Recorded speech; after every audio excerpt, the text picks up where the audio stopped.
Chapter 1497. Moreover, he suddenly felt that this person seemed to know his habits very well. Otherwise, he would not have made such a decision. Zhong Feng increasingly felt that this person was behind today's incident. However, there was one thing that Zhong Feng did not understand. That was, he, Zhong Feng, had nothing to do with the emperor. If you want to fight for the throne, then fight for the throne. Why do you have to drag me into this? Did Lao Tzu provoke you? Or, Zhong Feng could not help but think of another possibility. That was, the things he did were too ostentatious.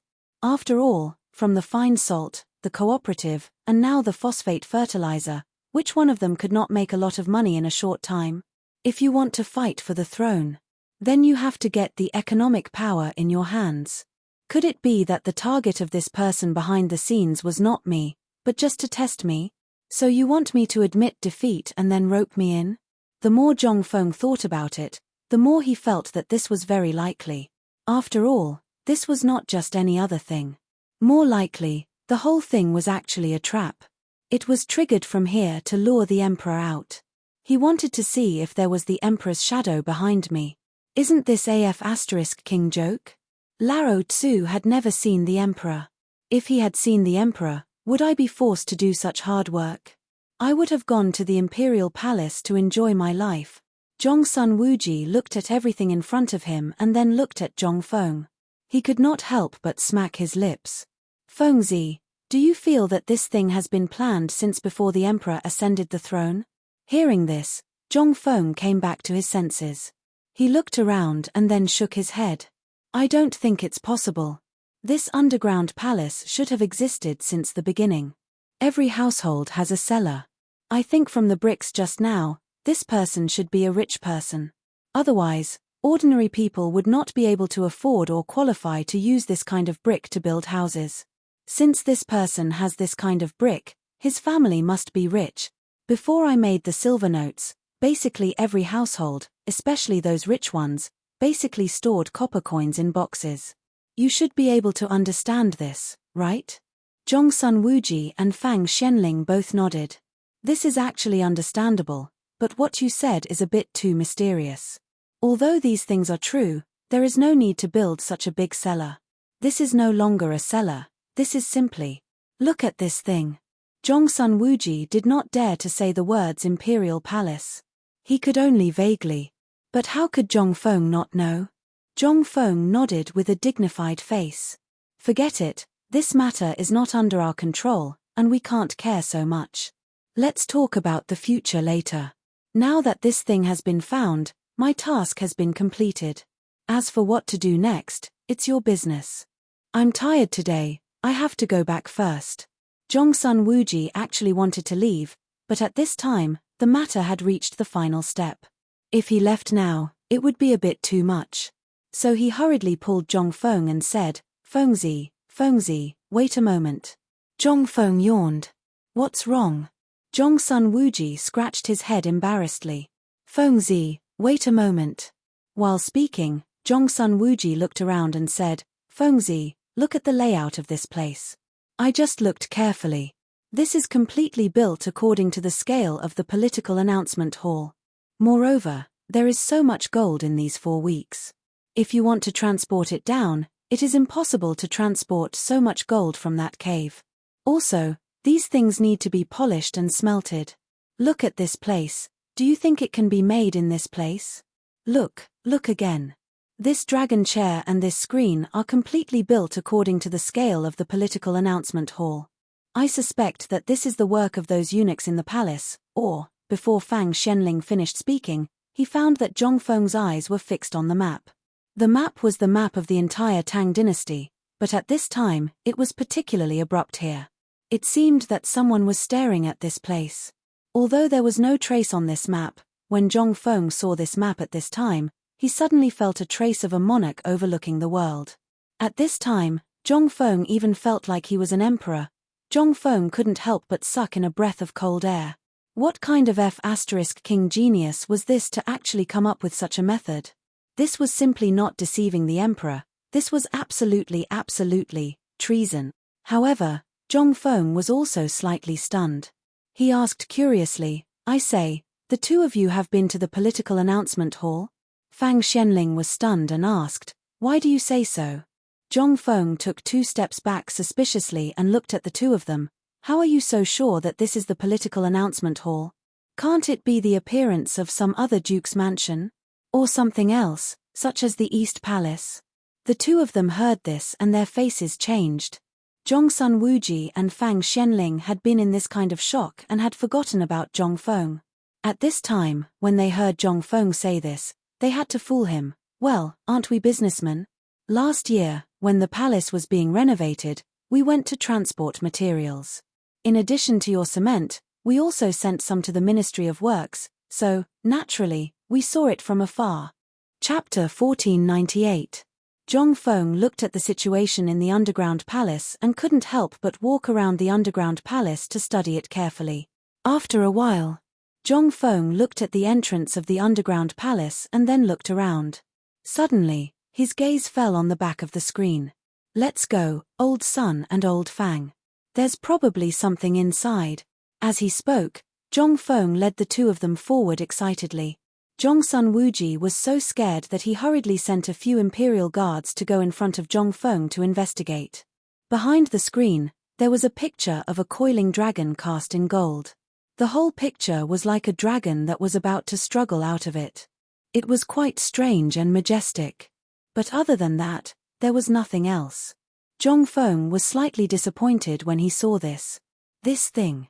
He always felt that it was like what he saw in movies and novels, where there would be some kind of mechanism and after opening it, there would be a big secret. But he thought too much. This thing was just an ordinary thing. It didn't have that many twists and turns at all. There were not so many mechanisms and things. Zhongsun Wuji and Fang Xianling followed behind Zhong Feng. They looked at where he was, and asked in confusion, Fengzi, what are you looking for? Looking for a mechanism. There must be a mechanism in this place. You guys come and look for it too. This place is so big. I don't believe that there isn't a secret door. Zhongsun Wuji and Fang Xianling were speechless when they heard this. This thing. There was a secret door. The two of them didn't want to give face to Zhong Feng. They could only wave their hands and ask the imperial guards to go forward and look for it. Zhongsun Wuji pulled Zhong Feng over with a smile and said, Fengzi, shall we go up first? Let's leave this place to the imperial guards. Zhong Feng was stunned. Hey, old son, I wanted to leave just now, but you guys refused to let me go, saying that this thing is not interesting. You guys are really good, insisting that I look at it again. Now, I don't want to look at it anymore. Fine, you guys want me to leave again? Zhongsun Wuji chuckled and said, it's useless to say so much about this matter now. Why don't we let the authorities handle it? After all, we know too much. It's not good for us. When Zhong Feng heard this, he frowned slightly and nodded. At this time, the few of them were here to look for clues. Now that they had found clues, and these things were related to the imperial family, the more they knew, the worse it would be for their lives. Zhong Feng also nodded repeatedly and said, that's right, TSK, TSK, TSK. Just as Zhong Feng was speaking. In the darkness below the palace, there were sounds of stones rubbing against each other. Instantly, Zhong Feng and the other two involuntarily looked over. The three of them could not help but look at each other. Could it be that there was really some secret in this place? Found it. There's a secret door here. Quick, sir, please move, along with the Imperial Guard's exclamations.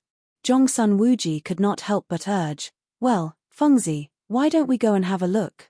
Look at this time, with such a thing happening, we should know what's behind this secret door, right? Zhong Feng frowned slightly. At this time. Out of this secret door. Could it be that there was something behind it? At this point, anyway, he already knew what he should know and what he should not know. He had seen the magnificence of this political announcement palace. This was not a big deal. Zhong Feng simply said, okay. Lead the way. While speaking, Zhong Feng, Zhongsun Wuji and the other two went straight to the secret door. The secret door. In fact, it was just 2 stone doors. The stone doors were carved according to the door of a modern house, painted with a layer of brown earth paint and white cream paint, which looked like a normal door. But at this time, the two doors had been opened, and there was a dragon head on the door panel, which was neatly divided into two halves. It was dark, and there was a faint sound of wind whistling. The three of them could not help but look at each other. It was dark and gloomy, and it was made up of long stone strips. The passage was large enough for a horse carriage to pass through. What did this mean? Zhong Feng looked at the dark hole and could not help but feel scared. Instantly, the scenes of horror movies and treasure hunting in secret rooms flashed in his mind. He could not help but feel excited and timid. He wanted to go in and have a look, but he was afraid of the horrible scenes, such as piles of corpses and so on. At this time, Zhong Sun Wuji's face was also very dignified. After exchanging glances with Fang Xianling, he waved his hand. In an instant, more than a dozen imperial guards held torches and walked into the secret door. Soon after, these people stopped about 10 feet away from Lin Fan and waited. Seeing this, Zhong Sun Wuji said with a smile, "Fengzi, why don't we go in and take a look?" Zhong Feng heard this and the corner of his mouth twitched. "Oh, I suddenly remembered that I have something important to do. You go first, I'll." Before Zhong Feng finished, Zhong Sun Wuji laughed and pulled Zhong Feng inside. Zhong Feng was scared and shouted, "Hey, hey, hey, old son, let go, I'm not going in, I'm not going in." Chapter 1499. Zhong Feng was dragged in by force. In fact, Zhong Sun Wuji and Fang Xianling were more afraid of coming in than anyone else. But since they were already here, how could they explain it to the emperor if they didn't check it out? Before, they thought that Zhong Feng seemed to be bluffing. But this time, the secret passage was too strange. They didn't know what was waiting for them in it. But this time, they had to come. If they didn't come, what if there was someone inside? Then, the most important thing was that Zhong Feng had a lot of ideas. If something went wrong, they would have Zhong Feng to take the blame for them. They wouldn't provoke the emperor's anger. The secret passage was very long. The deeper they went, the louder the wind became. And from time to time, water droplets dripped from the top like rain. Under their feet, it was no longer dry ground, but a thin layer of silt. Some rats were squeaking in it, as if they were greeting them, or warning them that they had invaded their territory. Zhong Feng felt more and more strange at this time. From the secret passage until now, they had been at least 1 mile. According to the linear distance on the ground, now it seemed that they were out of the city. After all, this place was in the city, and it was only a block away from the outside of the city, plus the distance of a city gate.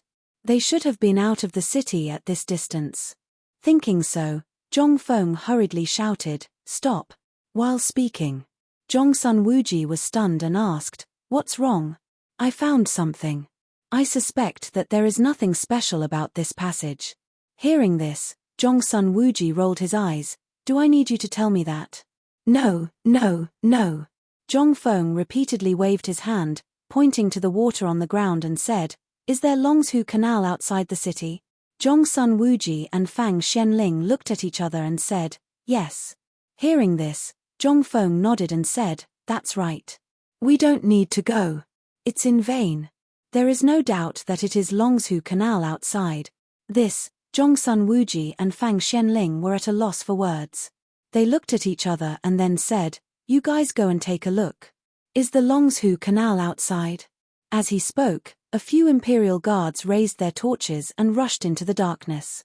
But not long after, they returned. Replying to the 3 sirs, outside is indeed the Longzhu Canal that Lord Zhong mentioned. Some torches were found outside, as well as some burnt and torn clothes. This time, Zhong Feng finally understood everything. There really was a passageway here. Furthermore, these golden stones had all come in through this passage, so it made sense. There were some things that he didn't understand before. However, it led to the outside of the Longzhu Canal, which was the outside of the city gate. This person was really thoughtful. Now, even if they wanted to investigate, it would be like looking for a needle in a haystack. There was no way to investigate. Zhong Feng, Zhong Sun Wuji, and Fang Xianling slowly walked out of the secret passage along the passage. Looking at the endless plain outside, the 3 of them all looked serious. Fengzi, what do you think we should do now? Zhong Feng spread out his hands and said, how would I know? Then, you should have a countermeasure, right? What happened today seemed to be done by someone on purpose. First, someone deliberately provoked the conflict on your father-in-law's side. Then, he attracted the attention of everyone here. Then, he cleared everything that could be cleared. Although none of them had expected that you would be so mean and think of digging a hole under the altar. I think no one would have thought that there would be a hole in this place. Take this hole as an example. There are at least 70 or 80 such holes and secret passages in Chang'an City, if not 100. These things are exactly the same. They are all used to discharge the sewage in the city. Who would have thought that there would be such a thing in this place? Moreover, this place is where all the commoners usually scoop feces and water. There are many people and eyes, and it is also a good place for them to cover their eyes and ears. If they want to investigate, then, the difficulty is simply not ordinary. Mother *K, who exactly is it that can think of such a seamless method? At this time, the three of them squatted by the canal, looking at the people who were fighting to scoop feces not far away, their faces full of worry. After thinking for a while, Zhongsun Wuji looked at Zhong Feng and said, Fengzi, what do you think we should do next? Zhong Feng shrugged and said, what can we do? We should do what we should do. This time, I think we can use this hole as a gimmick and search Chang'an City well. Although we can't find anything, at least it can be a warning. Also, tell Laro Li that if this thing didn't involve my family, I wouldn't care. But now that he dares to plot against my people, I will take this matter. I want to see who on earth this person is and how dare he plot against me. Zhong Feng. Zhongsun Wuji glanced at the people in front of him and said, then, what should we do here? Zhong Feng shrugged and said, since they sent money to the emperor, we should at least take some back, right? Let's go and deduct as much as we can. The rest will be left to Lord Zhongsun. Chapter 1500. Zhong Feng sneaked back to the villa. Along the way, he followed two men who were sweating profusely as they carried two huge bags made of armor, battle robes, and rattan. Du Zitting and the others were stunned. As soon as Zhong Feng entered the door, he smiled and took out a handful of coins from his bosom and rewarded them. Then, he took out 2 banknotes of different denominations and gave them to the 2 imperial guards. The 2 imperial guards were so scared that they hurriedly waved their hands. This was Zhong Juyi, a good brother of the emperor, the youngest Grand Confucian of his generation, and the dean of the White Deer Institute. If they were to accept this money, even if they didn't become a joke when they returned, they would still be beaten to death. Who was this? This was the person who could feed the people of the Tang dynasty. How dare they take his money? Zhong Feng saw this and hurriedly helped them up. Soldiers, you've worked hard today, but I won't give you the money for free. I have a mission for you. Hearing this, the two hurriedly threw the 2 bags on their shoulders to the ground. They knelt down on one knee and said, please give us your orders, Lord Zhong. Zhong Feng laughed and helped them up. Then, he asked Du Zitting to bring the 2 bags into the study and the armor back. Then, he led the 2 into the living room. After sitting down, Zhong Feng said, this money is not for you, but for the brothers here today. But this money is for you to do something for me. Hearing this, the 2 hurriedly knelt down again. Zhong Feng hurriedly said, don't. I can't bear to see people like this. Also, you should know the rules on my mountain. A man's knee only kneels to the heavens, his parents, his benefactors, and the emperor. As for the others, even the heavenly King Laotsu, they can all stand aside. Of course, this is all nonsense. Today, what I want to say is to spread the news about this underground palace. Say that someone is going to rebel. The fiercer the news, the better. The 2 imperial guards were a little shaken. They were the imperial guards. Since their home was in Chang'an, there were naturally many people who knew of their identities. If they deliberately spread the news at this time, the consequences would be, just the thought of it was terrifying. Zhong Feng waved his hand and said, I know what you 2 are thinking. Please don't worry. I, Zhong Feng, will naturally reward you handsomely for this matter in the future. Also, if anyone questions you, just say that it was the Lord Zhongsun who instructed you to do so. When the 2 heard this, Their eyelids twitched involuntarily. Although what he said was correct, and the Lord Jong-sun was right beside him earlier, the Lord Jong-sun did not mention this matter. The two of them couldn't help but feel a little confused. He didn't know what they were playing at. As for Jong-feng's words, they wanted to hear it, but once this matter was spread out, how big of a sin would it be? Jong-feng naturally knew what the two of them were thinking, so he didn't say much. He called out, "Men, bring these two masters down to entertain them well." After sending the two of them off, Jong-feng rushed into the study excitedly.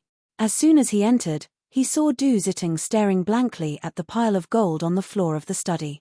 When she saw Jong-feng enter, Du Zitting asked in shock, "Master, what are these?"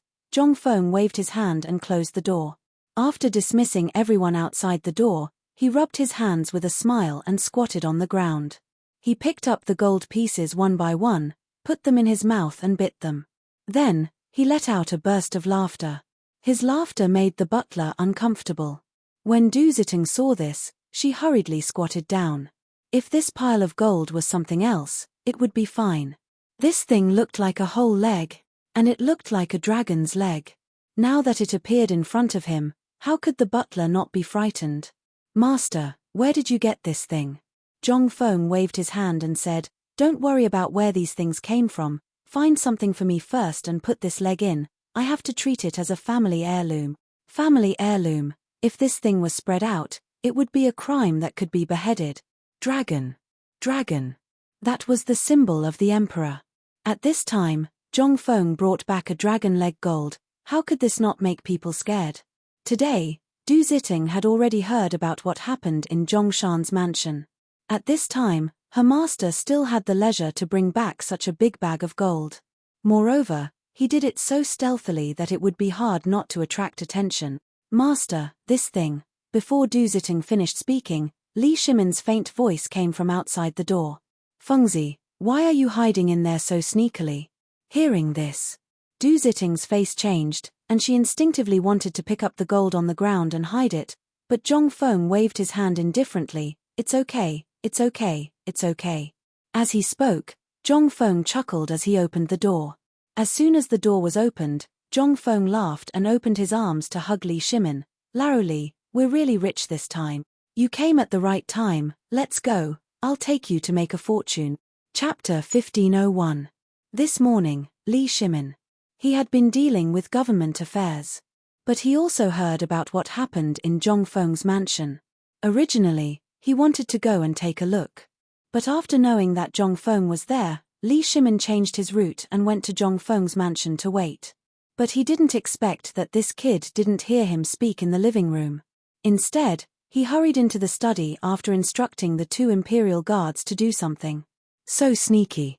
When Jong-feng entered the door, Li Shimin saw him. He didn't say anything at that time. He also wanted to see what Jong-feng was going to do. But he didn't expect this kid to give such a big gift as soon as they met. If it was someone else. At this time, he reckoned that he, Li Shimin, must reward him with a big stick fried meat. What a scandal. This was simply a disgrace to a gentleman. "Fengzi, what are you doing?" Li Shimin hurriedly struggled out of Jong-feng's arms and looked at Jong-feng with some disdain. But Jong-feng didn't care. He pulled Li Shimin into the house and then closed the door again. He pointed at the dragon claw and dragon leg pieced together by gold ingots on the ground and said, "Laro Li, take a look. How much is this thing worth?" Li Shimin only then noticed the thing on the ground. He didn't panic when he saw it. Li Shimin was almost shocked. He hurriedly asked, "This thing, where did you get it?" Jong-feng smiled proudly and said, "Let's not talk about where this thing came from. Anyway, this thing was obtained through legal means. Tell me, how much is this thing worth?" Li Shimin glanced at it and couldn't help but twitch the corner of his mouth. Could this thing be measured by money? Was this something that could be measured with money? This thing, if spread out, would be a death sentence. Li Shimin couldn't help but ask, "Fengzi, this thing is priceless, but you know that this thing can only be used by the royal family. If today's matter spreads out, it's okay, let's not talk about this first." "Guess where I got this thing?" Li Shimin heard this and said, "Didn't I just hear you say that there is an underground palace?" Zhong Feng nodded. Yes. It's the house that caught fire last night. Today, Old Fang and Old Sun came to me and said that Lord Zhongsun wanted me to help find a clue, so I. Zhong Feng explained the whole sequence of events in detail. Only then did Li Shimin know the truth of the matter. After all, when he came here, Zhongsun Wuji and the rest were out on errands. Moreover, he didn't expect that the two of them would actually run to find Zhong Feng, but this was not the matter. The key was. Zhong Feng actually found a big thing. He hurriedly asked, Fengzi, you mean, this thing was found in that underground palace? Yes. After Zhong Feng asked Li Shimin to sit down, the housekeeper consciously left the study. Zhong Feng lit a cigarette for Li Shimin and said, You don't know, the whole underground palace was built according to the scale of the political announcement hall. Most importantly, the materials used to build this underground palace are all F*King gold ingot.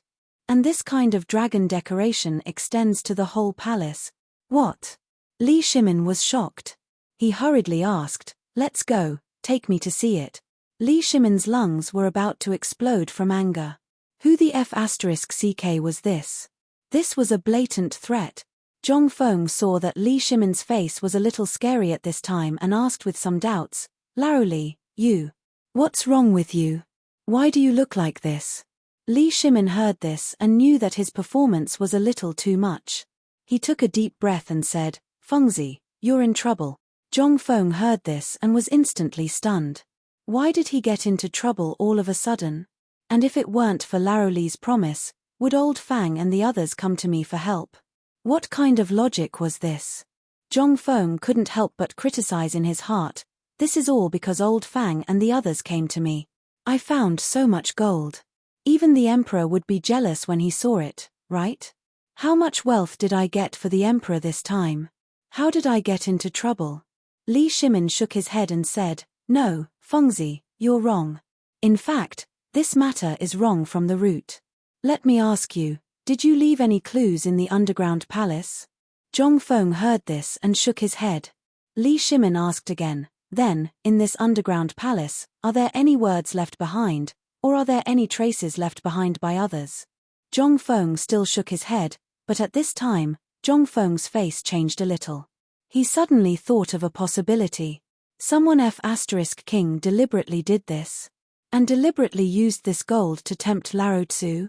Thinking of this, Zhong Feng hurriedly asked, Lao Li, do you mean that someone deliberately dug a hole for me? Li Shimin nodded and said, These people are naturally very familiar with your and my movements.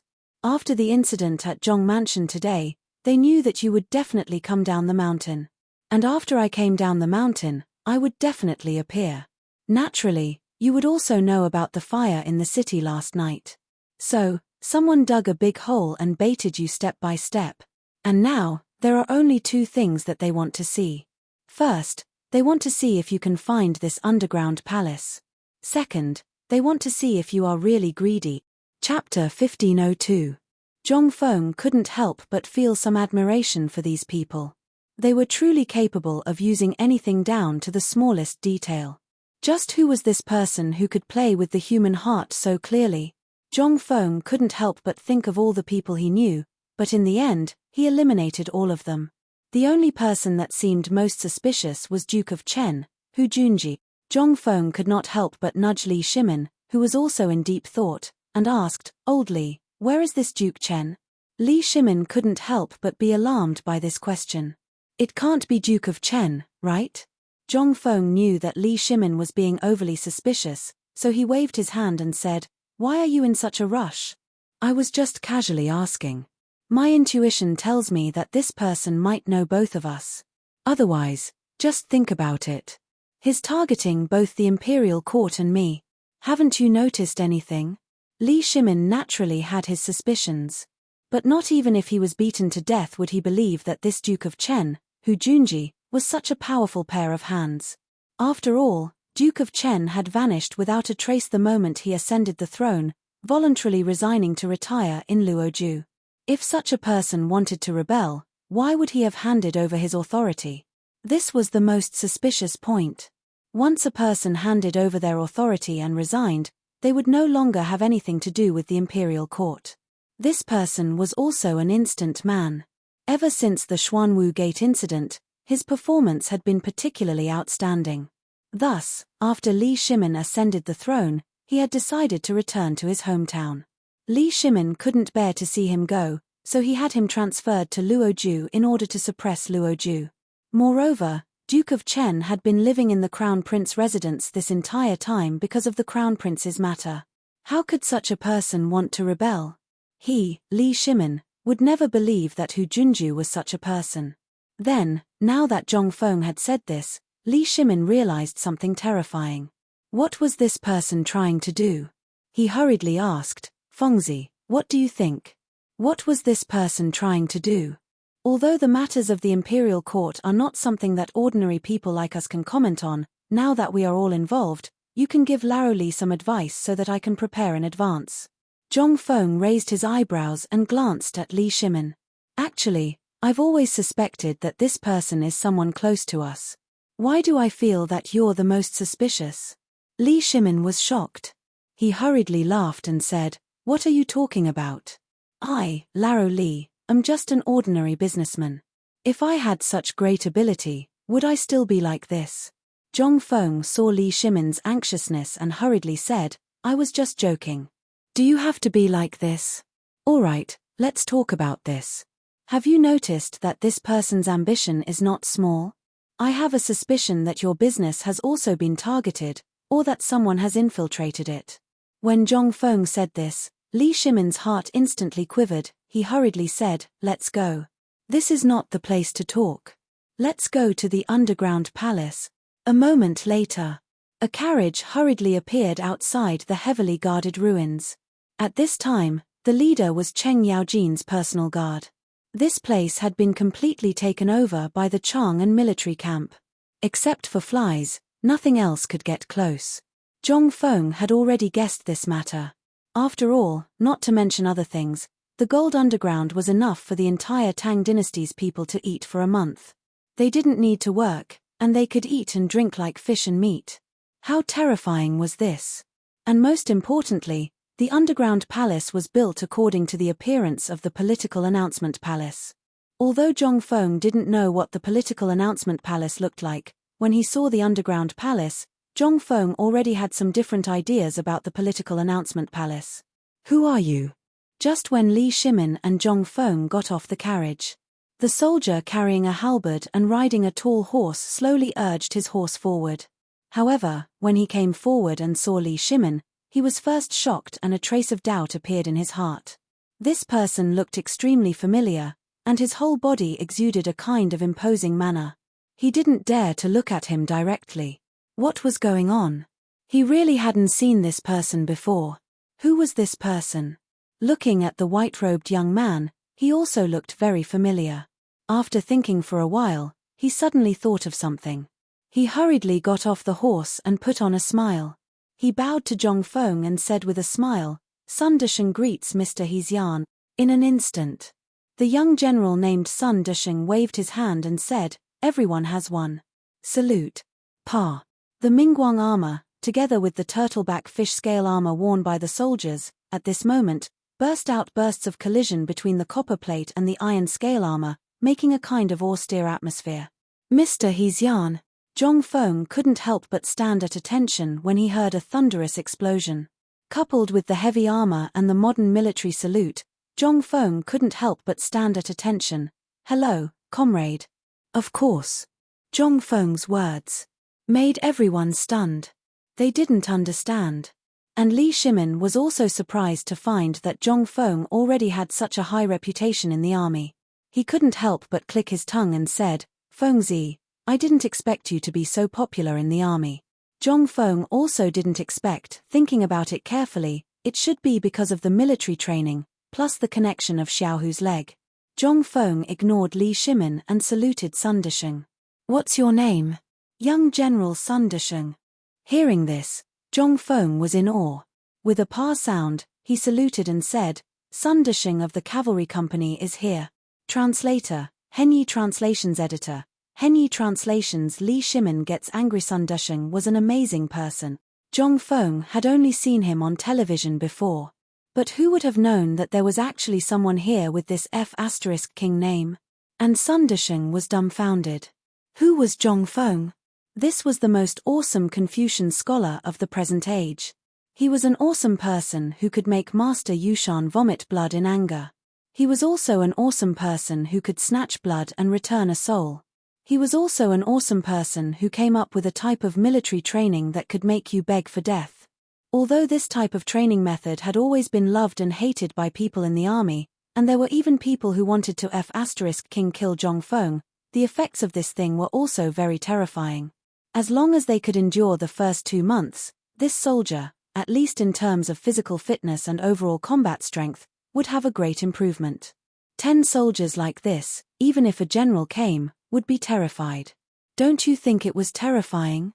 This was what created Zhongfeng's terrifying prestige in the army. In the army, it was the easiest to get injured, and losing an arm or a leg was as common as eating porridge, especially when there was war.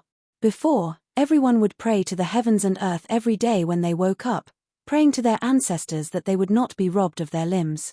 But now, it was all good. With Zhongfeng's miraculous medical skills, whether it was a broken leg or a dried-up blood, it was no longer a problem. Sun Disheng was excited. He hurriedly saluted and returned the greeting, "Mr. Hexian." "Sun Disheng. Hexian, that's enough." Li Shimin looked at the 2 idiots with a dark face and said, "Do you want me to arrange another time for you two to shout for the whole day?"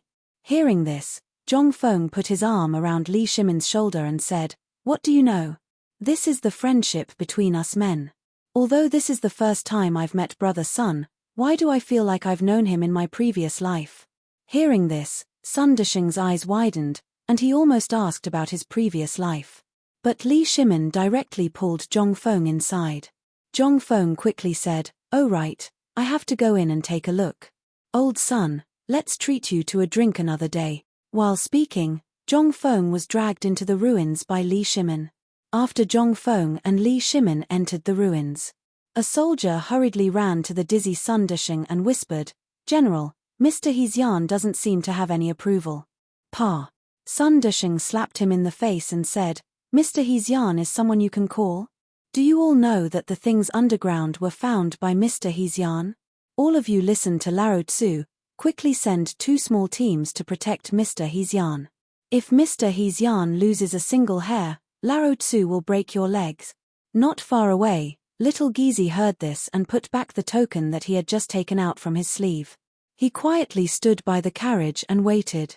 On the other side, Li Shimin had long been eager to take a look at this underground palace. Not to mention the layout, just the amount of gold that Zhongfeng had described made Li Shimin's heart light up. How much gold was there? This gold was enough for him to renovate Taiji Palace. The entrance to the underground palace was now completely exposed. At the entrance, a group of soldiers used materials on the ground to make a house. At least if people saw it, they would not be suspicious. Once they entered the underground palace, Li Shimin was shocked speechless by the scene in front of him. The oil lamps around the underground palace were all lit up, and there were also candles that were constantly dancing. The entire underground palace, under the illumination of the candles, instantly burst into bursts of golden light. It looked as if they had entered a dream. Stepping on the floor tiles that were wrapped in a thick layer of gold, Li Shimin's heart was bleeding. This place was right. This was the political announcement hall. And this was even more extravagant than the political announcement hall. Everything here was mainly made of Phoebe Junnan wood and gold, especially the several large pillars in the hall. Those pillars were so thick that it would take 5 people to wrap their arms around them. Although it was not as big as the real political announcement hall, the golden dragons coiled around it made Li Shimin's chest slowly rise and fall. Zhongfeng was not much better at this time. Although it was the second time he saw this thing, seeing it now was even more different from the previous ones. At this time, under the illumination of the lights, everything was revealed. Luxurious, domineering, majestic. Zhongfeng thought for a long time and could only think of these 3 words to describe this place. Especially the 2 giant dragons on the left and right. On the wall that was 1.5 feet high. On one side, a golden dragon occupied the front wall. It was like a living creature, staring at the position of the dragon throne and hissing. Li Shimin slowly walked towards the dragon throne. At this time, Zhong Feng's gaze was completely attracted by the magnificence of this place. He did not notice Li Shimin's aura at this time at all. Otherwise, he would have already noticed Li Shimin's abnormality. The two groups of soldiers, under the clashing sound of armor, slowly pulled out their modao and were on guard. Looking at Li Shimin walking towards the dragon throne, they did not pay too much attention. Li Shimin slowly stood in front of the dragon throne, looked at the dragon throne, and then looked below. Suddenly, a flash of anger burst out from his eyes. Who the hell did this? Chapter 1503. Zhong Feng was also shocked by Li Shimin's sudden outburst. He never thought that Li Shimin, who always had a bad temper, would have such a big reaction. He couldn't help but be stunned for a moment. At this time, when he looked at Li Shimin, Zhong Feng suddenly had the illusion that he was looking at a leader. The aura that Li Shimin was emitting from the inside out made Zhong Feng feel a little scared. Li Shimin's words, however, gave these soldiers a big fright. When they saw him on the dragon throne, they could pretend that they didn't see him for the sake of Zhong Feng. Now, why the F***ck are you shouting so loudly? What are you shouting about? Come down. That place is not somewhere you should go. If it weren't for the sake of Mr. Hezian, you wouldn't dare to go to that place. Do you know where this place is? Come down. Amidst the dissatisfied roars of the soldiers, Li Shimin's aura instantly withered. At this time, he realized that this was not the political announcement hall. It was just a small underground palace. Below the hall, there were no officials, but a group of soldiers who had never seen the world.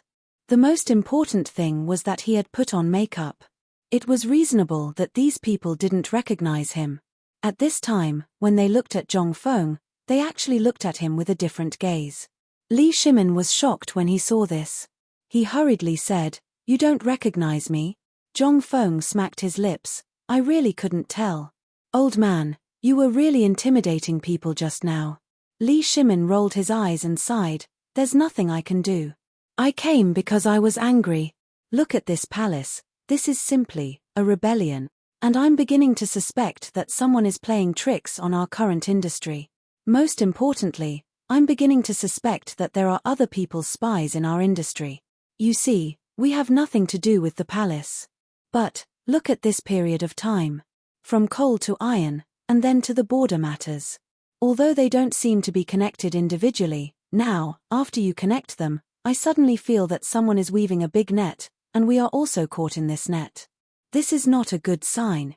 Hearing this, Zhong Feng nodded and said, "That's right. I also feel that these things are too unbelievable." While talking, Zhong Feng pulled Li Shimin to a corner, dismissed the soldiers around him, and said, "The point is, these people want to usurp the throne, so they can do it. Mother ***, why do they have to drag us in?" Li Shimin was also angry at this time. He sighed and said, "I have an idea, that is, this person's ambition is not only in the court. His idea is to control the economy of the Tang dynasty, and what you are doing now is enough to shake the entire Tang dynasty. Whoever controls these things, then, and I also suspect that the steel you tinkered with on the mountain, the strong crossbows, and so on have been known. The most important thing is that they have known from the beginning." Zhong Feng looked at Li Shimin in surprise. He looked at him with some disbelief and said, TSK, I didn't realize that you were enlightened. Yes, this person exposed this underground palace at this time and did not hesitate to give up so much gold. I suspect that this is also their conspiracy."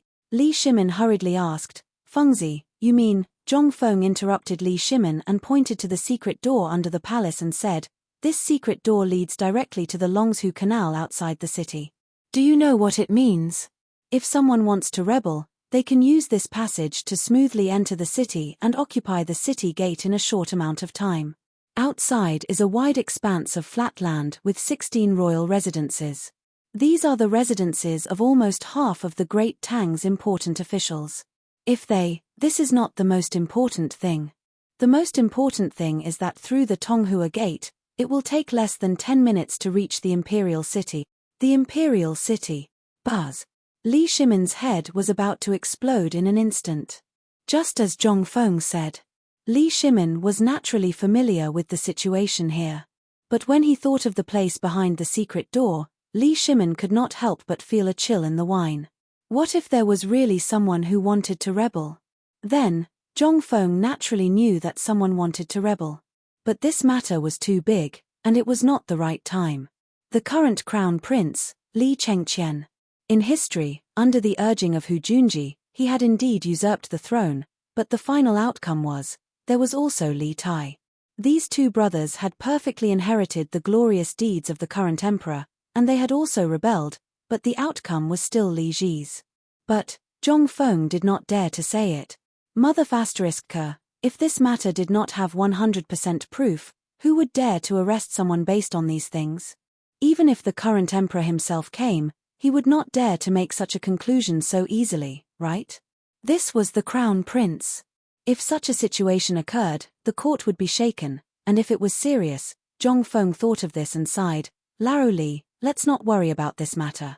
Li Shimin heard this and asked in surprise, why? Do you know what it means if that person deliberately exposed this place? Li Shimin naturally did not know, so he hurriedly asked, say it. Zhong Feng looked at the secret door and said, this leads to the Longshu Canal outside the city, and all the clues are cut off here. That person might just be guessing that I won't be able to find it, and even if I did, he might want to use this thing to seal our mouth. Chapter 1504. What? Li Shimin was shocked. He was most afraid of such an ending. Every time he was about to solve the mystery, he couldn't find any clues when it came to the end. From the iron mine to the Tang family. At noon today, something happened in Zhongshan's mansion. Then here. None of them had an ending. It was like punching hard. Every time he punched, it was like punching cotton. It was very uncomfortable. Hearing Zhong Feng's words, Li Shimin was anxious. He asked, Fengzi, does that mean there is no clue? Zhong Feng smiled and said, what do you think? Li Shimin wanted to beat Zhong Feng to death. How could he be in the mood to guess? Seeing Li Shimin's bad expression, Zhong Feng said, didn't you see the Imperial Guard when you were in my mansion today? At that time, I was already asking him to spread the news that the gold was found in the underground palace. Hearing this, Li Shimin's face changed instantly. The more people knew about this, the more unfavorable it would be for the underground palace. What was Zhong Feng thinking? How could he want to spread the news? Wasn't he digging his own grave? Fengzi, aren't you a little rash to do this? Li Shimin knew that Zhong Feng hated this deeply. Otherwise, with Zhong Feng's temper, how could he do such a stupid thing? Yes. He must be confused because of anger. Let's not talk about whether the gold in this place would attract the attention of some people with bad intentions. The meaning was that this place was inviolable. Once more people knew about this place, where would he, Li Shimin, put his face? Fengzi, don't you think about the emperor's face? Once the emperor is angry because of this. Zhong Feng waved his hand and said, if the emperor knows what I do, he will understand my reason. Li Shimin was dumbfounded. When had he ever been able to understand what Zhong Feng was trying to do? He hurriedly asked, Fengzi, how can the emperor know what you're thinking? Furthermore, anyone would find your actions rash. You. Zhong Feng hugged Li Shimin and sat on the steps of the underground palace. He looked at the secret door below and said, look at that door, and then look at the layout of this place. Everything here, I heard from Old Sun and Old Fang that everything was moved here according to the political announcement hall. If you were the emperor, what would you think? That's right. You're not the emperor. Zhong Feng patted his forehead and said in surprise, why are you worrying so much? You only need to know that I'm doing this to get some clues. Behind this door is the Longshu Canal. There are no clues, but the entrance to the underground palace is the biggest clue. If the emperor can understand my thoughts, he only needs to block the imperial guards on the ground and the entrance of the cave. Then, he won't tell anyone that there is another entrance here. He only needs to arrange a large number of troops here. Guess what the consequences will be? Li Shimin's heart, which was originally anxious for all of you, instantly became fiery. This was waiting for rabbits to appear. Moreover, The people who knew about this secret entrance were basically only those who participated in this matter. Now, if the news of the gold was spread out, these people... Li Shimin patted Zhong Feng's shoulder and said, "Fengzi, I understand." While speaking, Li Shimin hurriedly got up and hurriedly entered the secret door under Zhong Feng's surprised gaze. Zhong Feng hurriedly shouted, "Laro Li, what are you doing?" "I'm informing the Lord Zhong-sun. This time, we must let the people who come in, all." Li Shimin's voice became softer and softer. In the end, there was nothing left. Seeing this, Zhong Feng was stunned. Looking at the empty underground palace, Yi Zichen sighed. Zhong Feng's heart also became hot. How could he return empty-handed when he came to a treasure mountain? On the other side, Li Shimin led him along the secret passage of the underground palace all the way to the city gate. Along the way, there were always imperial guards on guard. As soon as they came out, imperial guards who had been on guard at the city gate hurried over. Every time Li Shimin went out, there would be a large number of imperial guards accompanying him. However, these people strolled in every corner within 100 steps with Li Shimin as the center. Today, Li Shimin came to the place where the fire broke out. It was a dangerous place. Needless to say, there were more people coming. At this time, when the guard saw Li Shimin suddenly appear outside the city, he was shocked. He hurriedly whistled a few times and then hurried to Li Shimin's side. Li Shimin waved his hand, "Go back to the palace quickly." Then, the imperial guards got 2 horses from the guards at the city gate. 2 people rode 2 horses and hurriedly entered Chang'an City. After hearing the news from the secret guard, Little Gizi and the others hurried to the city gate. However, when they arrived, they were shocked to see the emperor riding a horse and galloping quickly in Chang'an City. Little Gizi was so scared that he hurriedly scolded the others to follow. However, when Little Gizi was about to leave, he suddenly thought of an extremely important matter. Didn't the emperor enter the underground palace from that house? Why did he come back from outside the city? Chapter 1505. He rode as fast as lightning. Li Shimin went straight to the door of Taiji Palace. As soon as he got off the horse, he ordered with a gloomy face, "Quickly inform Zhongsun Wuji and Fang Xianling to come in. Your Majesty, the 2 Grand Dukes have been waiting at the door of the imperial study." A little eunuch bowed and said hurriedly. Hearing this, Li Shimin waved his sleeves and went straight into Taiji Palace with a gloomy face. Along the way, the little eunuch who accompanied him hurriedly reported the memorials from all over the place. Li Shimin felt a headache coming on. He simply pretended not to know anything. Li Shimin suddenly felt that the imperial study was too far away. He had never wanted to tear down Taiji Palace as much as he did today. In the time it took to eat a meal, they finally arrived at the imperial study. From afar, they could see Zhongsun Wuji and Fang Xianling standing outside the hall in ordinary clothes. The noise here seemed to have startled the 2 of them. They heard the news and hurried in. As soon as they saw Li Shimin waved his hand, indicating that the 2 of them had something to say inside. As soon as they entered the imperial study, Li Shimin asked, "I've been to the underground palace." Zhong Feng's meaning is that he wants the person who carried the gold back for him to spread the news everywhere. Li Shimin's eyes were a little playful. The 2 of them hurriedly changed their expressions. "Your Majesty, we have never touched anything in that place. The gold ingots we took were all sent to the Ministry of Internal Affairs." Li Shimin waved his hand, "Forget it. It's just a little money. You can take it back. I'm just asking, what do you think of Zhong Feng's intention?" Zhongsun Wuji heard this and instantly felt relieved. "Good boy. Dozens of catties of gold. That was a really good thing. But now was not the time to talk about this." He hurriedly said, "Your Majesty, I have never heard Fengzi mention it before." Li Shimin was a little surprised. "Today, when I went to Zhong Feng's residence, I happened to overhear what he was talking about with that guard. After that, I found out that this brat actually wants to use this underground palace as bait to fish out those people. What do you think?" After confirming that the 2 of them really didn't know about this, Li Shimin felt even more assured. Zhong Feng's actions seemed to have been premeditated. Zhongsun and Fang Xianling were not suitable to do this. For example, The last time when Molt entered the city, the clues were cut off, which meant that if they wanted to investigate, they would have to give up.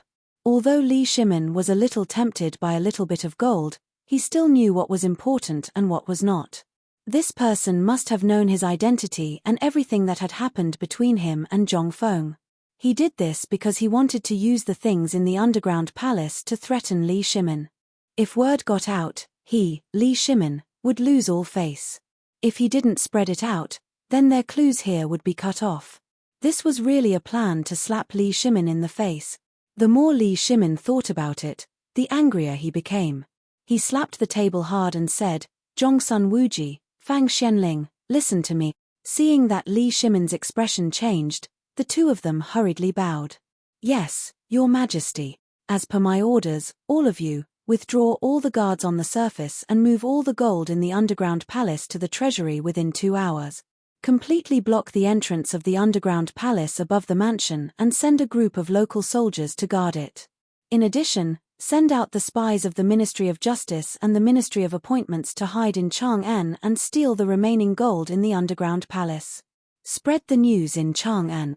Hearing this, the two of them suddenly changed their expressions. Fang Xianling hurriedly said, "Your Majesty, although this is a good plan, it will disgrace the royal family." Zhongsun Wuji also hurriedly said, "Your Majesty, I think we should take it slow.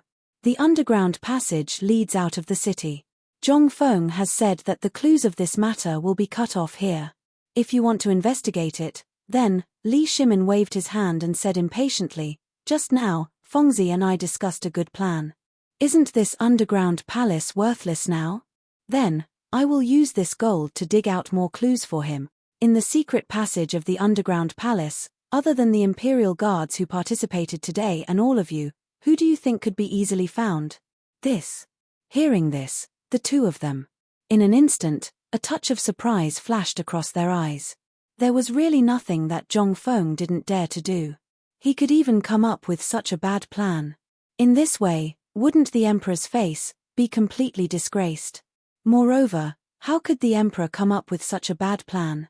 This was definitely a bad plan that only a lunatic like Zhong Feng could come up with. But on the other hand, this time Fengzi was really angry.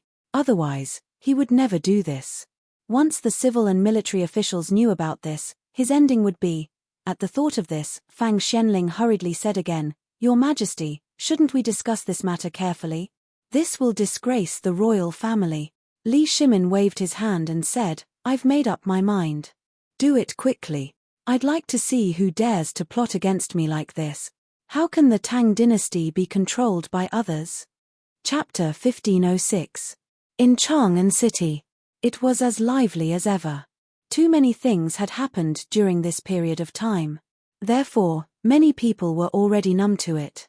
Especially after the emergence of Zhong Feng's magical phosphate fertilizer and the magical method of screening seeds.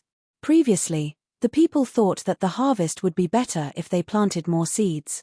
However, they did not expect that only the most plump seeds would be used and the seeds would be thinner than before.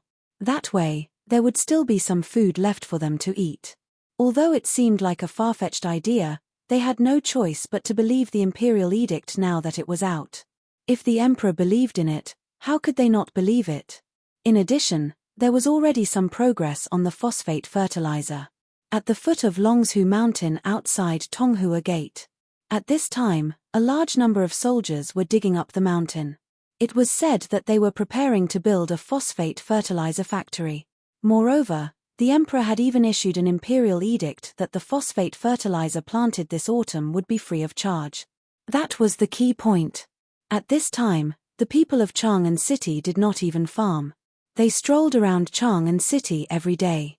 They wanted to know when the factory would be built and when they would be able to receive the stuff. However, just as everyone was looking forward to that, a sudden piece of news made everyone's ears perk up. Have you heard? The third son of the Zhu family in Taiping Square, the guy who works in the palace, found more than a dozen gold ingots in the house that caught fire last night. What? A stone stirred up 1,000 ripples. Everyone was in an uproar. That was a big deal. More than a dozen gold ingots. That was equivalent to the lifetime income of an ordinary person. In an instant, The tea stall in front of the Vermilion Bird Gate was surrounded by curious people. Their eyes were red as they asked about the ins and outs of the matter. Is what you said true, old sir? That place is not far from here. When I came here just now, I saw groups of soldiers going in and out of that place. If there were gold ingots, they would have been taken away by the government. That's right, that's right. This thing can't be compared to other things. This ingot of gold can be exchanged for several carriages of copper coins. There are so many of them. Will the government allow people to bring them in privately? Liar. The old man chuckled and quietly took out an ingot of gold from his bosom. Look at what this is. Instantly. When everyone looked over, they saw a golden ingot the size of a fist in the old man's hand, flashing with golden light. Hiss. They were all ordinary people. Although they hadn't seen much of the world, gold was extremely rare to them. But this gold. They all understood that. The moment he saw it, his eyes widened. The fist-sized piece of gold was engraved with things that looked like fish scales. It looked like a real fish scale. What was that? How could there be such a strange object? In an instant. Everyone seemed to believe the old man's words. Someone couldn't help but ask, "Old sir, this thing, where did you really get it?" The old man slowly put the gold ingot into his bosom. He stroked his beard and said, "How can it be fake? And I should say something that I shouldn't say. The third son of the Jew family is my son. He went there yesterday. This morning, President Zhong went there in person. I heard that Lord Zhong's son invited President Zhong Feng to have a look. I didn't expect that President Zhong would find an underground palace as soon as she went there." Hiss. In an instant. The crowd was in an uproar. "Old sir, that underground palace. Old sir, tell us quickly, where is the underground palace? Is it filled with this thing? Old sir, don't keep us guessing. Tell us." In an instant. The crowd couldn't stay calm. In the crowd, there were a few people who had been carefully observing the old man, as if waiting for something. The old man drank the glutinous rice wine slowly and said, "Actually, my son didn't allow me to say this, but I was drunk today, so I said a few words. That place is basically sealed now, and the treasures there are almost all taken away by those people. However, the government seems to have rewarded Mr. Zhong Feng, but Mr. Zhong didn't seem to care. After taking some of it, he gave it to everyone present." What? The crowd was even more in an uproar. Who was Zhong Feng? He was a great philanthropist known by the whole Chang'an city. Things that others couldn't do were easily done by Zhong Feng, especially the way of giving gold ingots. Others might not be able to do it, but President Zhong dared to give phosphate fertilizer, salt, white paper, and other things. Even during the famine, he didn't hesitate to spend all his property to help the people of the whole Chang'an city. He really dared to do such a thing. Chapter 1507. For a moment. The common people no longer cared about the underground palace. The furnishings and the warning that the underground palace was built in the style of the imperial palace. It was a rebellion. Who cared about that now? The ground was full of gold. Even the floor was made of gold. What did that mean? That meant that even if this place was emptied, there would still be gold. For a moment, people could not wait to run over there. Some people even spent a lot of money to buy good hose and other things. That was it. They ran away valiantly. Only a very small number of people continued to ask the old man, and the old man told them everything he knew without holding back. Until a young man came in a hurry. The old man grabbed him and pointed to the crowd. "Look, this is my third son. He is really an imperial guard. And he really saw Lord Zhong this morning." When the man heard that, his face darkened. He carried the old man and ran away in a hurry. However, this proved one thing even more. That was that this matter was definitely true. This time, how could everyone wait? They rushed in all directions. Some went to their families to report the news. Some went home to call their friends. For a moment, the entire Chang'an city was in chaos. Everyone was talking about this matter. It even shocked Niu Weili. When Niu Weili heard that, his eyes instantly darkened. The underground palace. The underground palace was found. And it was in his jurisdiction. How could this be? This was AF** king crime of rebellion. For a moment, Nyo Whaley was so angry that he hurriedly shouted, "Come on, gather all the people in the government and go to the city." After the fire last night, he had already sent people there. After that, the Imperial Guards took over the matter in person. After that, there was no news. How could this be? In an instant. More than 100 people in the government, plus the assistant and so on, a group of people rushed to the city with sticks in their hands. At the same time, in the alleys and stalls in the entire Chang'an city, there were some people dressed up to inquire about this matter, hooking up with some people who were in a hurry. Then, he entered an empty alley. Then, a person walked out of the room. As for the other person, he didn't know where he went. Such things almost always happened in Chang'an city. Reporting. In front of a house in Chang'an city. A peddler knocked on the door of the owner's house. Then, he quietly slipped something into the crack of the door and ran away in a hurry. It was as if nothing had happened. However, in the next moment, he was invited to a corner. This house was also recorded in a small notebook. This kind of thing had already spread all over Chang'an city. Almost everyone who didn't go to the burning house had disappeared at this time. Some of them were tracked to the place where they disappeared, and then the houses were surrounded by a group of men in black. That was all. For a moment, the whole Chang'an city was plunged into a reign of terror when everyone was blinded by the gold. As for the culprit, at this time, he had safely returned to Xiao Mountain and was lying on his bed, snoring. Jing Shu and Zhong Yuyao were anxiously pacing back and forth in front of Zhong Feng's bedroom door. However, they didn't want to knock on Zhong Feng's door. Behind them, Li Chengqian, Du Go, and Shiva were anxiously waiting with a thick book in their hands. In the villa. Outside. There was also Cheng Chumo's loud voice, shouting something along the lines of 3 with 1 and so on. He was very busy. "Miss Jingshu, please go in and urge him. This is too serious. I have to wait for Fengzi to take a look. I've been waiting for a whole day. Young Master Li, you know young Master's temper. Why don't you go in yourself?" Jingshu spread her hands helplessly. Li Chengqian was so anxious that he was about to climb the wall. He naturally knew what was going on in the city. At this time, he was holding a thick book in his hand, which was sent up the mountain by Li Shimin. These were some of the secret reports he had just received in the city today. However, these things were too messy. Even Li Shimin, Wei Zheng, Du Ruhui, and Fang Xianling were so busy that they didn't know what was going on. However, this guy directly went back to the mountain and slept as soon as he came back.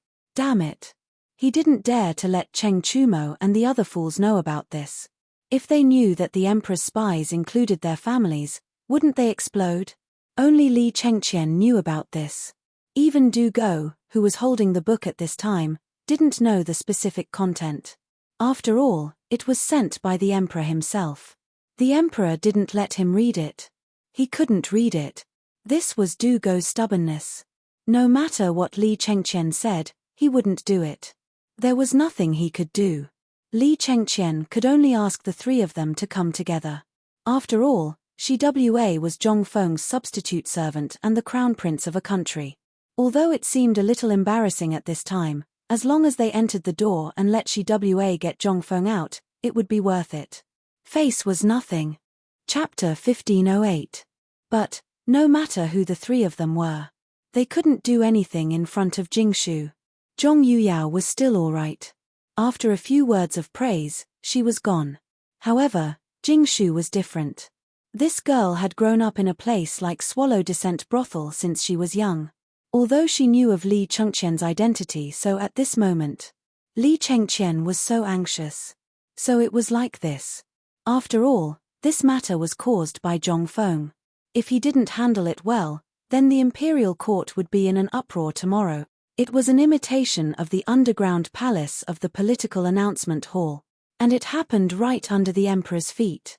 For any emperor and the imperial court, this was too late to cover it up. But this Zhong Feng was good. He directly reversed it and was afraid that the world wouldn't know. What was this? This was simply unreasonable. After waiting for almost an hour, there was a sound coming from the door. Li Chengqian was instantly shocked and hurriedly shouted, Fengzi? Fengzi, are you awake? What's the matter? Zhong Feng lazily opened the door. He was stunned when he saw the scene outside the door. What are you doing? Zhong Feng looked at the scene outside the door in disbelief. Seeing this, Jingshu briefly explained the situation to Zhong Feng and then walked into their room with Yu Yao and Yu Yao. Then Li Chengqian didn't care about anything else. He grabbed Zhong Feng and entered Zhong Feng's bedroom. Once he entered the door, he threw the things in his hands to Zhong Feng. Fengzi, take a look at these things first. Zhong Feng looked at the things in his arms and then at Shiva, who was at the door. He scratched his head and said, What's the matter? What's the matter? You still ask what's the matter? You turned Chang'an upside down. Now the entire Chang'an city is in an uproar. You're good. Are you hiding here to enjoy life? Sleeping soundly? Zhong Feng was stunned. He hurriedly opened the book that looked like an account book in his bosom. As soon as he unfolded it, he saw that one of them was strong and the other was strong. The Hu family of An Lane. Today, a suspicious person entered the residence. Then, the family head of the residence said that he was sick and refused to come out. Someone saw the family head sneaking out of the residence from the back door.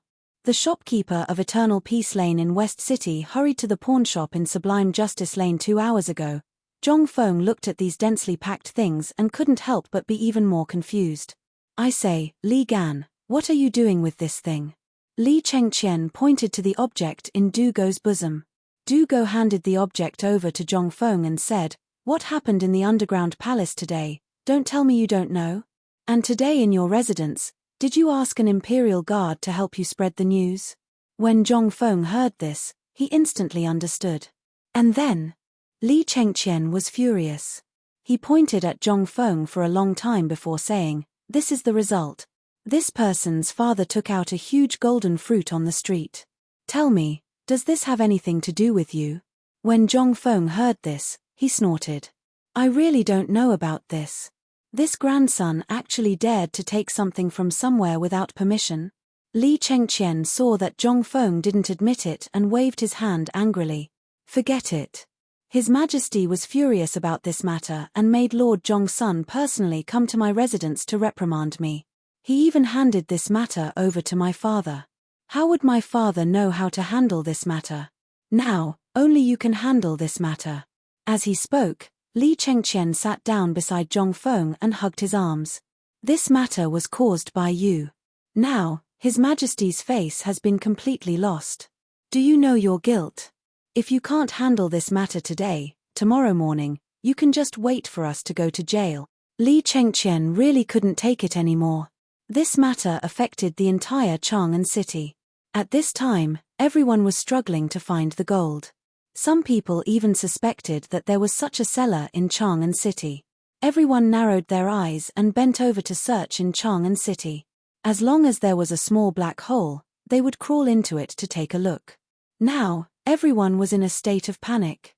And those ministers had all gone to the palace to meet the emperor to impeach this matter. Zhong Feng simply stopped looking. This matter, he had planned for a long time. These situations were all foreseeable. And that gold was indeed given to the Imperial Guard by Du Ziteng. He had already thought of countermeasures for these things.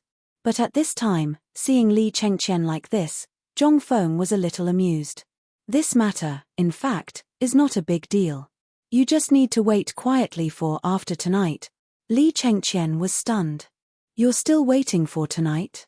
You really want to have your head chopped off, don't you? Zhong Feng lit a cigarette confidently and said with a smile, Actually, this matter will be revealed tomorrow morning.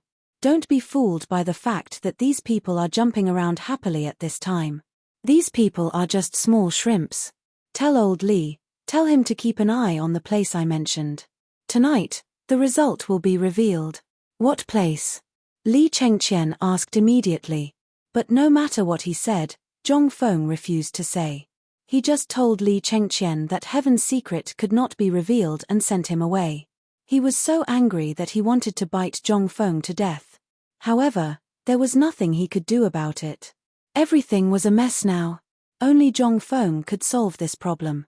After glaring at Zhongfeng, Li Chengqian hurriedly winked at Dugo and ran away. After Li Chengqian left, Dugo said with an unnatural expression, "Fengzi, is this true? Did you really do it?" Chapter 1509. Zhongfeng spread out his hands. Actually, there is still some truth to this matter. After all, I said at the beginning that if we want to fish, if we don't throw out the bait, how can these people take the bait? Then what is going on with these things happening now? Dugo spread out his hands. He really didn't know about this matter before. It was only just now that he knew about it from the conversation between the two. To Dugo, each and every one of these matters was an unprecedented feat. From today's incident in Zhongshan's mansion to the fire in the residence in Jiaqing, Zhongfeng had actually caused so many things that had nothing to do with each other. Was there anything in this world that Zhongfeng couldn't do? These were all things that he needed to learn. In the beginning, Dugo really looked down on Zhongfeng. But as Zhongfeng's matters gradually increased, Dugo was completely captivated by Zhongfeng. It was because of Zhongfeng's cohesiveness, and the things that Zhongfeng did, which one of them couldn't be explained with common sense. These things, at this time, such a big matter was happening, but Zhongfeng still had the mood to sleep here. If it was someone else, they would have been so anxious that their buttocks were on fire. How could they be as relaxed as Zhongfeng? This was the gap between them. At this time, seeing Zhongfeng say so, Dugo hurriedly asked, "Master, please enlighten me." At this time, Dugo completely put out the serious look of a student. Zhongfeng also didn't want to decline. He touched his nose and said, "Dugo, I'm very curious. Why did your father give you such a name?" Hearing this, Dugo even had the heart to die. This was a name that Li Chengqian randomly said. Who would have thought that it was actually? Seeing Zhongfeng ask this, Dugo could only gloomily lie. "Actually, this matter is my father's fault. I heard that a few years ago, my father and the others made a bet with the second master after drinking. A few of them bet 1-on-1, whoever lost would give their son a name. In the end, when Zhongfeng heard this, he was instantly stunned. So, Dugo, Sun Chong, Chen Tianyu, that's how your names came about?" Dugo nodded gloomily, but added, "Chongzi's name is actually Chong. Caterpillar, that worm, that was given by Uncle Yu. And my name was given by Uncle Chen. As for Tianyu's name, it was given by my father." In an instant, Zhongfeng. He wanted to laugh, but seeing Dugo's gaze, he could eat him, he could only suppress his laughter. This was really strange. He could even come up with such names. Cough, cough, alright, let's not talk about this. Let's talk about this first. But Diego, you've really lifted a big stone off my heart. I've always wondered if your names were fake names. Now it seems that there's no doubt about it. Ha ha ha ha. Seeing Dugo's face slowly turn green, Zhongfeng hurriedly stopped talking and said, "Well, let's talk about serious matters. Have you ever fished before?" Dugo did not know why Zhongfeng suddenly asked such a question. He could only nod in surprise. Zhongfeng then said, "Since you've fished before, you should know that before the big fish takes the bait, there will be many small fish that will constantly take the bait. Let's compare Chang'an City to a big fish pond. What's happening now, you can just see it as one small fish after another taking the bait." Dugo nodded in realization and said, "But I still don't understand. This matter concerns the reputation of the royal family. If you do this, won't it mean that during tomorrow's morning court, in the palace? And the big fish you mentioned, what would it be? Naturally, it would be those who built or are related to this underground palace. Today, Laro Li, Old Fang, Old Sun, and I went to take a look at that place. There's a secret door there. Not only can the secret door allow carriages to pass through, it also leads directly to the outside of the city. You're familiar with military books, so you naturally know what this means." Hearing this, Dugo nodded with a serious face. At this time, Zhongfeng continued, "Once you understand this matter, then let me ask you, why did they burn down the mansion? Why did they create trouble outside Zhongshan's mansion?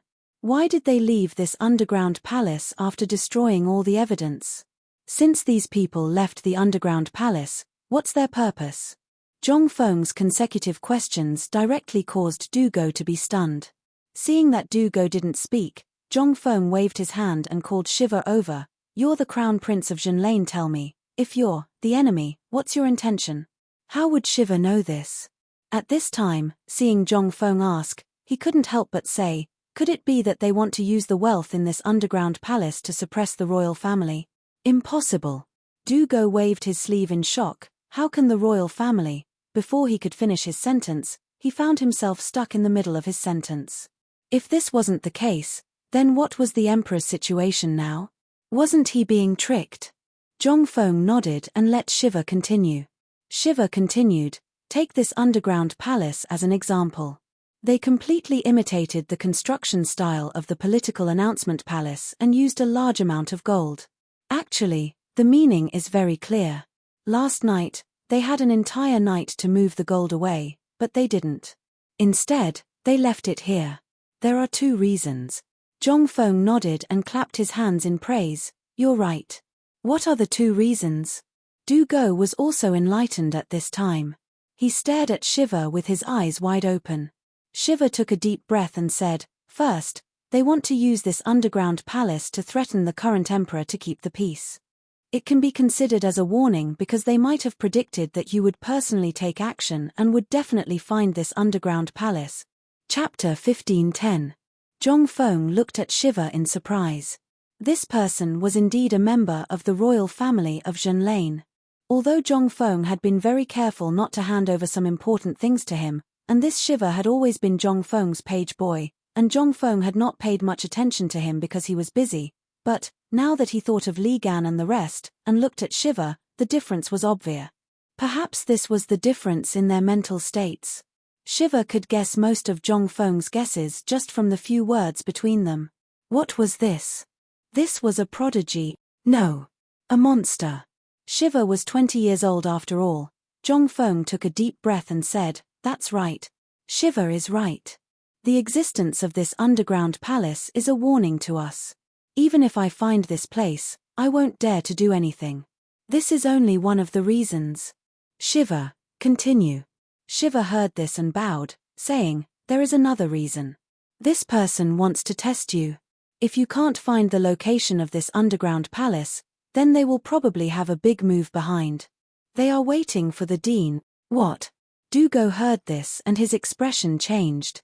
The location of the underground palace is at Yongjia Lane, which is at the foot of the city wall of Tonghua Gate. This place is remote and sparsely populated, so it is very suitable for some shady business. The secret door of this underground palace leads directly to the outside of the city. If these people want to rebel, they only need to enter the city through this secret door and quietly control the guards of Tonghua Gate. After entering the city, they can go straight to the imperial city. Du-go's expression changed greatly when he thought of this. Shiva's expression gradually turned solemn. At first, he only understood half of it, but after he repeated it once more, he was able to understand all the parts that he didn't understand previously. These people's goal was not simple. After Shiva finished speaking, he quickly bowed and said, redeem this student's incompetence. There are even more profound parts. I hope you can enlighten me. Zhongfeng smacked his lips and said, Da Bing, did you see that? As for the few of you, sigh, forget it. You're on your own now. While Du-go was feeling ashamed, Zhongfeng stood up and patted Du-go's shoulder. You're right. Even if Lao Tzu didn't misjudge you back then, from the moment you entered the tavern, I already said that you would definitely become a capable person in the future. Now it seems. TSK, your achievements are limitless. When Shiva heard this, he immediately lowered his body even more. This is all thanks to Master's teachings.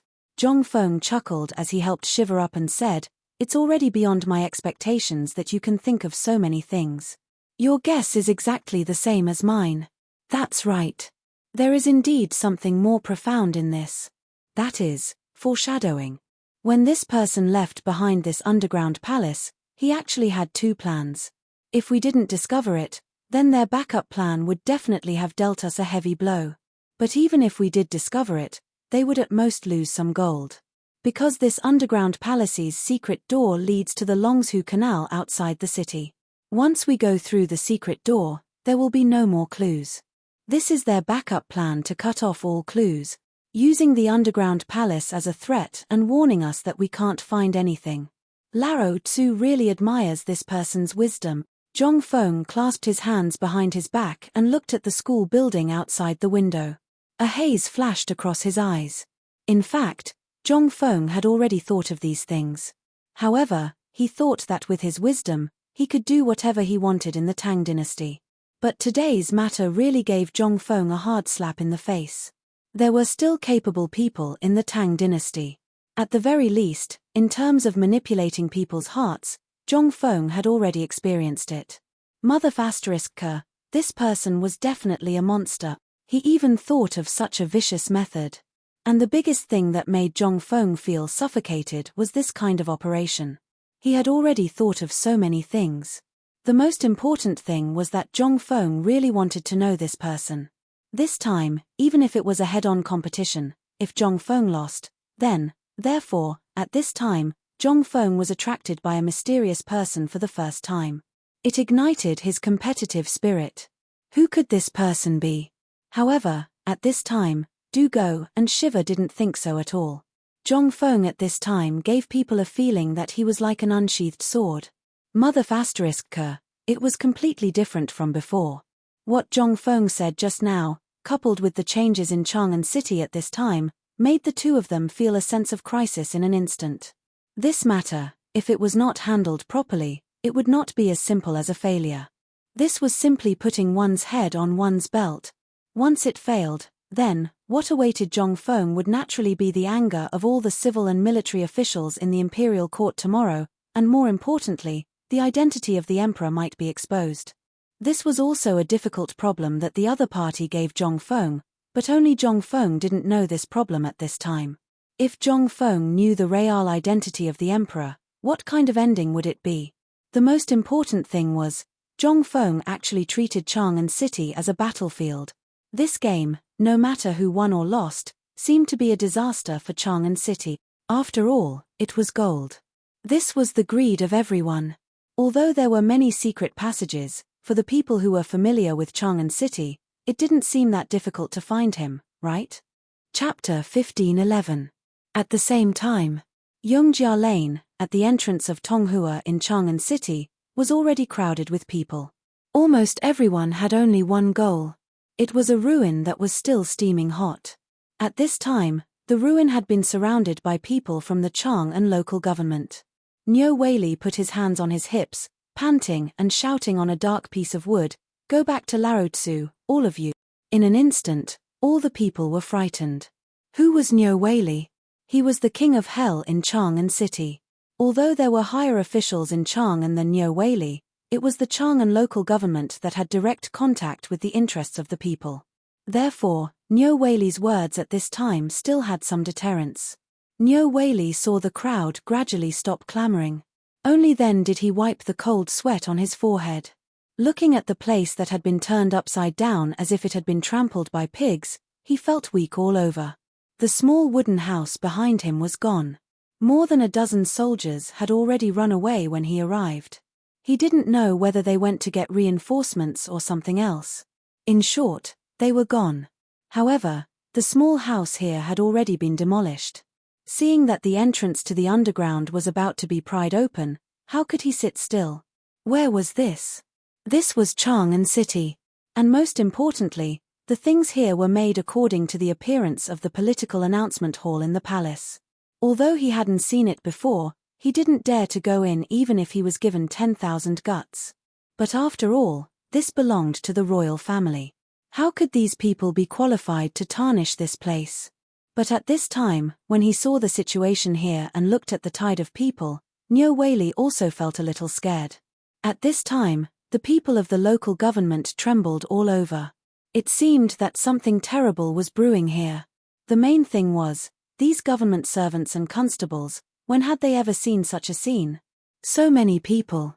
They also felt a chill in the bottom of their hearts. Master Niu, this place doesn't belong to the government, right? We didn't make any trouble. Second, we didn't smash or burn. We just want to have a look and help clean up this place. What are you doing? Yes. We didn't make any trouble. We just came here to have a look. Can't we even have a look? This is unreasonable. How can they do such a thing? Some people in the crowd were unhappy and began to complain. The key was that these people were all reputable figures. Even if Nyo Whaley saw them now, he had to treat them seriously. Nyo Whaley cupped his fists and said to the two people who had spoken before, "The situation here is really quite complicated. It's hard to explain in a few sentences," so he had no choice but to say, "The two of you, to be honest, this underground palace was built by the rebels. There are many things that are related to the secrets of the royal family. With your status, you should know the weight of these things. Do you think that this place is a place where outsiders can enter? Furthermore, this matter has already alerted His Majesty. When you arrived, you saw those soldiers running away. What are they doing?" He was going to call for reinforcements. "Once the people from the Chang'an military camp come, even I can't guarantee what will happen." In an instant, everyone's expression suddenly changed. This place. They only knew that there was an earth palace and there was gold. But they didn't know what it was. Most of them just came here to have a look. The news could be spread out, and it could flow out from under the crotch of those soldiers. Would there be a grain of gold sand? But one should know that those soldiers' eyes were very bright. The gold in this place, at this moment, Nyo Whaley continued to say loudly, "The laws of the Tang dynasty clearly state that if people without permission or covet the royal family, they will be banished to the bitter cold land at the border. You have to think carefully about this matter." In an instant, the people were in an uproar. Among them, those who wanted to have a look had other thoughts in their minds. Some wanted to retreat, but more people wanted to know what was going on. The most terrifying thing was when the crazy people went crazy. At this moment, although most of the people had dispersed, there was still a group of people who were loitering around, unwilling to leave. Nyo Whaley looked at these people and felt a headache coming on. They didn't even break the law. How could they arrest them? If they didn't arrest them, what kind of place was this? How could they be allowed to do whatever they wanted? If the underground palace were to be dug out, then his head would be cut off. At the thought of this, Nyo Jinda's head hurt even more. At this moment, a Yamen runner touched his head with a strange expression and walked over slowly. As he walked, he looked back at something. He almost bumped into Nyo Whaley. The Yamen runner said hurriedly, "Sir, this is something that someone gave me just now. He asked me to give it to you." Nyo Whaley heard this and immediately looked at the Yamen runner's hand. There was indeed a ball of white paper. Nyo Whaley's eyes narrowed. How many people could use a piece of white paper? And most importantly, they could send him private messages. At the thought of this, Nyo Whaley hurriedly asked, "Where is that person?" The Yamen runner looked behind him and said, "I didn't see him." Chapter 15:12. When Nyo Whaley heard this, he waved his hand and asked the Yamen to block him. He slowly unfolded the piece of paper. The piece of paper was not big and seemed to have been torn off. It was only 2 fingers wide and there were 2 words written on it with charcoal. "Leave. Leave. What does that mean?" Nyo Whaley was a little confused. Who on earth is this? But come to think of it, there are only a few people. It's impossible for it to be Blossom. I heard that he came out of the mansion and went straight back to the mountain. Then this. Could it be someone from the palace? At the thought of this, Nyo Whaley's expression changed greatly. Is there something else going on here? For example, is this intentional? At the thought of this, Nyo Whaley instantly connected everything that had happened in the city that day in detail. He really had some idea of what was going on. That is to say, what happened here might really have been done by someone on purpose. This underground palace is such a big thing. In the palace, there are so many spies from the Ministry of Personnel, Ministry of Justice, Supreme Court, and so on. How could they not know that there is such a big place here? If they don't know, it can only be said that this person's identity is no longer something that Nyo Whaley can touch. This is a tricky thing. Looking at those people who had been wandering around, Nyo Whaley couldn't help but feel a chill when he thought of it. Could it be that among these people, he thought of an extremely horrible thing, that is, these people seemed to be spies. At this moment, he finally figured out why someone would give him the note. It was obviously because someone wanted to give face to Zhong Feng, or his appearance had affected someone's plan. Cold sweat. In an instant, sweat oozed out of Niu Weili's forehead with a swish. It was said that in Chang'an City, even if one spat, one could hit a person that one could not afford to offend. Ever since he had some business with Zhong Feng, he had become more and more arrogant. Niu Weili's courage was a little high. Basically, he didn't think too much about some things. After all, Zhong Feng had a powerful backer behind him. However, today's note instantly made Niu Weili see the gap between them. Although Zhong Feng was only a fifth-rank official in name at this time, and although he said that he was the Chancellor and Viscount, Niu Weili thought that this title was just a casual remark made by the Emperor. But now, it seemed that, it was his own wishful thinking. That was a real identity. What was he? He was just a small county magistrate of Chang'an City. Putting everything else aside, any one of Zhong Feng's identities could easily kill him, and he wouldn't even need to pay with his life. At this moment, Niu Weili panicked. However, he didn't dare to show it. He didn't know that since this person dared to give him a note like this, it meant that this person wanted to use this method to warn him not to get involved. He tried to slip away. I really want to. He narrowed his eyes slightly, thinking hard about the reason to leave. However, after looking around, he couldn't find a reasonable explanation. However, at this moment, he suddenly found that not far away, an old man was sitting on a piece of rotten wood not far away. He seemed to be resting his feet, but also seemed to be digging for something. In an instant, Niu Weili's eyes lit up. He hurriedly shouted angrily, "How dare you, old man? Lao Tzu has said that no one is allowed to touch a blade of grass or a tree here. How dare you steal under my nose? Guards!" Everyone was scared silly by Niu Weili's sudden outburst. What was going on? What was he doing? Was he crazy, or did something really big happen? The old man was scared out of his wits. He trembled in fear and held up a broken straw shoe high, shouting that he was wronged. But what was this? This was a chance for Niu Weili to escape. How could he give up? He waved his hand and shouted angrily again, "Guards! Here!" All the Yamen runners didn't know what was going on. However, seeing Niu Weili so angry at this moment, they thought that this old man had really done something outrageous. They hurriedly surrounded him. The old man was so scared that his whole body was shaking. He shouted that he was wronged. However, Niu Weili wouldn't listen. His nonsense. He waved his hand and said, "Quickly arrest this thief and bring him back to the Yamen. I want to investigate thoroughly." All the Yamen runners were dumbfounded. At this moment, they couldn't stand it anymore. Wasn't he just sitting there and getting a shoehorn? What was wrong with him? Did he drink the wrong medicine? However, he only dared to criticize in his heart. Nevertheless, he still ran over eagerly. More than 100 burly bailiffs surrounding an old man who had lost all his teeth. This scene was simply too beautiful. Niu Weili rolled up the sleeves of his official uniform and waved his hand, "Guards, escort him back to the Yamen." All the Yamen runners were dumbfounded. He came in a hurry with an imposing manner. Now he was in a hurry to go back. What was he going to do? The private advisor's mouth was wide open, and the folding fan in his hand was about to fall to the ground. He was stunned by Niu Weili's magnificent feat and was directly petrified. What the F***ck is going on here? Just as the private advisor was in a daze, Niu Weili had already gotten into the sedan chair. However, when he saw this, he was also anxious. He hurriedly lifted his robe and hurriedly pulled the private advisor, saying, "If not now, when should we go?" Chapter 15:13. After Niu Weili left, everyone was stunned for a moment, and then they all flocked to the house that had been turned over like a mountain or river. At this time, no one could tell that this was a house. Appearance. The people were crazy, especially after people exclaimed one after another, picking up a piece of glittering gold ingot or a jar of copper coins from the ground.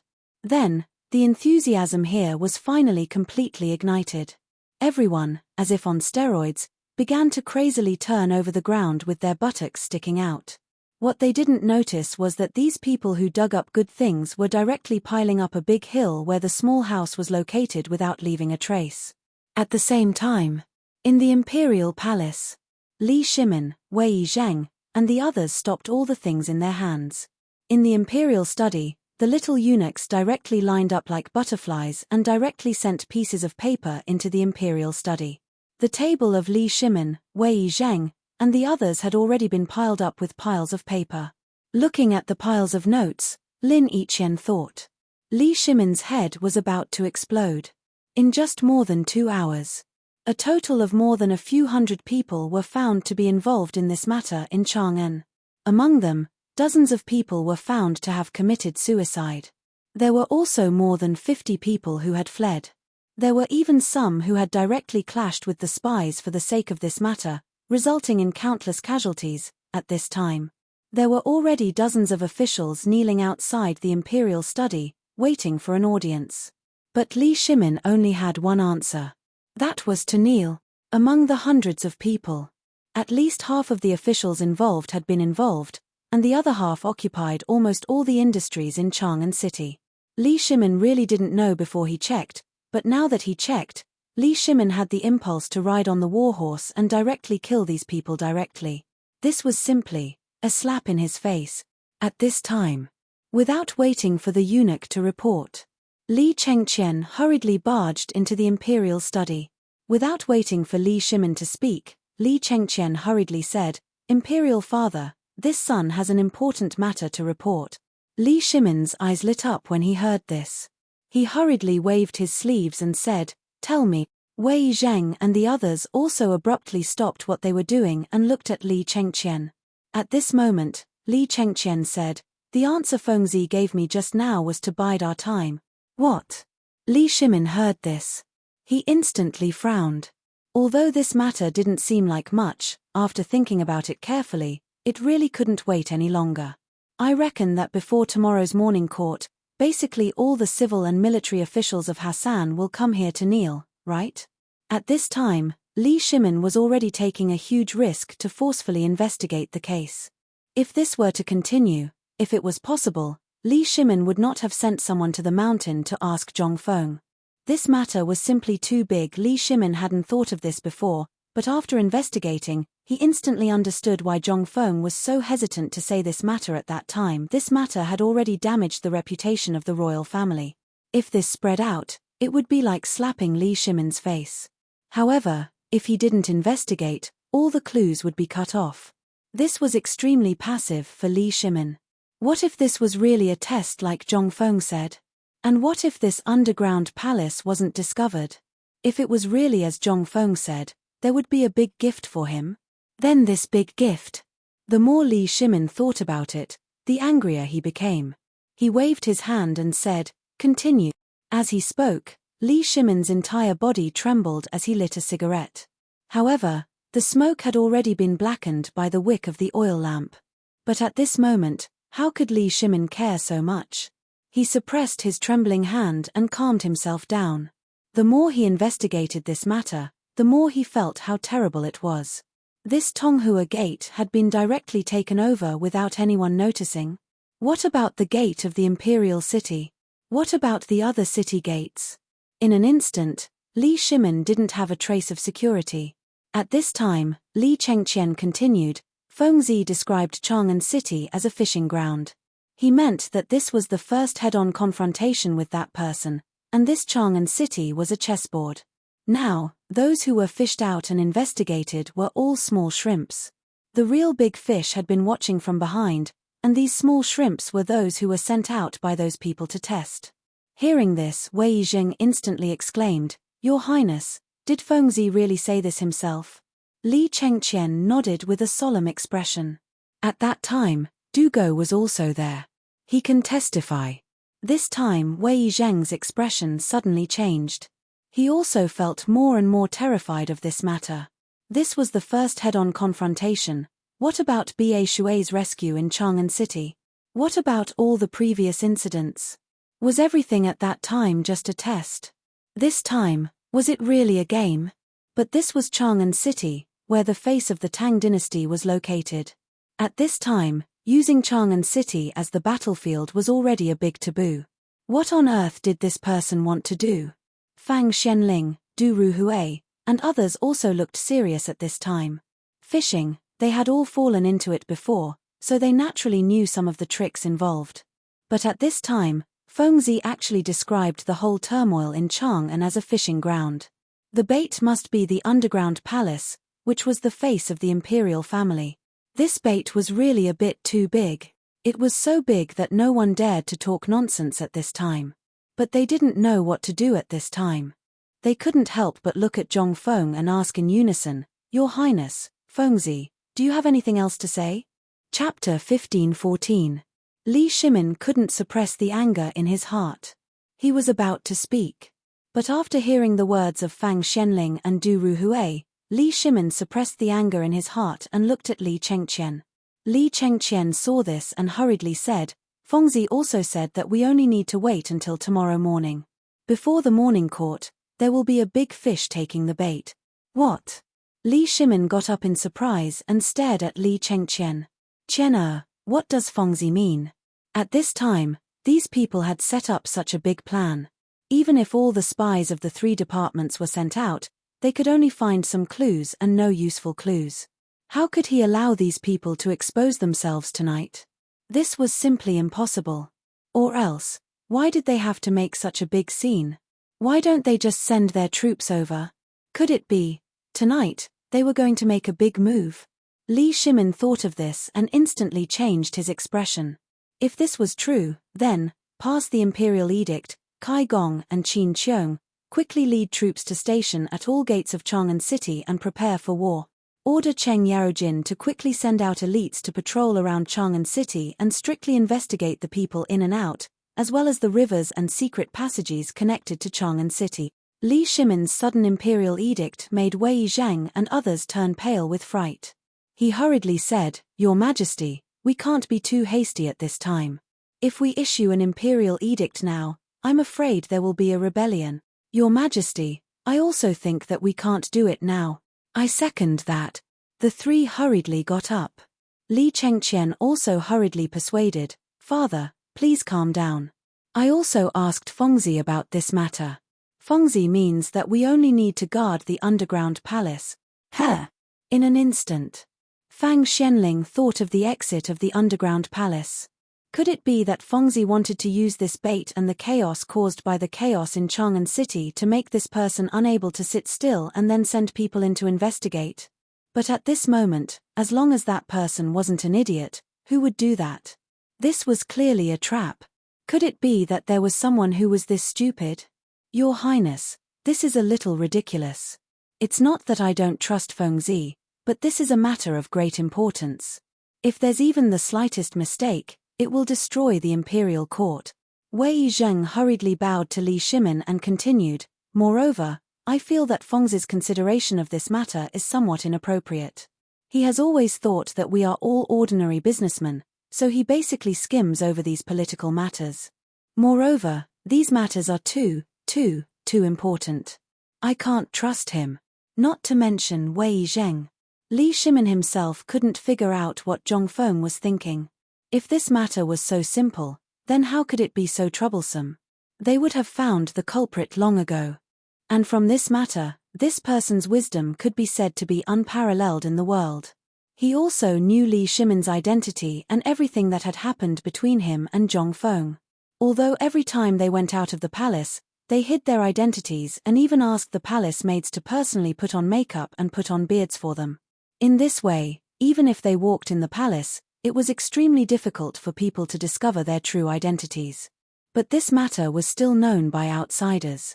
And now it became the most important thing for others to use against them. At this moment, Li Shimin thought about it and felt a little regretful. If only he had directly revealed his identity earlier, perhaps, it would have been much better. But now was not the time to talk about this. Li Shimin knew the consequences of this matter, but at that time, because he was angry, he wanted to catch them all in one net. However, what he didn't expect was that the people involved in this matter were really unprecedented. Basically, half of the officials in the imperial court were involved. What did this mean? Even before the incident at Xuanwu Gate, this was not to be outdone. At this time, Li Shimin felt a deep and heavy pressure, as well as waves of suffocation. Everyone's faces that he trusted, flashed through his mind like a revolving lantern, but he still couldn't find a useful one, or rather, a suspicious one. But suddenly, a person's shadow inexplicably leaped out. "Qian." Li Chengqian hurriedly said, "Your son is here." "Where is Duke of Chen?" Wei Zheng and the others instantly frowned. Could it be? The emperor was suspecting. Li Chengqian began to panic. He hurriedly said, replying to Imperial Father, "Early yesterday morning, Duke of Chen left Chang'an City for Luoju." Luoju? Li Shimin narrowed his eyes. Duke of Chen has been in the Eastern Palace this entire time. Did anything strange happen? Li Chengqian had also sensed that something was wrong, and he hastily gave a detailed report of Hu Junji's movements. He wanted to find out what the Crown Prince had been studying and what he was up to. This was all very normal. After all, this was the Crown Prince's father-in-law, so there was nothing wrong with asking. But, with this answer, there didn't seem to be anything strange. Li Shimin couldn't help but be even more confused. Why did Zhong Feng say that it was Hu Junji? Could it be Zhong Feng had suspected him from the start? Chapter 15:15. The first impression that Hu Junji gave off was that he was kind and amiable. He had also met Zhong Feng a few times. The first time was at Zhong Feng's residence, where he had personally witnessed Zhong Feng's mystical leg-linking technique. Then, during the opening ceremony, he had gone up the mountain to see Zhong Feng's White Deer College. And early on, during the famine in Chang'an, Hu Junji had taken out 10,000 dan of grain to support Zhong Feng. After that, Li Shimin's memories seemed to have nothing to do with him. Why would Zhong Feng bring up this person? Whether it was Li Shimin, Wei Zheng, or the others, they were all baffled. Ever since the Xuanwu Gate incident, Hu Junji, this meritorious subject, had bravely retreated at the top of the tide. He basically did not participate in the politics of the imperial court, leaving behind only an empty title and a salary. Such a kind and low-key person, it was hard for them to connect him to the person behind this matter who was so meticulous in planning Weibo. This was simply impossible, absolutely impossible. Li Shimin took in a deep breath and slumped against the soft couch of the dragon throne. Rubbing his forehead, he asked, "Is there any mystery behind that secret passage? Also, Fengzi, what other plans do you have? Tell us in full." "As your majesty commands." Li Chengqian hurriedly told Wang Chong all of Zhong Feng's plans. For a moment, the entire imperial study fell silent, but at this moment, it was so quiet that it was somewhat frightening. The human heart. Yet another contest of the human heart. At this moment, Li Shimin and the others finally understood why Zhong Feng had said that this was a battlefield.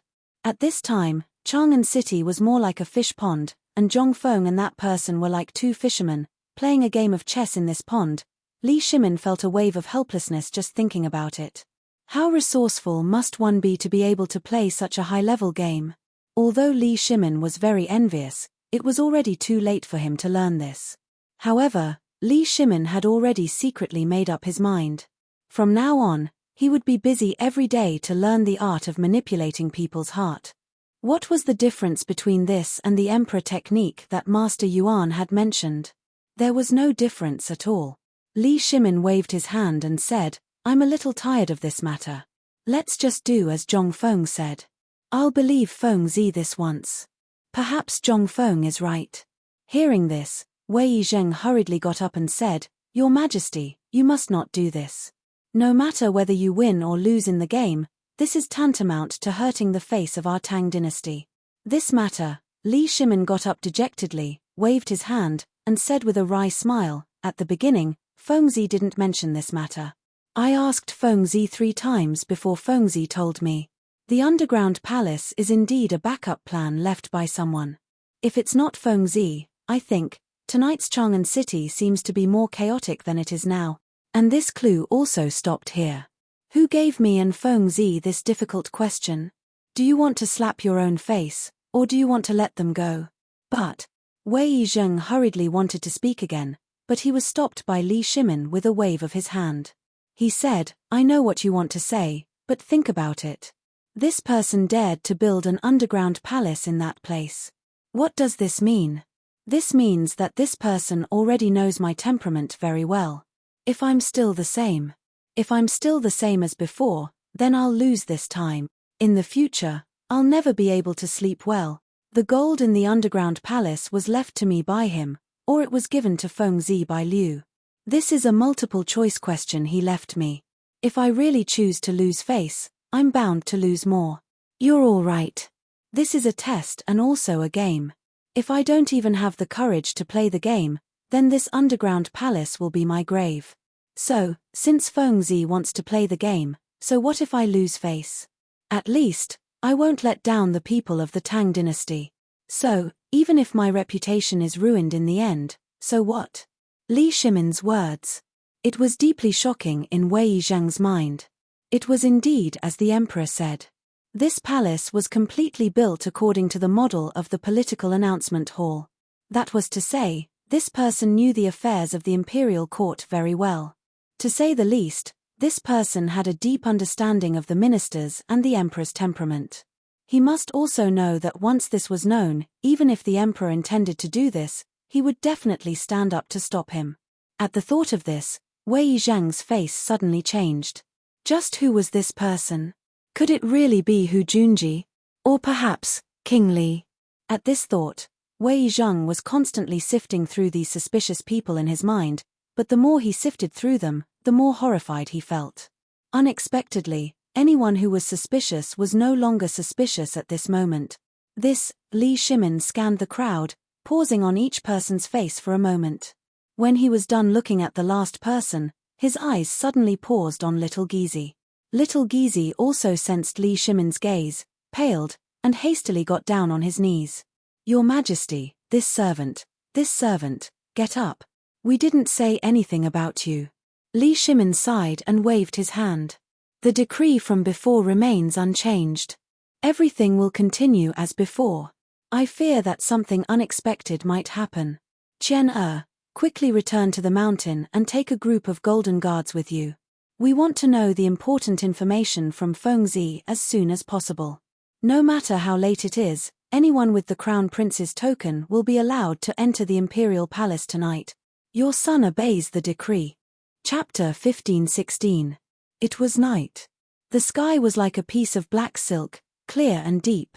If one stared at it for a long time, there would be a kind of fear and loneliness, as if being swallowed by the darkness. Zhong Feng was lying on the balcony on the second floor. The recliner under him creaked. Other than that, there was no sound on the mountain.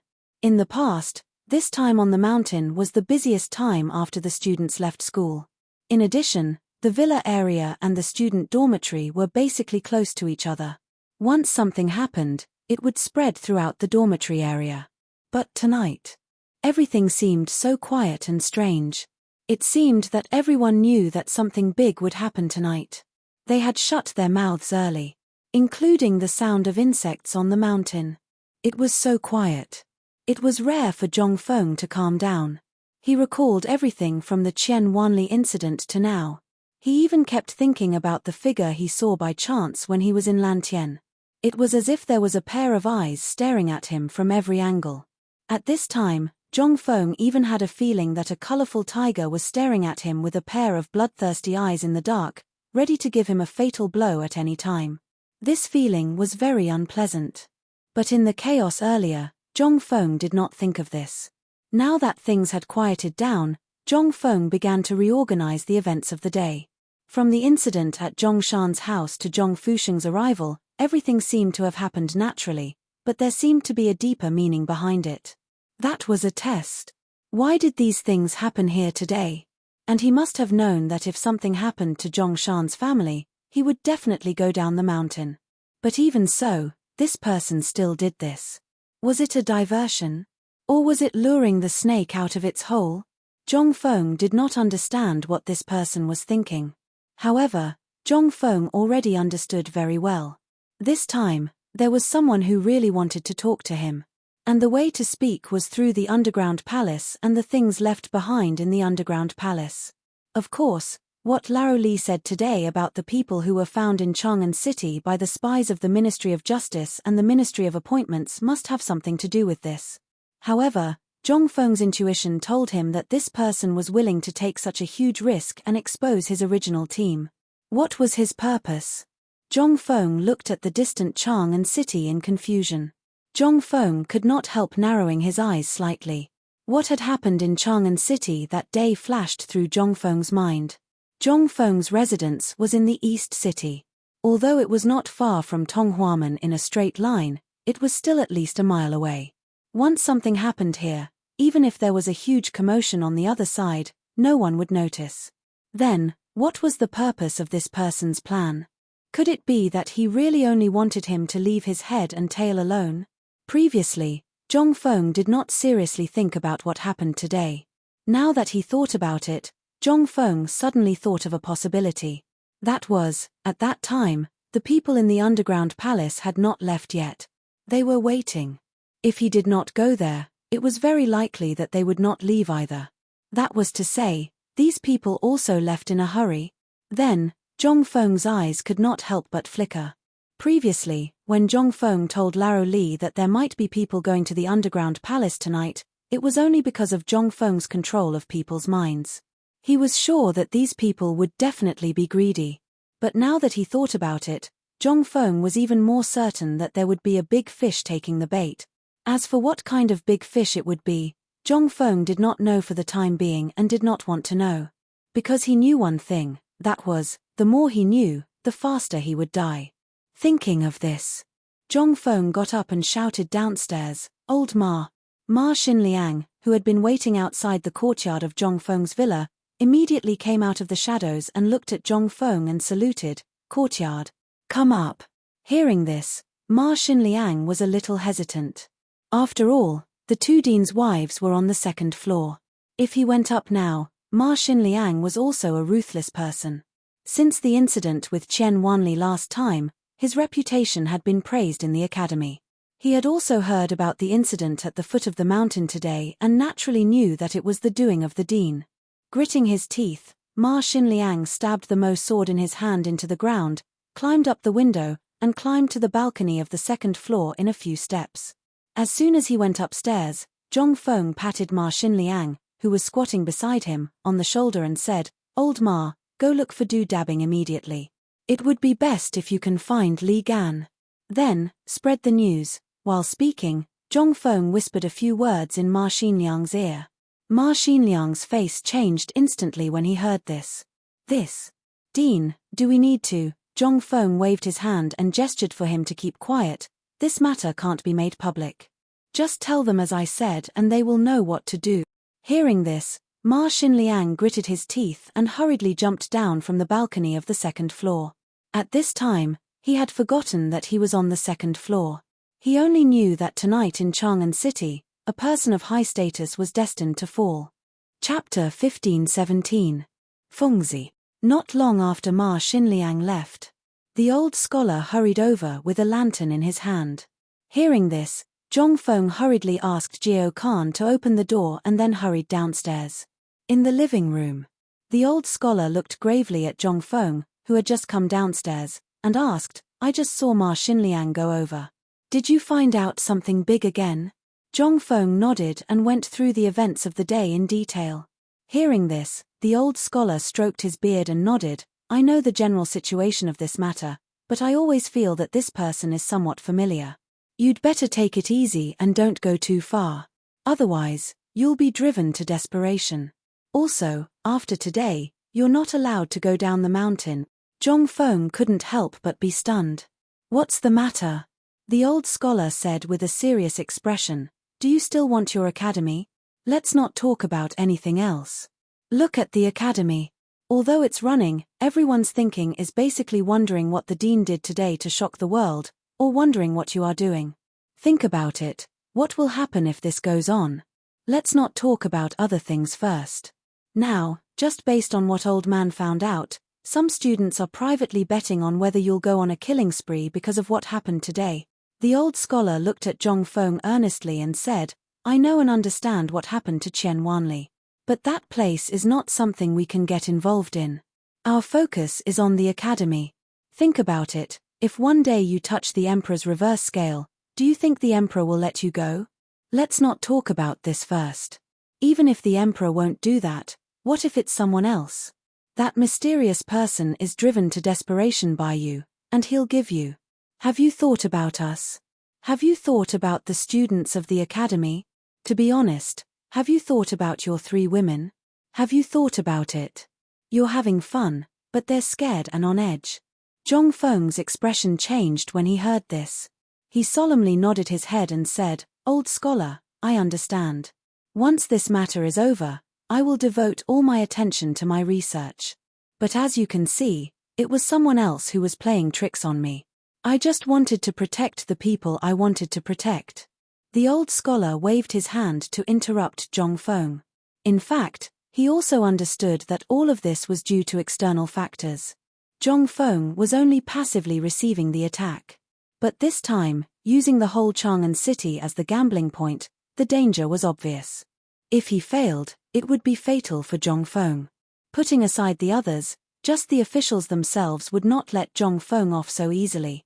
The entire academy, as well as the reputation that Zhong Feng had built up, would collapse in an instant. As for Zhong Feng's family, what will happen? These old guys said that it was okay. At worst, they could go back and write letters to others. But what about his 3 women? Especially Yu and Jingshu. The old scholar was experienced. Of course, he knew that the 2 women had consummated their marriage with Zhong Feng. That meant they had sex. At this time, the old scholar didn't want to come at first. After discussing this matter with Yu Shinan and others, he met Ma Xinliang on the way back. After asking, he knew that Zhong Feng was going to make trouble again. So he hurried to find Zhong Feng. He wanted to tell Zhong Feng everything clearly so that Zhong Feng wouldn't do something out of line in the end. If that happened, it would be too late for regrets. But in the face of these questions, Zhong Feng also suddenly woke up from his stupor. The old scholar was right. At this time, it was time to think about his family. What happened at Zhongshan's house today was already a wake-up call. What if it wasn't what happened today, but someone came to assassinate him? What would the consequences be? Zhong Feng had thought about this since Qian Wanli's death. But he had been busy and forgot about such an important matter. Hearing the old scholar's earnest words, Zhong Feng nodded seriously and said, "Old scholar, don't worry. I have my own plans. After tonight's matter is settled, I will deal with the matters on the mountain. I will not care about this matter anymore." The old scholar heard this and shook his head speechlessly. He knew that Zhong Feng was soft-hearted.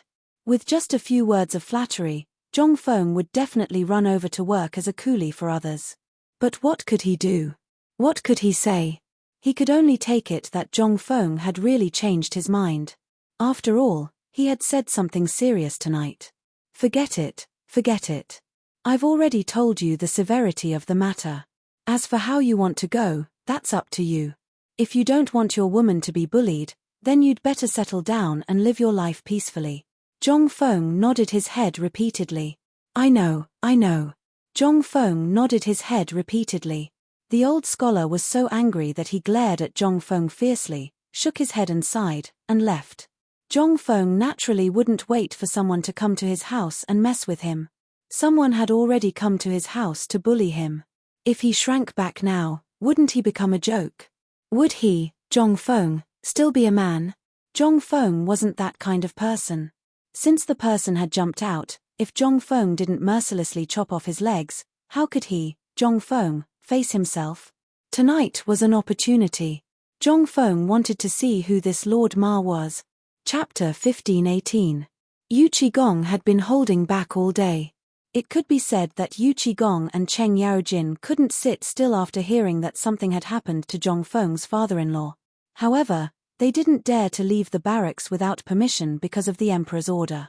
After enduring for a day, the emperor's imperial edict finally arrived in the evening. However, Cheng Yaojin was dumbfounded when he heard the edict. The emperor's edict was for him to take a stroll outside the city. What was the meaning of this? What the hell?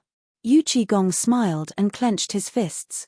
Instantly, there was a burst of sound like beans being fried.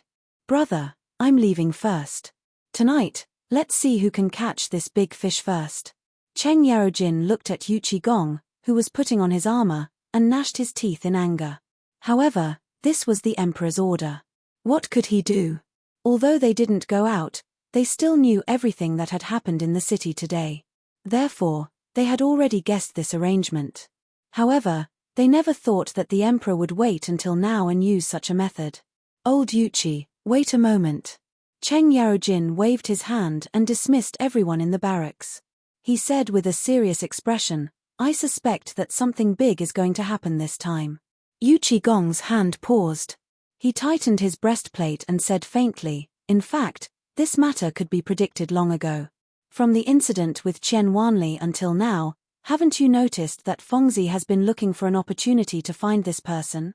Today's matter is actually a bit strange.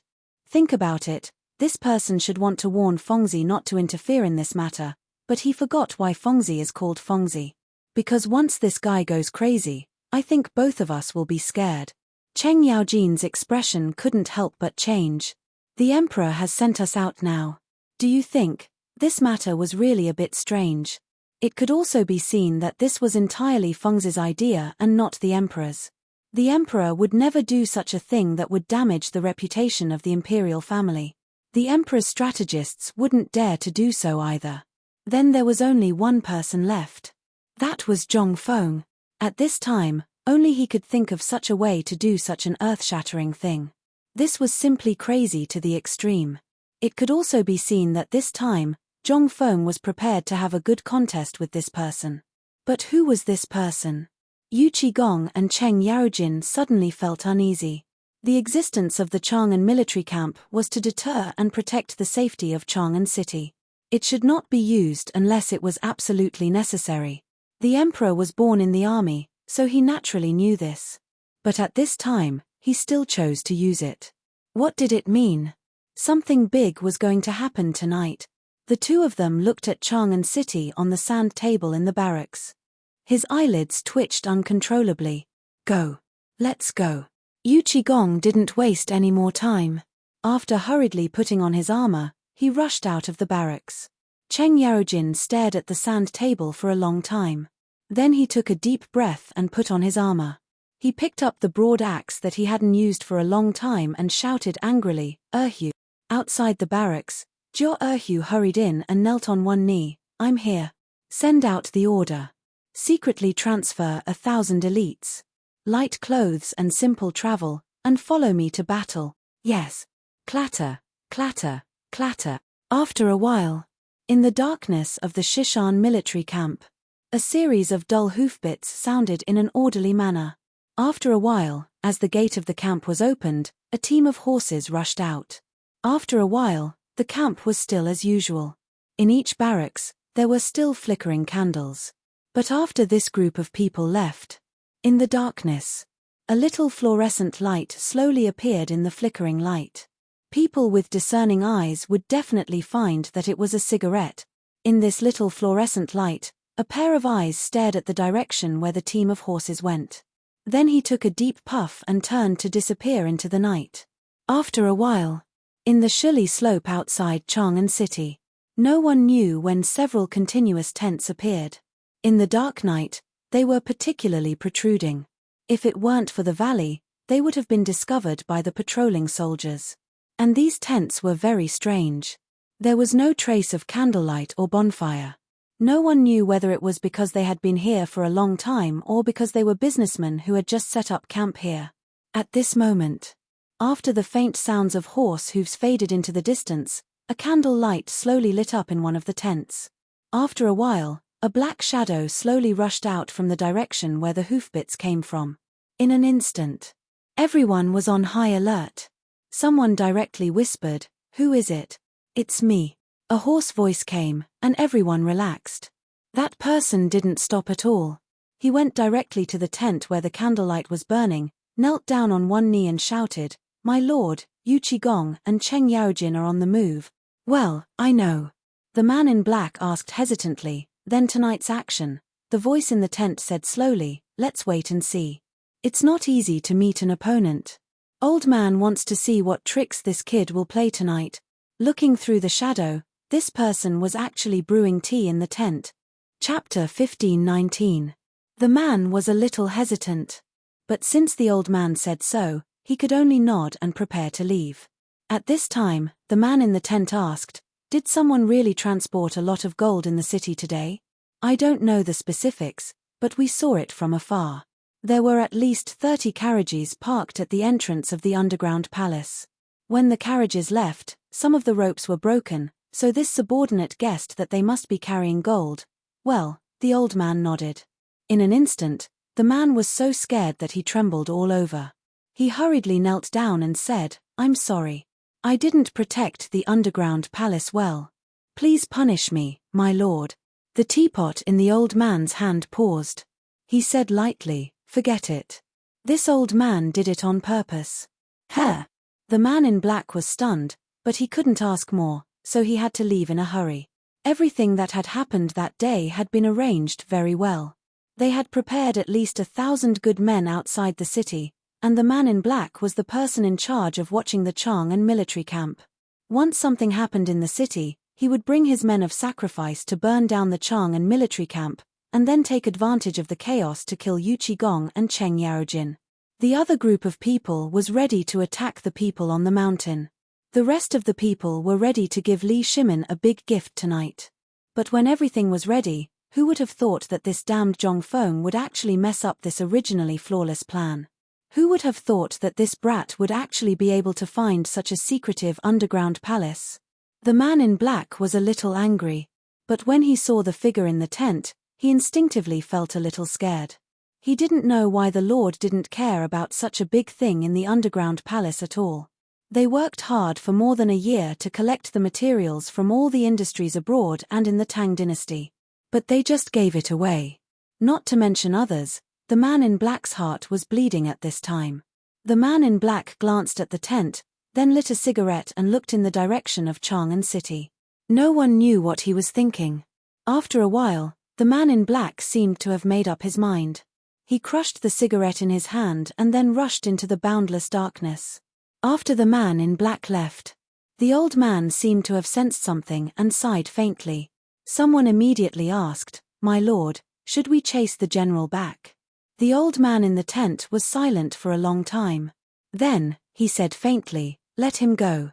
The few of you follow him. If there is any news, report it immediately." "Yes." After seeing that everyone had left, the old man in the tent said faintly, "Pass down the message. Everyone retreat 5 miles. Everyone in the dark was stunned. However, they did as they were told. No one knew what the Lord was thinking. Meanwhile, the black-clothed man followed Cheng Yaojin's men closely all the way until they gradually approached the secret passage. Only then did the black-clothed man use the darkness of the night to slowly hide in the grass. After waiting for Cheng Yaojin's men to leave for a full meal's worth of time, the black-clothed man flashed and entered the secret passage. The black-robed man was in no hurry. Leaning against the cold wall of the secret passage, he rested for a moment. Then, he carefully took out a bamboo cage the size of a fist from his arms. There were a few squeaking sounds of mice in the bamboo cage. The black-clothed man poured the mice in the bamboo cage onto the ground. The mice seemed to be very human. They sniffed the black-clothed man's feet and then carefully entered the secret passage. After a while, the sound of mice squeaking leisurely sounded one after another in the secret passage. At first, there were only 1 or 2 mice. Not long after, the squeaking sounds of the mice became one. At this time, the black-clothed man slowly lay on the ground. His hands and feet tiptoed like an ape as he slowly crawled into the secret passage on the ground. Squeak, squeak, squeak. Ding dong. Ding dong. Following the sound that only belonged to the darkness, there was no trace of abnormality. The black-clothed man gathered his courage and slowly stood up. In this underground palace, there were treasures that could rival the imperial treasury. Today, seeing so many people looting there, it would be a lie to say that he was not moved. How many brothers have lost their lives for this thing? The man in black saw everything that happened in the city today. He watched helplessly as his bodyguard and his brother's home were sealed by the imperial guards.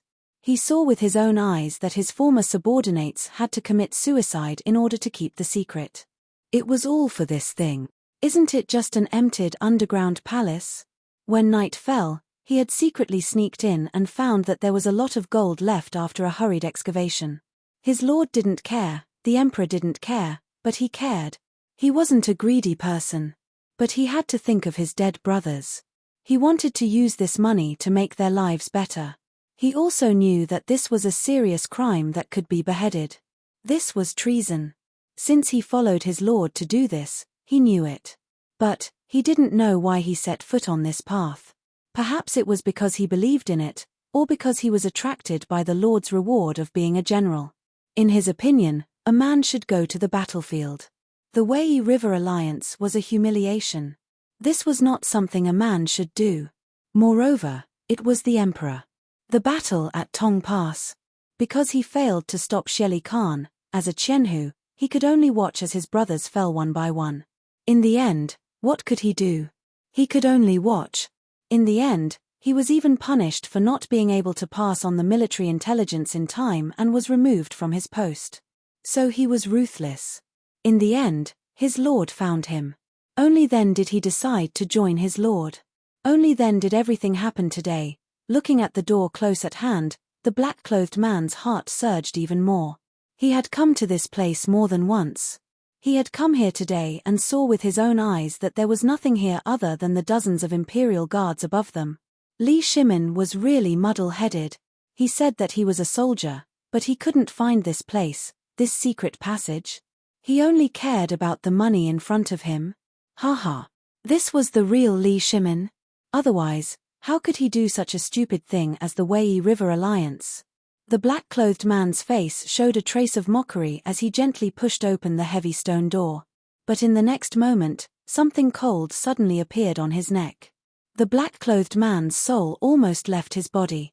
Without waiting for him to make any movements, more swords were already on his body. At this time, a cold voice slowly sounded, "Don't move."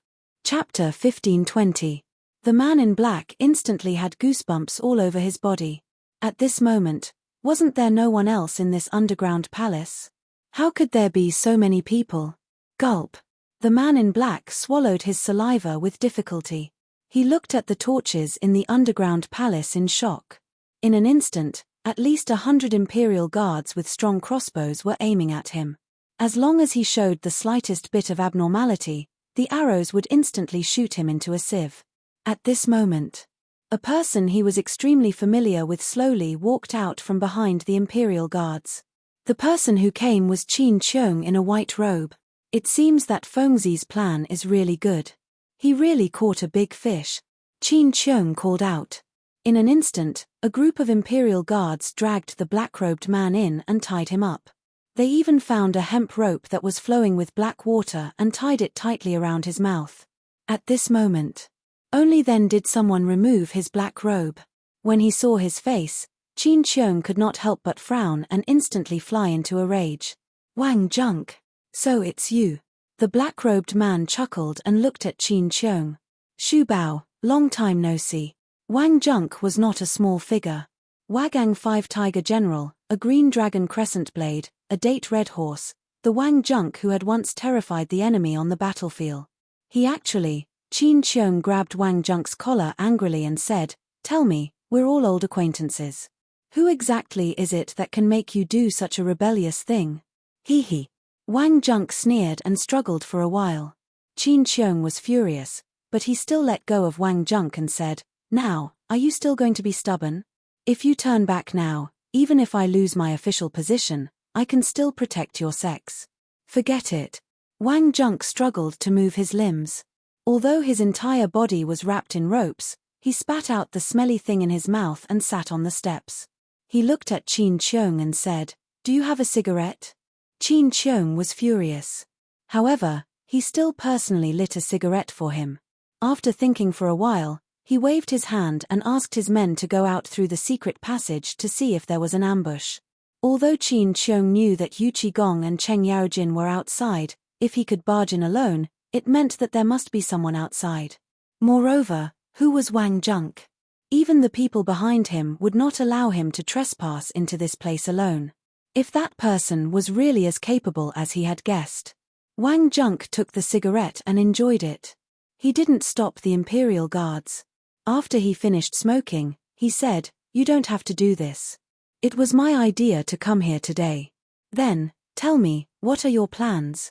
Qin Qiong asked relentlessly. Wang Junk chuckled and said, "You don't have to ask about this. The reason I'm here today is to get some gold back.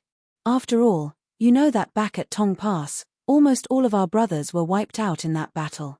But the outcome was that I didn't deliver the news in time, and the imperial city of Chang'an was in danger, haha." Wang Junk smiled bitterly. Instantly, a hint of anger appeared in his eyes. If not for his incompetence, would the Tang dynasty have suffered such humiliation? If he had chosen to retreat to Luoju, would the entire Tang dynasty have been humiliated? "My brothers would not have died in vain." "Shut up!" Qin Qiong shouted angrily. His Majesty made his own decision. It was good to retreat to Luoju, but have you thought about what would happen to the Tang dynasty if His Majesty retreated? Would the people of Chang'an City be able to withstand the butcher's knife of Shelley? You don't think about anything but your hatred. Have you ever thought about who His Majesty would vent his humiliation on? Qin Qiong was a man of few words, but Wang Junk really provoked him today. He had fantasized for a long time in his heart and thought about who would be fooled. However, he never thought that the one who would be fooled would be Wang Junk. Today's plan. He was supposed to be the one. He should be stationed in the imperial city.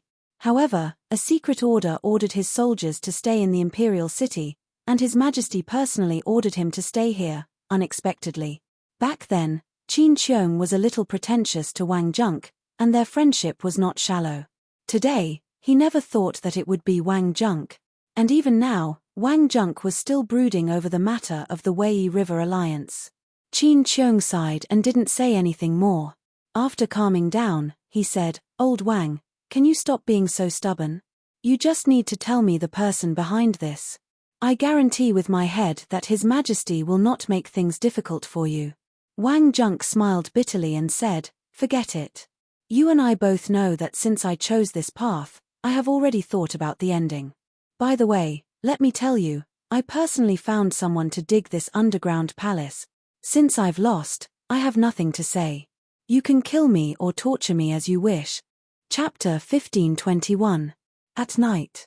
The people in the underground palace were still lying in ambush. But Wang Junk had been secretly escorted back to the palace to await the emperor's execution. But the first step was to pry open his mouth. In the imperial study.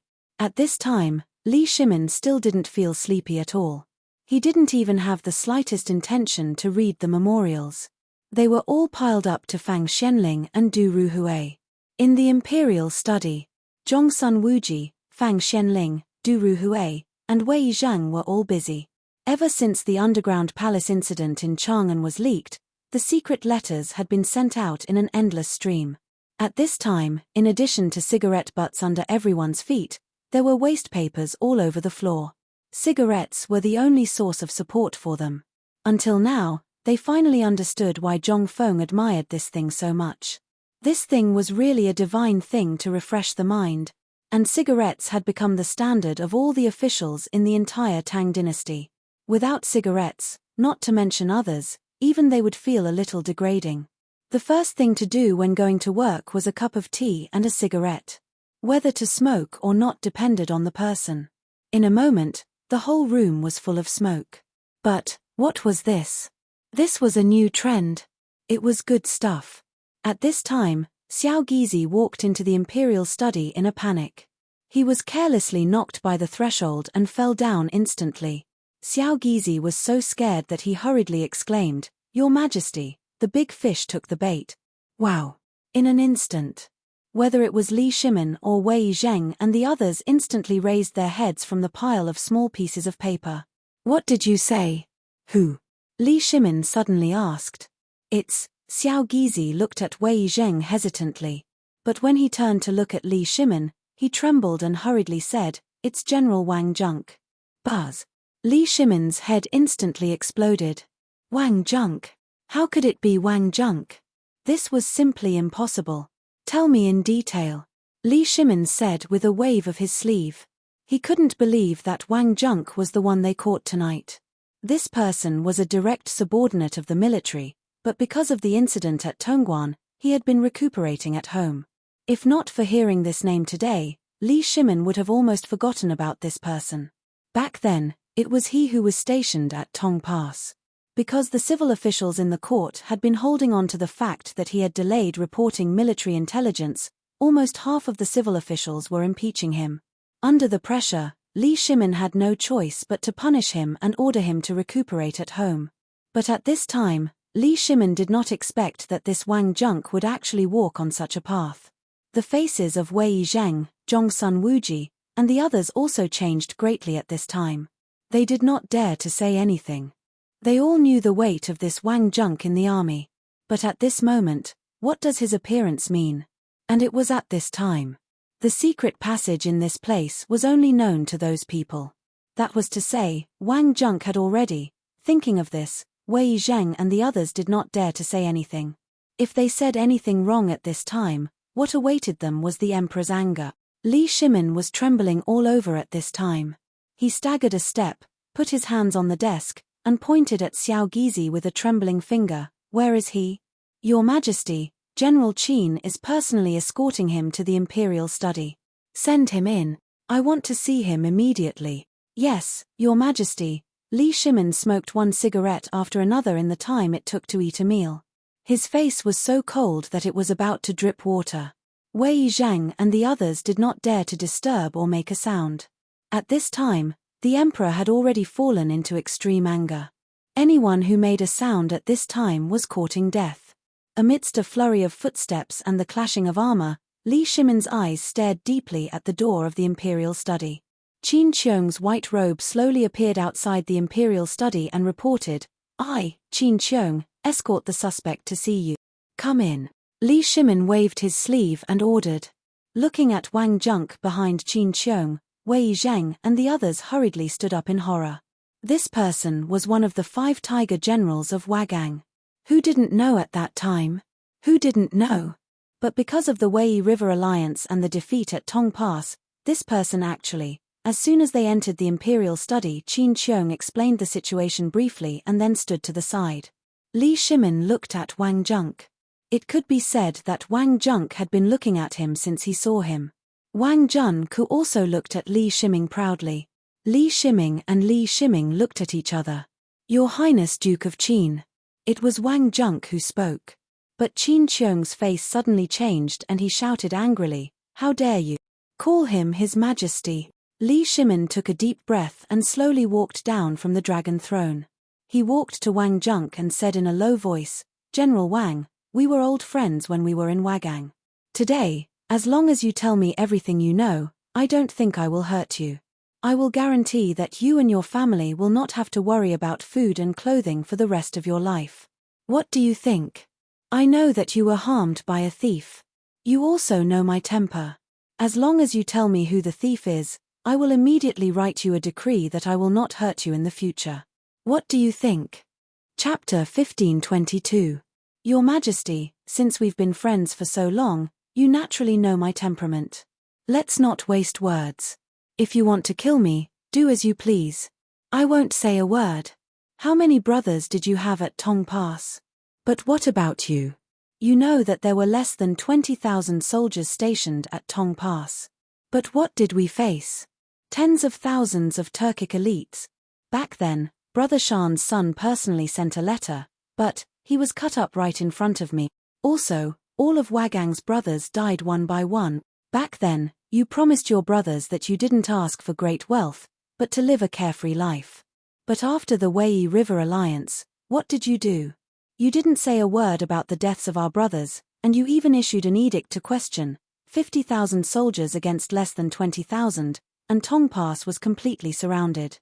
Even if we had wings, we couldn't fly out. How many brothers died in vain to deliver the letter? Do you know? That's enough.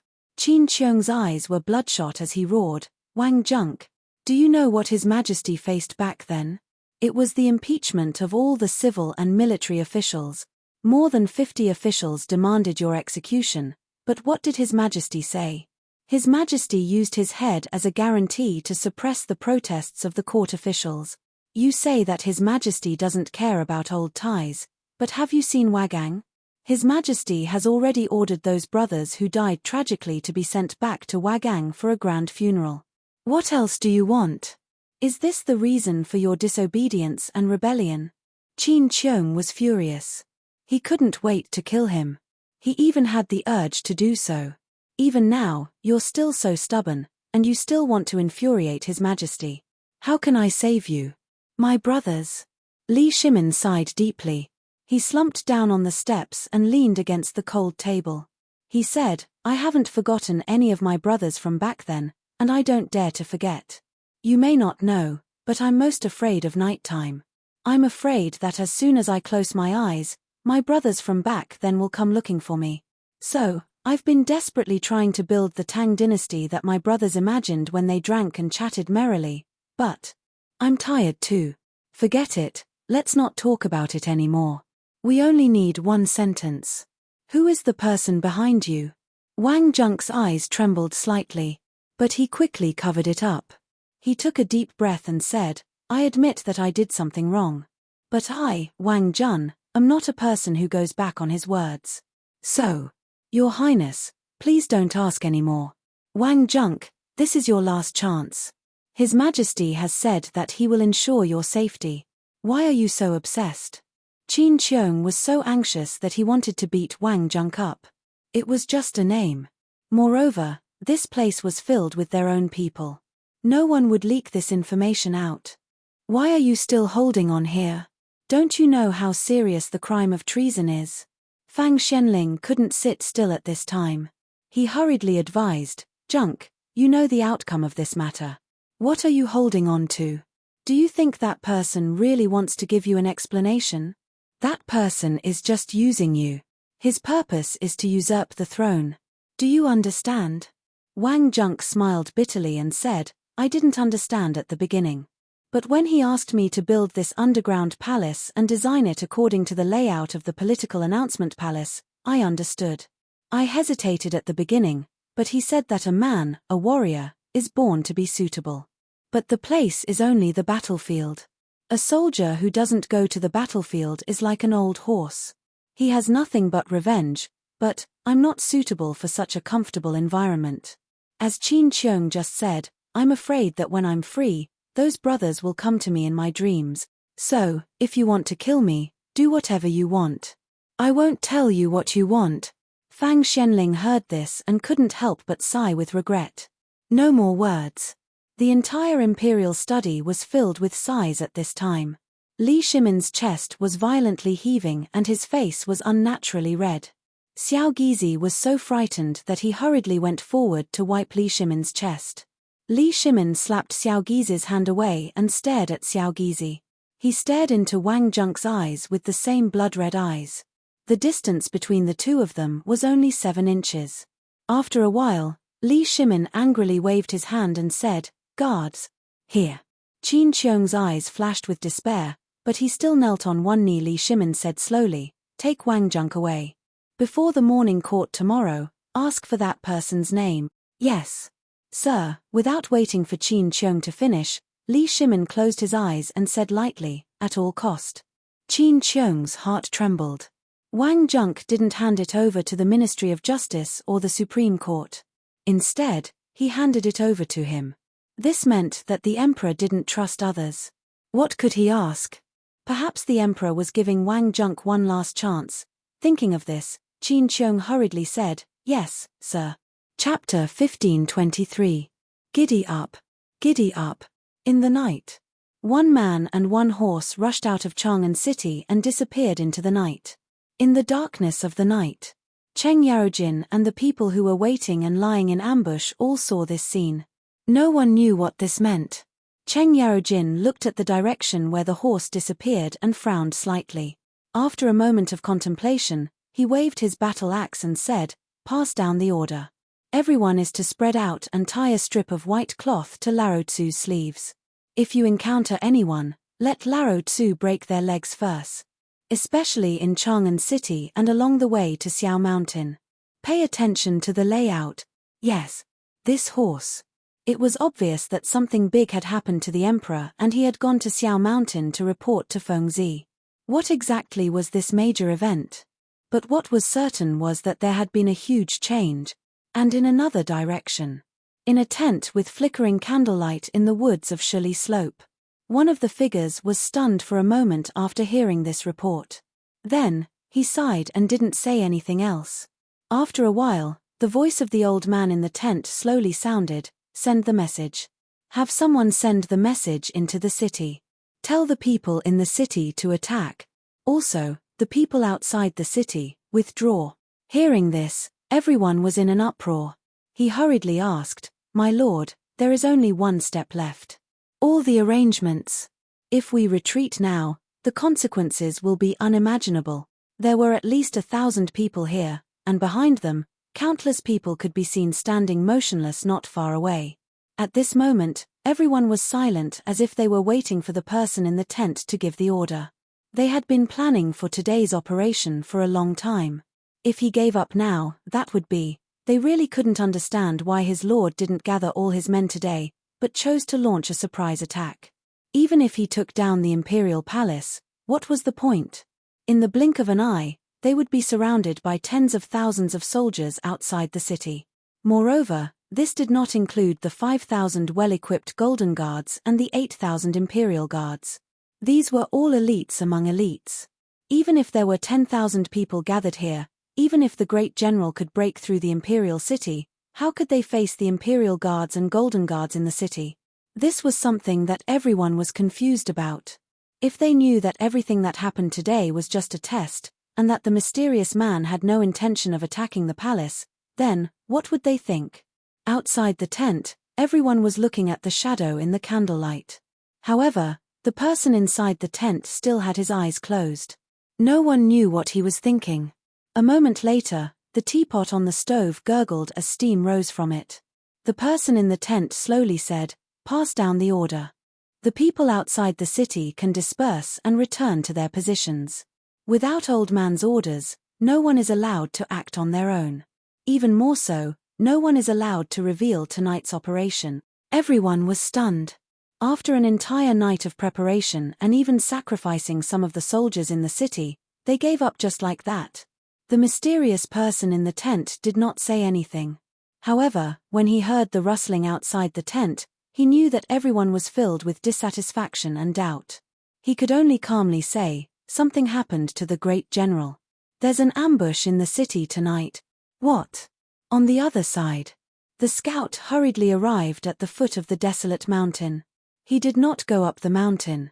Instead, he passed a bamboo tube to a person who had been waiting there for a long time. Then, the two of them instantly went in opposite directions. One went up the mountain while the other returned to the city. The moment the two of them separated, a group of soldiers once again went into hiding as if nothing had happened here. That person urged his horse to gallop towards the entrance of White Deer College. After passing the tube to a person at the entrance of White Deer College, he turned back. At the entrance of the college was the small wooden hut that Zhong Feng was in previously. When Li Chengqian, who was drinking tea, heard this, he hurriedly stood up and rushed to the door. The secret memorial from the messenger appeared in Li Chengqian's hands. Li Chengqian did not have time to think. He quickly opened it. There were only a few words. The big fish took the bait. The big fish was Wang Junk. When Li Chengqian saw this, his hands trembled and he almost tore the note apart. Wang Junk. That person. That person was amazing. He was actually able to pull him down. Who exactly was this person? Li Chengqian did not have time to think. He hurriedly pulled the note and rushed out of the wooden hut, galloping towards Zhong Feng's location. Today's events in the city instantly became complicated and confusing. They actually managed to lure out the former 5 tiger generals of Wagang village. What did this mean? Was it someone from the military? Or could it be that someone even more powerful than the military had infiltrated the city? Could it be that something even more terrifying was waiting for them tonight? Li Chengqian did not have time to think too much. It was useless to think too much. This was a game of chess, a game of chess. How could he participate in such a game of chess? However, being able to participate in it already made Li Chengqian extremely excited. What was this? This was a real battlefield. Using the people's hearts as expectations and using a city as a battlefield. This was simply more exciting than personally leading hundreds of thousands of soldiers on the battlefield or guiding hundreds of thousands of soldiers in battle. Chapter 1524. Tonight was destined to be a sleepless night. Yu Shan'an and the others on the mountain didn't sleep. They were all watching every move in Chang'an City. And the person who tipped them off was naturally Du Go. Zhong Feng naturally didn't feel sleepy. He was also a little excited and looking forward to such a wonderful battle. Although he didn't like it, Zhong Feng was still looking forward to the result since he could meet such an opponent. Although he didn't know what the result would be if they failed tonight. But Zhong Feng's intuition told him that tonight's plan wouldn't fail. After all, he had played the simulated battlefield game countless times. He often read countless novels, movies, and military stories. Although it was the first time for Zhong Feng to participate in such a scene in person, that kind of heroic feeling made Zhong Feng a little eager to know what kind of organization would be involved in tonight's big fish. In Zhong Feng's memory, he had never seen any record of this matter in the old and new books of the Tang dynasty, as well as various versions of the Tang dynasty novels, movies, and TV shows. At this time, Zhong Feng was a little confused. Did this world really return to the Tang dynasty more than 1,000 years ago, or did it time travel to a parallel world similar to the Tang dynasty? Fengzi. At this time, Li Chengqian's voice instantly refreshed Zhong Feng. He got up from the recliner quickly, glanced in the direction of Chang'an City, and then looked at the moon in the night sky. He hurriedly asked Jiao Khan to open the door. Li Chengqian hurriedly went to the balcony on the second floor and hurriedly said, "Fengzi, something happened." "What happened?"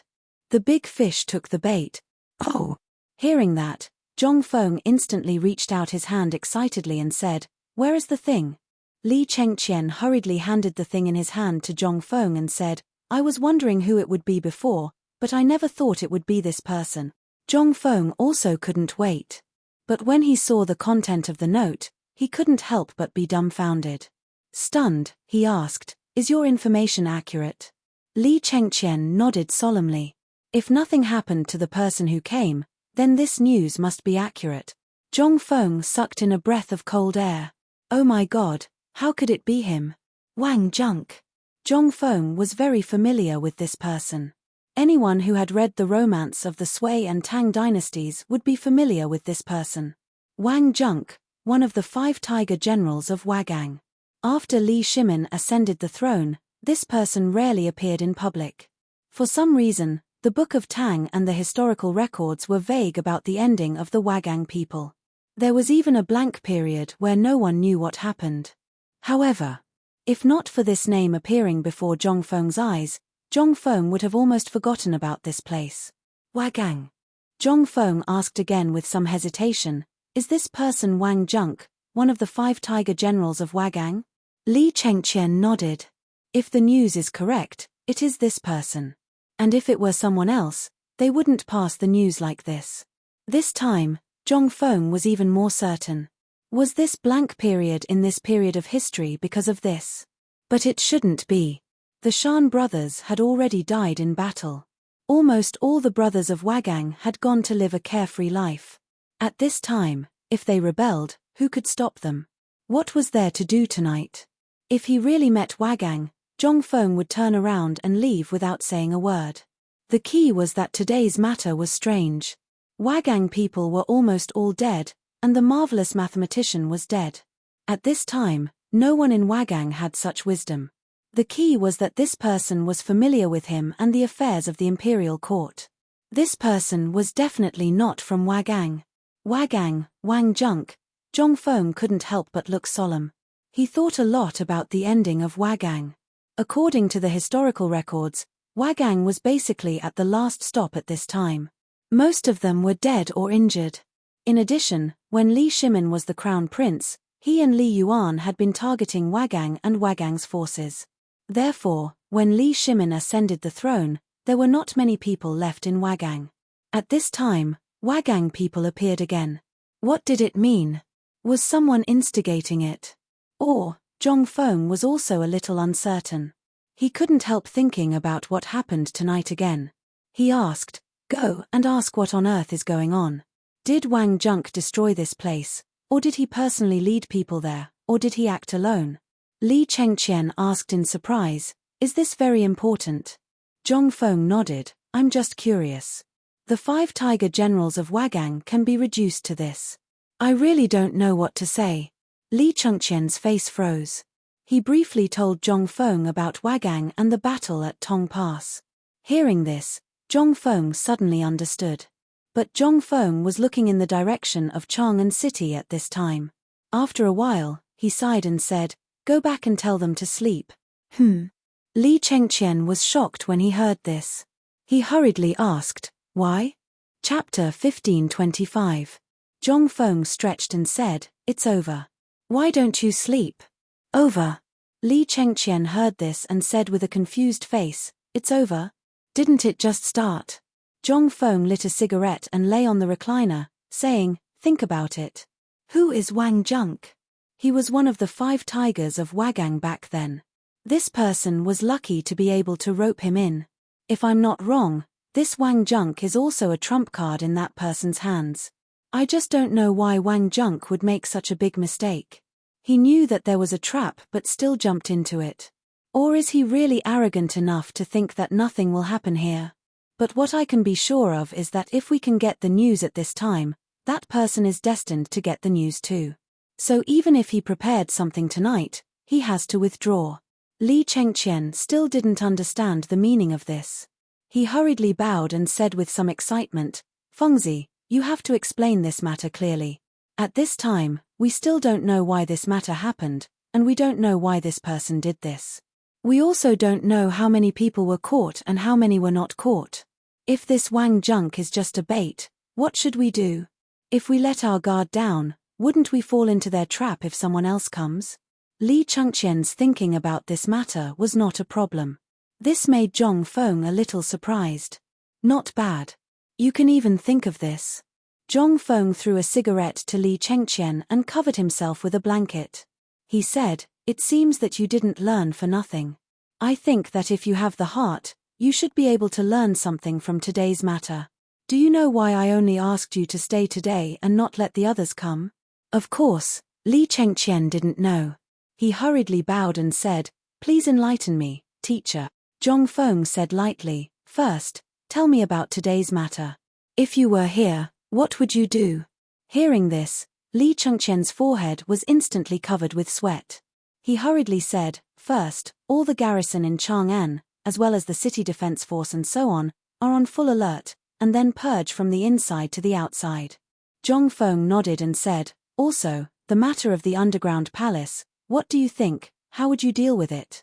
This, in an instant, the cold sweat on Li Chengqian's forehead flowed down his cheeks.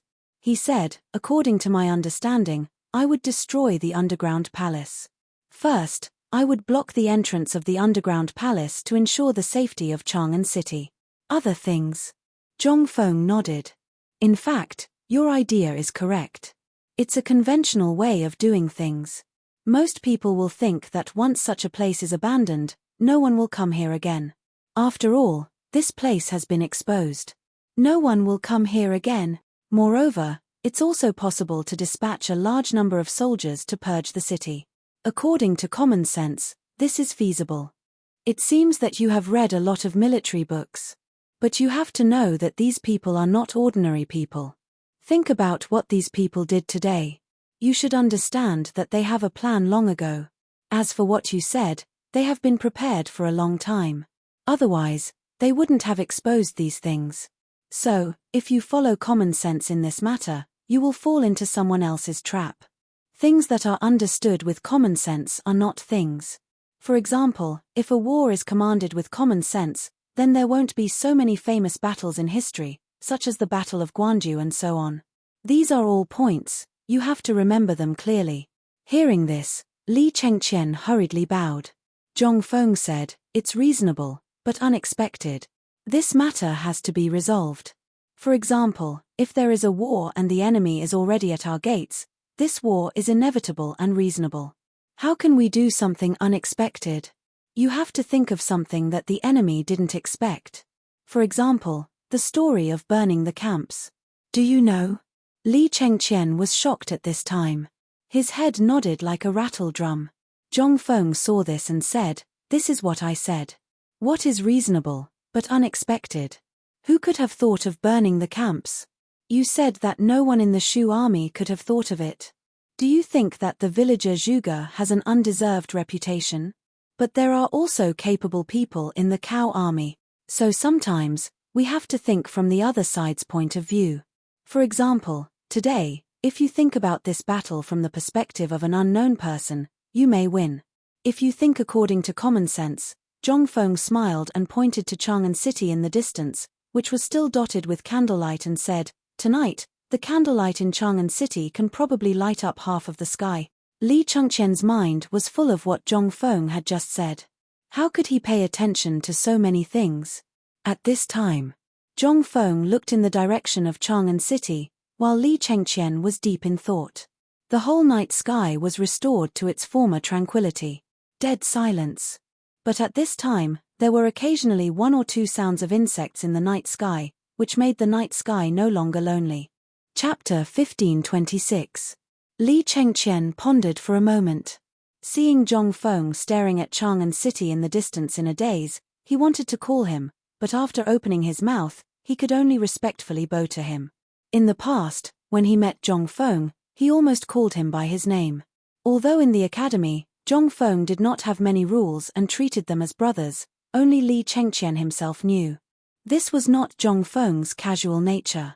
Zhong Feng did not care about the red tape, and even somewhat rejected it.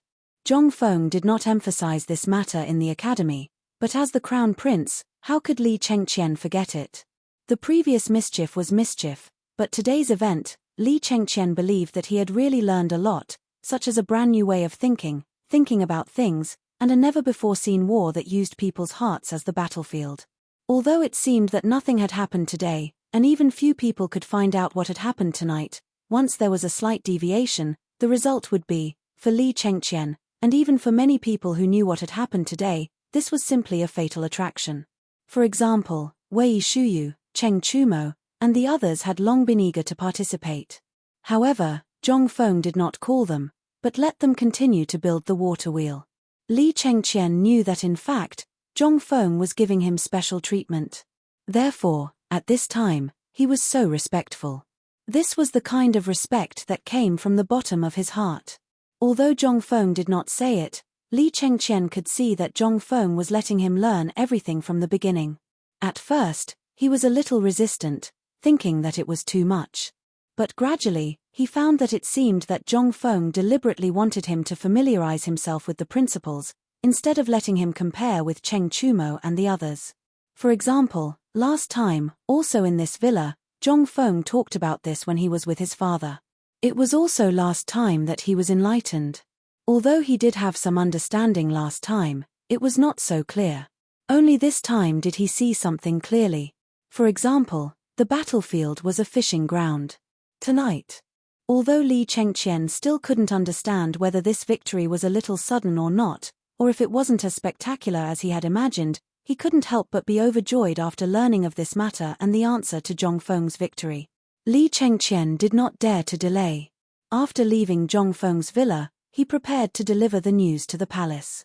However, before he could get far, he was blocked by Yu Shenan and the others' doorman. "It's so late. Where are you going?" Ouyang Zun asked hurriedly as soon as he entered the room. Li Chengqian hurriedly bowed to everyone and then said, "Just now, Fengzi said that the matter in the city has been settled." "What?" When they heard this, they could not help but feel a little surprised. Li Gang couldn't help but ask in surprise, "Tell me, didn't you say that tonight is extremely dangerous in the city? Did he really catch a big fish in the underground palace?" Li Chengqian nodded and smiled bitterly. "That's right. I'm sure all of you know this person. He is one of the 5 tiger generals of Wagang, Wang Junk." When they heard this, their faces instantly changed. Wang Junk. Although they had been holding Zhong Feng's psychology textbook and reading it over and over again, they still did not know if there was any record of this kind of thing in the textbook. The psychology textbook was divided into 3 volumes. 2 of the volumes cited countless classic things to explain, and only one of the volumes described the ways of psychology in detail. But even so, they firmly believed that the Chang'an city tonight was destined to be different from what Zhong Feng had imagined. Zhong Feng's actions were just superfluous. An abandoned place that had been discovered. How could the enemy be so stupid as to take the initiative to take the bait again? This was simply illogical. But what about the reality now?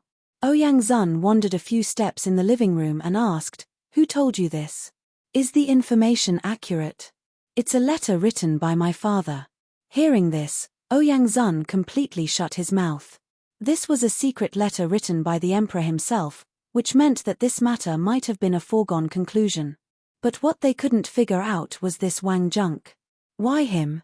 This person's wisdom was comparable to that of Guan Yu in the 3 kingdoms. How could he be so reckless? Then what did Fengzi say? After knowing this matter, Ouyang Zun continued to ask. Li Chengqian smiled bitterly and said, "He said that tonight's matter has passed, and he also told the students that it is reasonable and unexpected. Everything must be considered in this way in order to achieve unexpected results. Tonight, if we follow the previous habitual thinking, we will fall into the enemy's trap or be passive. This time, Wang Junk has been captured. No matter what the reason is, this matter is already in the past. Therefore, Fengzi's meaning is that at least there won't be any mistakes tonight." Ouyang Zun and the others heard this. They could not help but suddenly change their expressions. It was within reason, but beyond his expectations. Mother K, he's really a genius. Chapter 1527. Report. At the same time, a hurried voice sounded outside the imperial study. Li Shimin, who was worrying about what to do, was startled. He hurriedly said, "Speak." The imperial guard at the door hurriedly said, "Your Majesty, someone with the identity card of the Chancellor of White Deer College just sent a message." Li Shimin's face suddenly lit up. He hurriedly said, "Speak quickly." President Zhong said that this time the enemy seemed to have left in a hurry. Maybe they didn't plan to move in advance. So the accident in Zhongshan's mansion in East City today was just for the child. The purpose was to prepare for the evacuation. Hearing this, Li Shimin and the others' faces instantly changed. Wei Zheng directly exclaimed, "What? This? When did this message come? And, what else did he say?" Hearing this, the Imperial Guard looked at Li Shimin and then at Wei Zheng. Li Shimin waved his hand and said, "Dian, it's fine." Hearing this, the Imperial Guard continued, "This happened 2 hours ago. I heard that when he was in Chang'an City, the guards of Chang'an City did not allow him to enter. It was only when General Cheng showed up that he was allowed to enter. It seems that he was delayed for more than 4 hours. Hearing this, Li Shimin was speechless. He was so angry that he slapped the table and shouted, "Damn it! Give the order that all the guards guarding the city gate of Chang'an will be suspended for a year. Tomorrow morning, no one will receive 30 beatings." At such a critical moment, if this matter wasn't important, why would Zhong Feng personally send someone to deliver the message? This was simply preposterous. Li Shimin was so angry that he wanted to kill someone. Seeing this, Wei Zheng hurriedly advised, "Your Majesty, the situation inside and outside the city tonight is unknown. It is understandable for the city guard to do this. If the person who was let in is an enemy spy, it is also unknown. Let's listen to what he has to say first. What do you think?" Li Shimin nodded. Continue. At this time, that Imperial Guard said while trembling with fear, that person said, Principal Zhong said, "This underground palace definitely still has some secrets that haven't been taken away, so tonight, there will definitely be people who will come to take some things back. Moreover, these things are definitely things that can expose that person." Report. At this moment, another chamberlain of imperial insignia rushed over and interrupted Li Shimin. Li Shimin waved his hand. "What is it?" "Your Majesty, Chang'an's Chunming Gate, Yanxing Gate, and Yangping Gate are on fire. The shops along the streets of the eastern and western markets are all on fire. The Guang residents next to the Eastern Palace and Yongchang's Second Market Square are also on fire. What? Li Shimin was shocked when he heard this. So many places were on fire at once. This was definitely not a normal occurrence. It was definitely a backup plan prepared by someone. Li Shimin hastily ordered all the soldiers and city guards to put out the fire as soon as possible. Yes, Your Majesty. The fire at the city gate was a matter of losing face. More importantly, they did not know if there were other hidden reasons behind it. More importantly, the person just now said that there was something important in the underground palace. These 3 city gates were almost all unimportant city gates. Even in such a situation tonight, the troops deployed by Li Shimin were only a few hundred. Most of the soldiers were concentrated at the few important city gates. But who would have thought that this person would actually choose to attack these city gates that were not used in a normal day? These city gates were almost all used by the people in the city for farming, cattle, and lambs. Usually, only people who poured night incense would go in and out a few times. These city gates were more or less forgotten by Li Shimin already. But now, all of the city gates that he had set up were fine. Only this place had a problem. Also, it was the eastern and western markets. This place was an important commercial area of Chang'an City. It was a big deal if this place was on fire.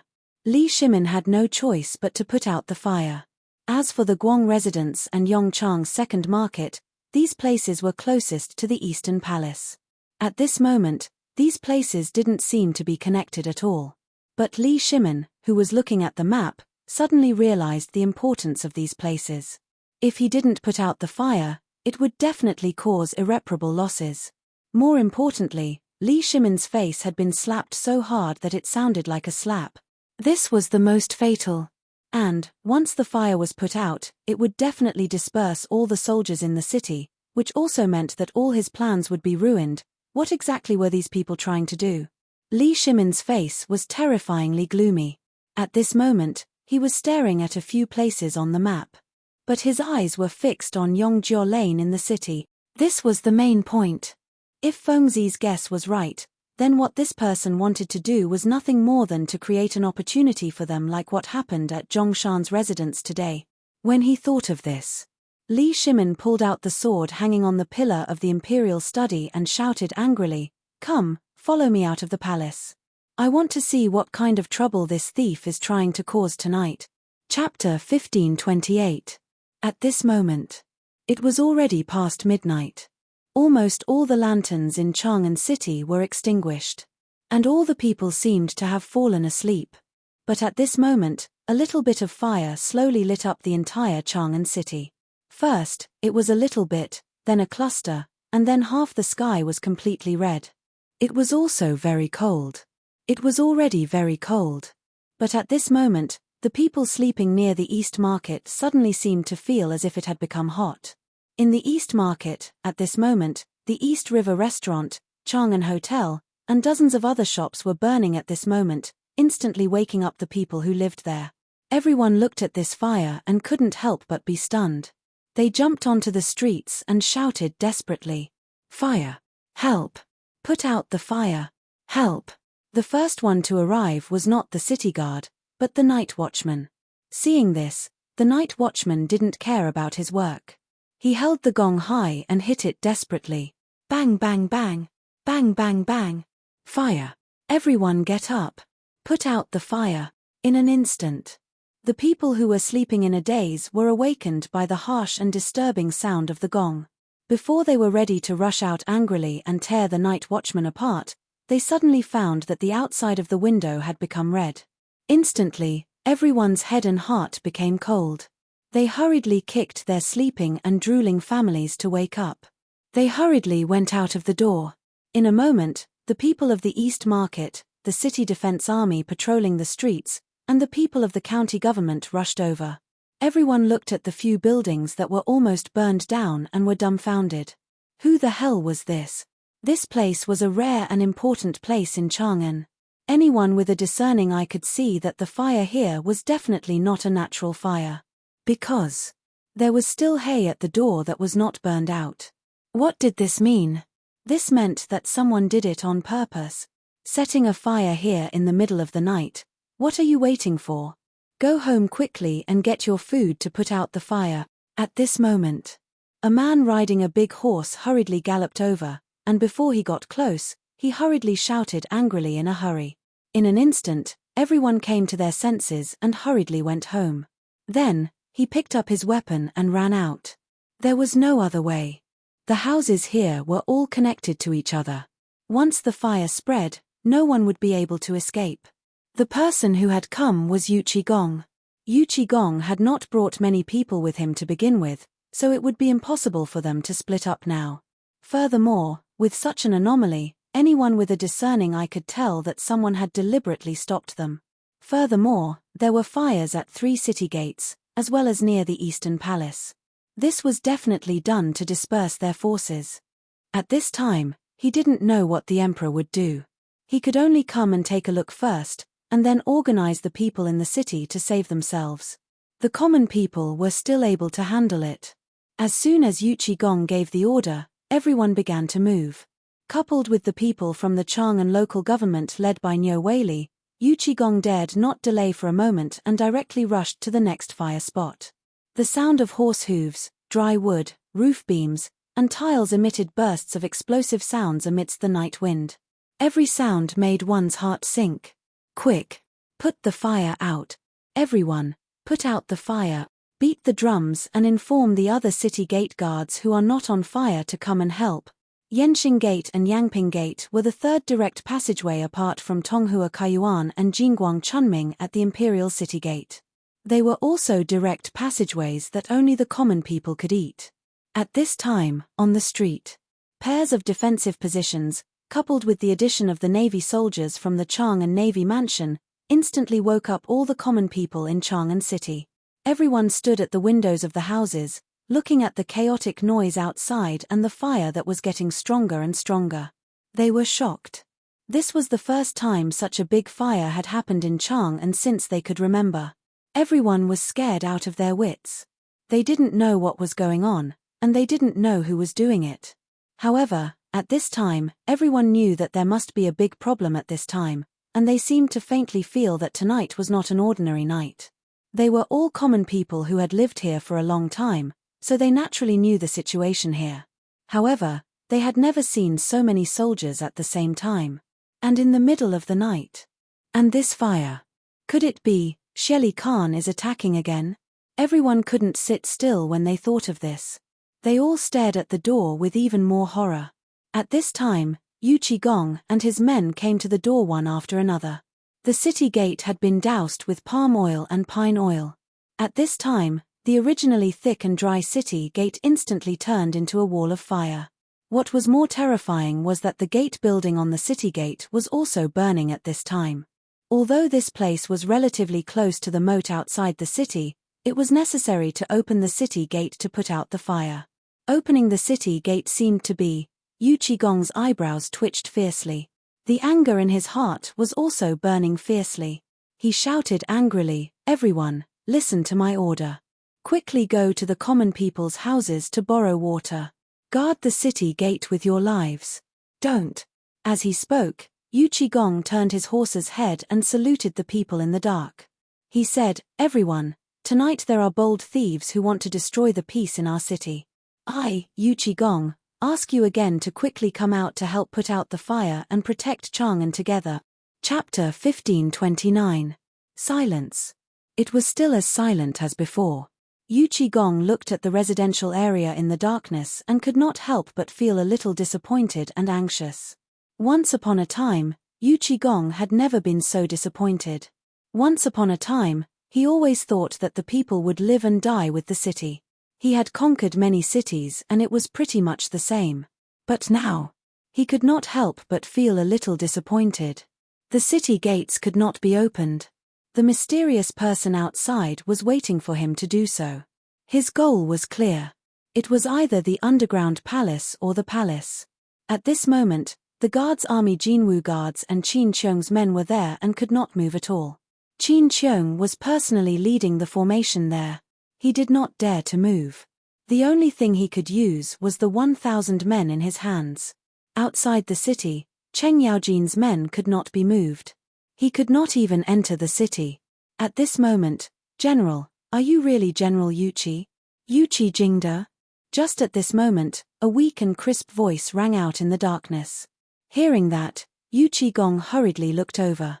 He instantly saw a small face in the darkness. The moment he looked over, it shrank back into the darkness. When Yuqi Gong saw that, he hurriedly got off his horse. That's right, I am Yuqi Gong.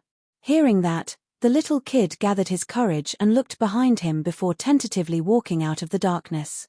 The little boy was around 7 or 8 years old. His clothes were in tatters, and his nose was dripping with mucus. His big, black eyes were glaring at Yuqi Gong's armor, and they were sparkling. When Yuqi Gong saw that, although he was anxious, he controlled his temper and squatted down. Little kid, it's so late, why aren't you sleeping? There was a fire, so I couldn't sleep well. Yuqi Gong sighed, not knowing what to say. Seeing Yuqi Gong like that, the little kid's courage grew. He walked up and touched Yuqi Gong's armor. Instantly, he retracted his hand like it was scalding him.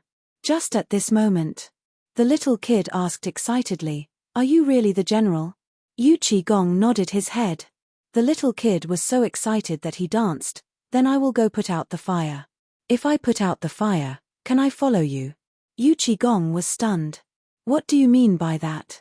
Being a soldier, I heard that you can eat your fill. My family has a lot of people, but I can't eat every day.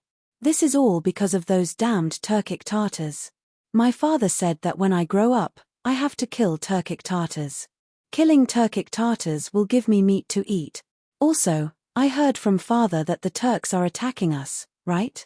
Yuqi Gong's eyes reddened as he took a deep breath and said, I, Yuqi Gong, promise you that as long as you reach the age of 15, you will personally take this thing to the military camp and look for me. I will definitely take you in. As he spoke, Yuqi Gong pulled out a modao and instantly removed a jade pendant from the modao and threw it to the boy. When the boy saw this, his eyes instantly widened. As if he had picked up a treasure, he let out a roar and rushed into the darkness. Then, he led a few kids who were as big as him and carried wooden buckets that were not much shorter than them, and rushed towards the city gate in high spirits. Seeing this, Yuqi Gong took a deep breath. He looked into the darkness. At that moment, groups of commoners began to slowly walk out. Yuqi Gong cupped his fists and said, I will definitely report your kindness to His Majesty. I'll leave this place to you. As he spoke, Yuqi Gong mounted his horse and hurriedly disappeared into the darkness. After Yuqi Gong left, only then did the crowd become bolder. Someone looked at the group of children jumping around in the fire and couldn't help but roar, stop hiding and come out. Are you all worse than a child? That shout was like a heavy hammer. It struck the crowd's hearts. What's there to hide? Didn't you hear the general say that there are criminals trying to enter the city? If we let them in, we'll be the ones to suffer. Everyone, take your weapons and attack. That's right, don't just watch. If this thing really burns, we won't be able to live in peace either.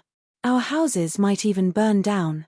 Everyone, go put out the fire. Mother ***, which bastard dared to do such a thing to give birth to a son that has no asshole? Mother ***, he really lacks virtue. Let's go. There's a well in my backyard.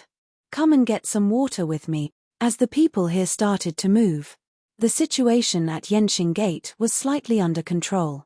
With the help of the people, the fire at Yangping Gate was gradually being suppressed. Although there were still 5 places in Chang'an City that were ablaze, the place outside the East Palace was the only place that was more serious.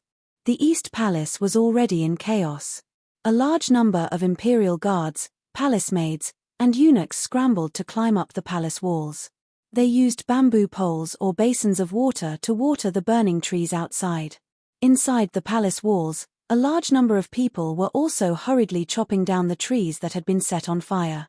For a moment, the entire Chang'an City was in complete chaos. At that moment, Li Chengqian had just arrived at the illustrious Virtue Gate. Looking at the fire in Chang'an City in the night sky, Li Chengqian's heart skipped a beat. It's over. He was still too late. Chapter 1530.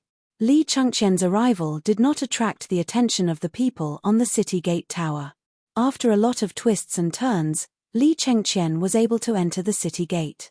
As soon as he entered the city, Li Chengqian was shocked by what he saw in the city.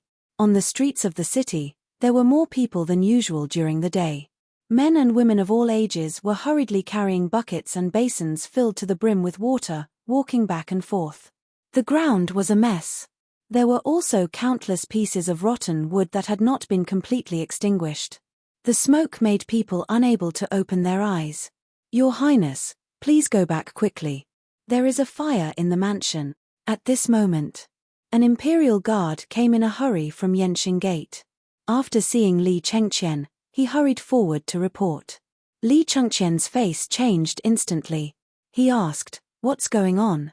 "Your Highness, don't you know?" The imperial guard looked at Li Chengqian and the guard behind him in surprise. He said, "An hour ago, someone set fire in Chang'an City at the same time. Yanqing, Yangping, Chunming, and Guangzhai, the east and the west were all on fire at the same time." "What?" Li Chengqian's face changed instantly. He did not care about anything else. He hurriedly waved his horse whip and rushed in the direction of the imperial city. Zhong Feng just said that this matter was over, but there might be some small tricks. At that time, Li Chengqian did not pay attention to it. But now, after hearing the imperial guard's words, he instantly understood what Zhong Feng meant. This was more than just a small trick. They wanted to mess up the whole Chang'an City so that they could profit from it. What exactly were these people thinking? Didn't Zhong Feng say that this matter was over and nothing would happen outside the city tonight? Li Chengqian's head was like a mass of paste at this moment. He had been thinking. This matter was similar to what Zhong Feng just said. He wondered how many similarities there were. But after thinking for a long time, he finally thought of one thing. That was, the people tonight were destined to be prepared. However, because something happened to Wang Zheng's people, the layout inside and outside the city completely failed. At this moment, Li Chengqian thought about it from his own point of view. Instantly, all the hair on Li Chengqian's body stood up. Now that the people outside the city have left, what will happen to the people inside the city? They must have known that something had happened outside the city, so they wanted to use this method to mix in with the chaos and get out of the city. Thinking of this, Li Chengqian hurriedly pulled on the reins and said to the leader of the imperial bodyguards behind him, "Quickly go and report to General Yuqi. Tell him that no matter what, he must not open the gates tonight. The rebels in the city must be prepared to take advantage of the chaos to escape." When the guard leader heard this, his expression changed slightly as he replied, "Yes." Li Chengqian hurriedly returned to the Eastern Palace. After confirming that everything was fine, he went straight to the Imperial Palace. Tonight's events were too unimaginable. Danger lurked everywhere. If the mysterious man did something else tonight, they would be in big trouble. After all, this Guang house was the closest place to the Eastern Palace and belonged to the residence of the 16th prince. Basically, this place belonged to the royal family and so on. The imperial edict, princes, and ministers all lived here. Usually, this place was the most guarded place in Chang'an except for the imperial palace. However, at this moment, there was a fire here. What did that mean? It meant that there were probably spies of the mysterious man in this place. Or subordinates. At this moment, Li Chengqian followed the way that Zhong Feng said to think from the enemy's point of view. After carefully sorting out the situation, he was shocked to find that Chang'an City was really in a precarious situation at this time.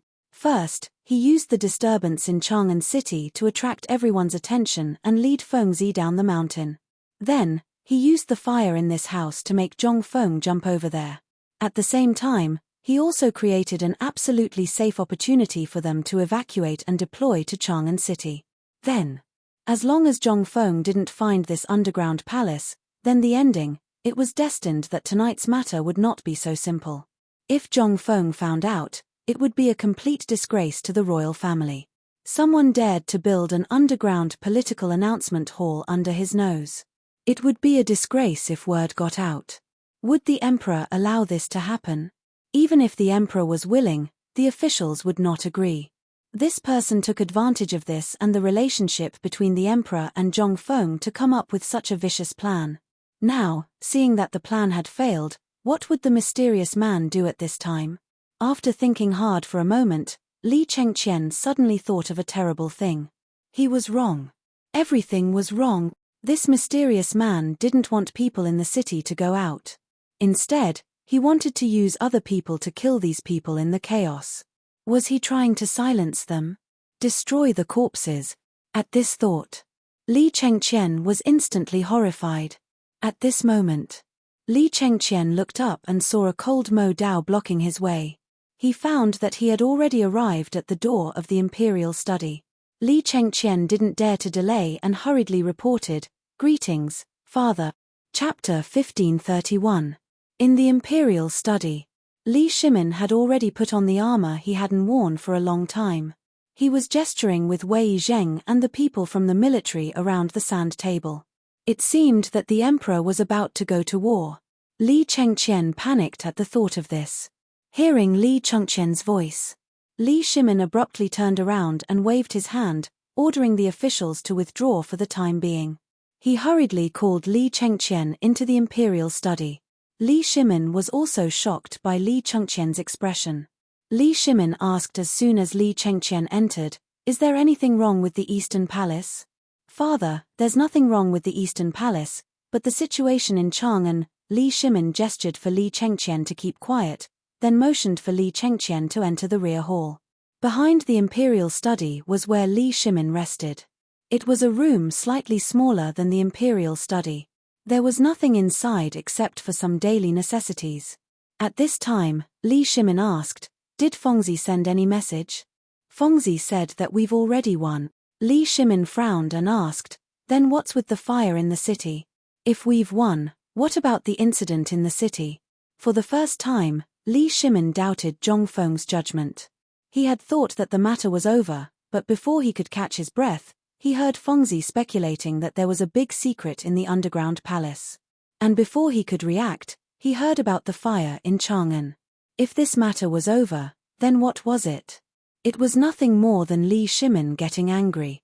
If Li Chengqian didn't know what Zhongfeng meant, he wouldn't have understood either. Right now, seeing Li Shimin's anger, he hastily said, "Father Emperor, please calm down first, listen to Urchin's detailed explanation." Li Shimin lit a cigarette and looked at the candlelight with his hands behind his back, indicating for Li Chengqian to speak.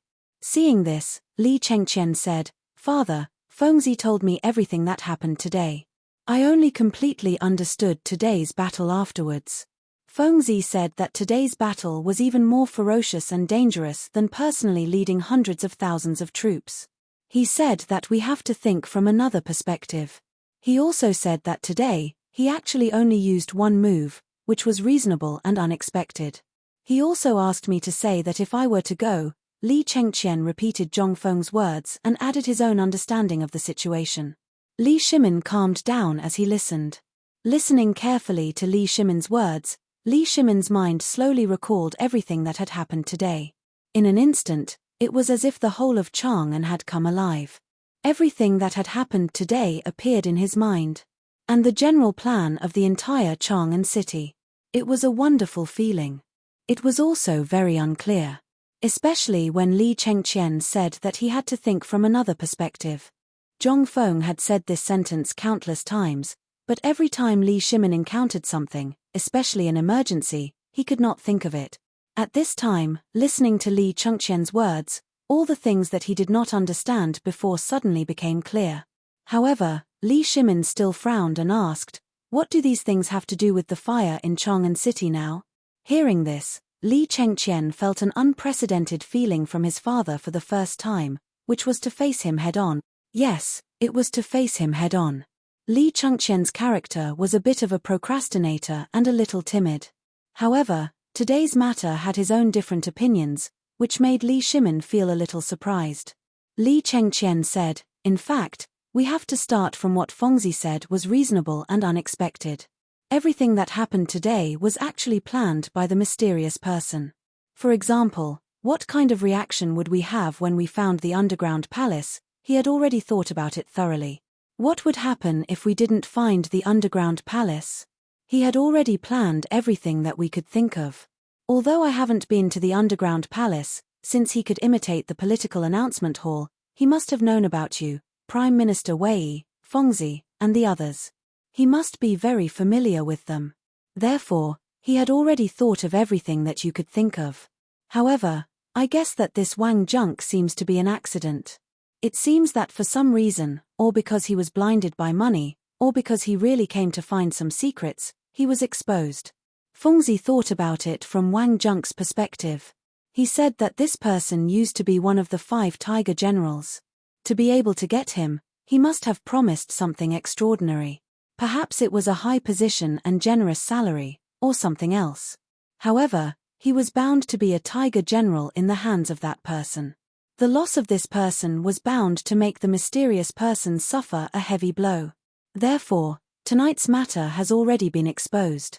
In order to hide his identity, this person set fire in Chang'an City. Li Shimin asked with some surprise, "Could it be that you're talking about those people in the city preparing to escape?" Li Chengqian nodded, then shook his head and said bitterly, "At the beginning, I also guessed so. However, when I thought of what Zhong Feng said was reasonable and unexpected, I had a bolder idea." Chapter 1532. Tonight, at this time. Li Chengqian's words had already filled Li Shimin's head with a roar. Who would have thought? There would be so many twists and turns. Most importantly, although what Li Chengqian said at this moment seemed inconceivable, if one thought about it carefully, they would be able to understand it thoroughly. Furthermore, they would be able to connect everything that happened tonight with everything that happened during the day. Even those people caught by the spies when the fire broke out last night. Thinking at this time, Li Shimin could understand a little. At this time, Li Chengqian was so excited that some of his lips were trembling. He dared to guarantee that this was the most words he had spoken in front of Li Shimin in the 17 years since he was born. Moreover, it was the first time that his father treated him so seriously and asked him something. After all, in Li Chengqian's eyes, Li Shimin was an insurmountable mountain. Many times, Li Chengqian could only look up to him. How could he talk about politics with his father so freely like today? Li Shimin also saw Li Chengqian's excitement. He motioned Li Chengqian to sit beside him and lit a cigarette for him. He said, "Speak slowly. There are only the 2 of us here." "Thank you, father." Li Chengqian hurriedly got up and took the cigarette with both hands. However, he was reluctant to smoke. He said, "Father, I guess that the people in the city do want to leave the city. Therefore, someone secretly leaked the information and let them set fire to these 5 places. Father, you see, these 5 places basically cover the north, south, east, and west of Chang'an City. As long as there are troops in the city, no matter how many there are, once these places are on fire at the same time, they are bound to be the first to be alarmed. Therefore, the safest and best way to leave the city in the chaos is to blend in with the people who are putting out the fire. Even if there are people who know each other, they will not recognize each other under the cover of the night." Hearing this, Li Shimin nodded. However, at this time, Li Chengqian sighed and said, "But, father, if you think so, you are very wrong." Hearing this, Li Shimin's hand, which was about to smoke, trembled. He squinted his eyes in confusion and asked, "What's wrong?" Li Chengqian said in horror, "Father, have you ever thought about it? Everyone knows that there are 3 generals stationed in Chang'an City. Once something happens, they will definitely find the 3 generals as soon as possible. How can they not see this?" When Li Shimin heard this, he asked in surprise, "Then what you mean is that the 3 city gates caught fire? This was all done on purpose? Are they not planning to leave the city?" "No." Li Chengqian's stingy expression became even more solemn. He took a few deep puffs of his cigarette and said, "This is what the mysterious man planned according to his usual plan. He created chaos and then let his people, who were discovered by our spies during the day, escape. He created such an illusion. Then, the people hidden in the dark would immediately kill them." "What?" Hearing this, Li Shimin stood up in shock to silence the witness. He had thought about this before.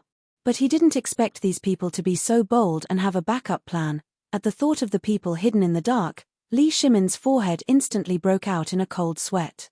He hurriedly asked, Qian, do you mean there are hidden killers in the city? Although it seemed a little strange, this killer, could it be that the mysterious man really planned to? If Fengzi couldn't find the underground palace tonight, or if the underground palace was really not taken seriously, it would. Chunming Gate was on fire. The Yanxing Gate and the Yangping Gate were on fire. What's more, the Tonghua Gate was unimpeded. If they didn't set up any defenses, wouldn't the entire Chang'an fall tonight? And the city gates were on fire. Obviously, someone had already infiltrated the city defense army. With Yu Qigong's ability, it was impossible for him not to know these things.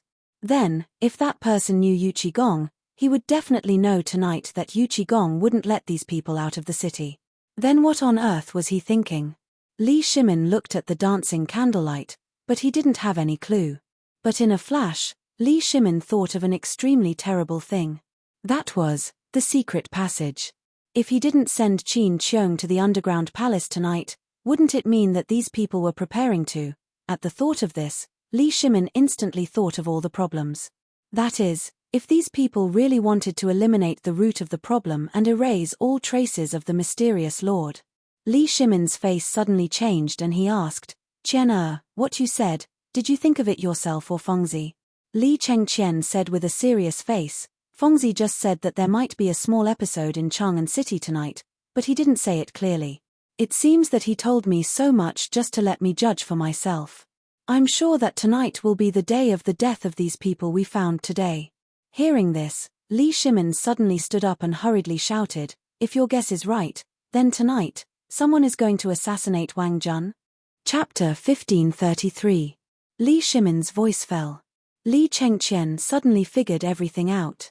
If they wanted to clean up their mess, then Wang Junk was really the biggest loophole. As long as he was killed, wouldn't everything be fine? Who was Wang Junk? No matter where he was a top figure. In the hands of that mysterious master, he must have been put in an important position. Once such a talent was captured, the outcome was already determined. That was death. Only death was the best way to seal their mouths. Otherwise, no one would be at ease. And killing those informants in the city was just to confuse the public. The most important goal was Wang Junk in the prison of the Ministry of Justice. At this thought, Li Chengqian's expression changed. He hurriedly stopped Li Shimin, who was about to give the order, and said, Father, I have a plan. Li Shimin heard this and ignored it. Wang Junk's matter could be big or small. Once there was the slightest mishap, the hearts of the people in the army would certainly be somewhat lax.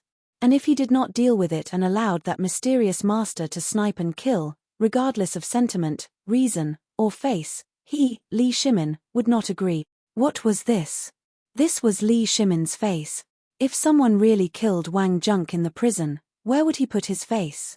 At this moment, he was finally able to understand Zhong Feng's thoughts, as well as Li Chengqian's unexpected and reasonable explanation.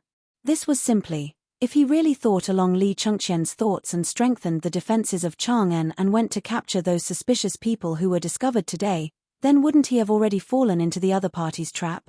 If Li Chengqian's words didn't wake him up, at this moment, Li Shimin felt a lingering fear just thinking about it. But he also felt gratified. How could Li Shimin not be relieved that Li Chengqian could think of so many things at this moment? In the past, Li Shimin had always been timid and indecisive. As the crown prince, Li Shimin really hated him for failing to live up to his expectations. He had even seen memorials from the ministers that wanted to remove the crown prince. The main reason was that the crown prince's actions had made the ministers dissatisfied. From the looks of it, he had really learned some skills from Zhong Feng. Moreover, it was a subtle influence. Li Shimin, on the other hand, was not in a hurry.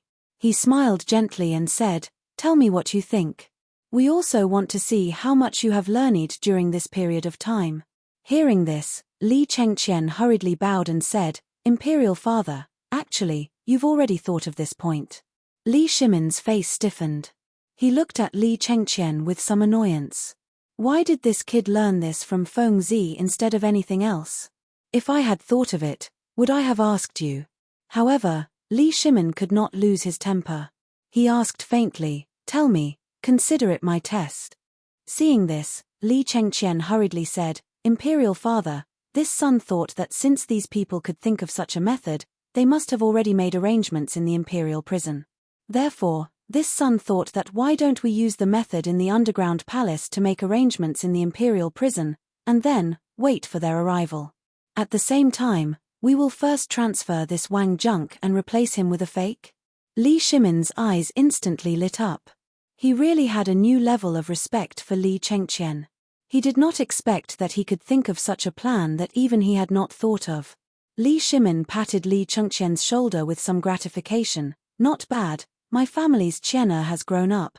You have handled this matter well. Then, we will leave this matter to you. In the morning court tomorrow, there will definitely be ministers who will make a move because of today's matter. We will leave all of this to you."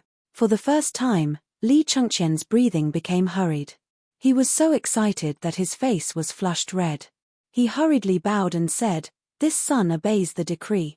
Li Shimin yawned and said, "All right, we will not care about tonight. You go and take care of everything." After Li Chengqian left, without knowing when, Empress Zhongsun appeared at the door of the imperial study, holding a large white frame in her hand. Seeing Li Shimin like this, Zhongsun Wugo smiled faintly and said, "Qian'er has grown up. This time, he can finally share some of the pressure with you." Li Shimin laughed and said, "This is all thanks to Fengzi. This kid really has a way. We were really worried that Qian'er would not be able to take on big responsibilities because of his personality. Today, it seems that Qian'er has really grown up. He did well in this matter. Of course, if it was not for Fengzi's intention, he would not have grown so much. However, we feel that Qian'er still needs some training." Zhongsun Wugo was stunned when she heard this. "Second brother, you mean to let Qian'er go to the border?" Li Shimin nodded and said, "When this matter is over, we will personally go and see the power of the things Fengzi made. Then, we will let Qian'er go to the front line to train." Empress Zhongsun Wugo's face instantly changed when she heard this. If the news of the crown prince going to the border were to spread, it would inevitably shake the imperial court and cause unrest. Thinking of this, Empress Zhongsun Wugo turned pale with fright. "Second brother, isn't this a bit abrupt?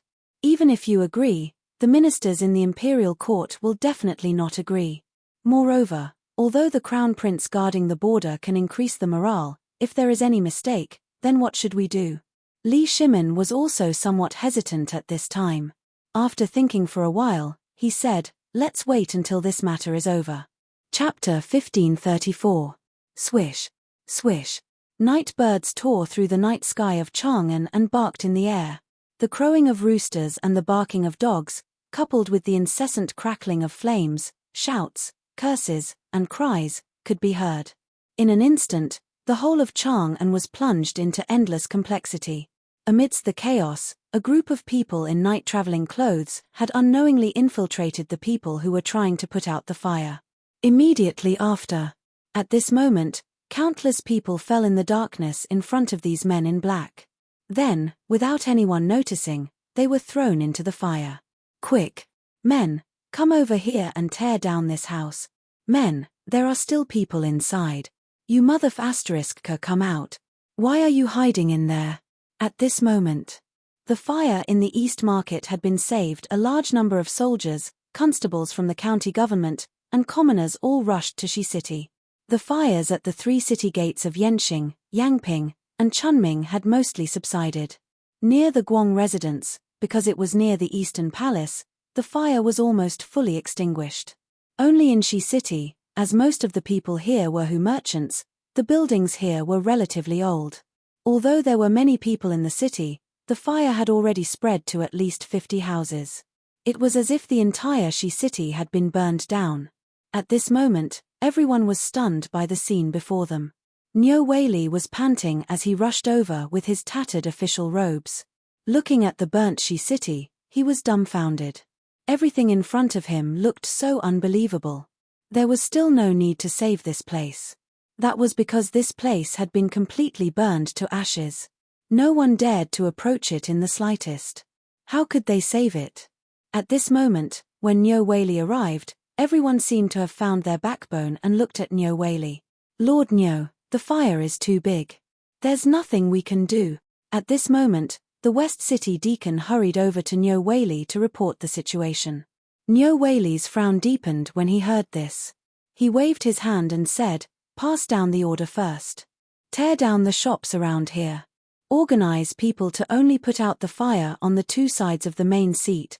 That person was taken aback. He looked at the raging fire with some fear and asked, "Sir, this. Nyo Whaley was annoyed. He rolled up his sleeves and shouted angrily, "Don't King talk about this and that, hurry up and save people." Then, Nyo Whaley personally picked up a wooden stick and rushed into the sea of fire. There was no need to save the fire now. Right now, the most important thing was to cut off the momentum of the fire. Otherwise, if the fire spread to the hidden light gate, they would be doomed. That was the Imperial City. If he didn't control the fire well, regardless of whether the fire was saved or not, he would die without a burial ground today. Oh my God. Someone died. Murder. Just as Nyo Whaley and a group of Yamen runners were hurriedly shuttling through the fire, suddenly, a burst of exclamations came from the side of a house that was burning particularly vigorously. There were also sounds of vomiting. Nyo Whaley's heart sank. This could be a big or small matter. If it was a big matter and someone died, although a punishment would be unavoidable if it was a normal death, it would be pardonable. However, if someone didn't die from the fire, it would be a big joke. Where is it? Nyo Whaley's eyes were red. He couldn't care less about the scorching heat and rushed in.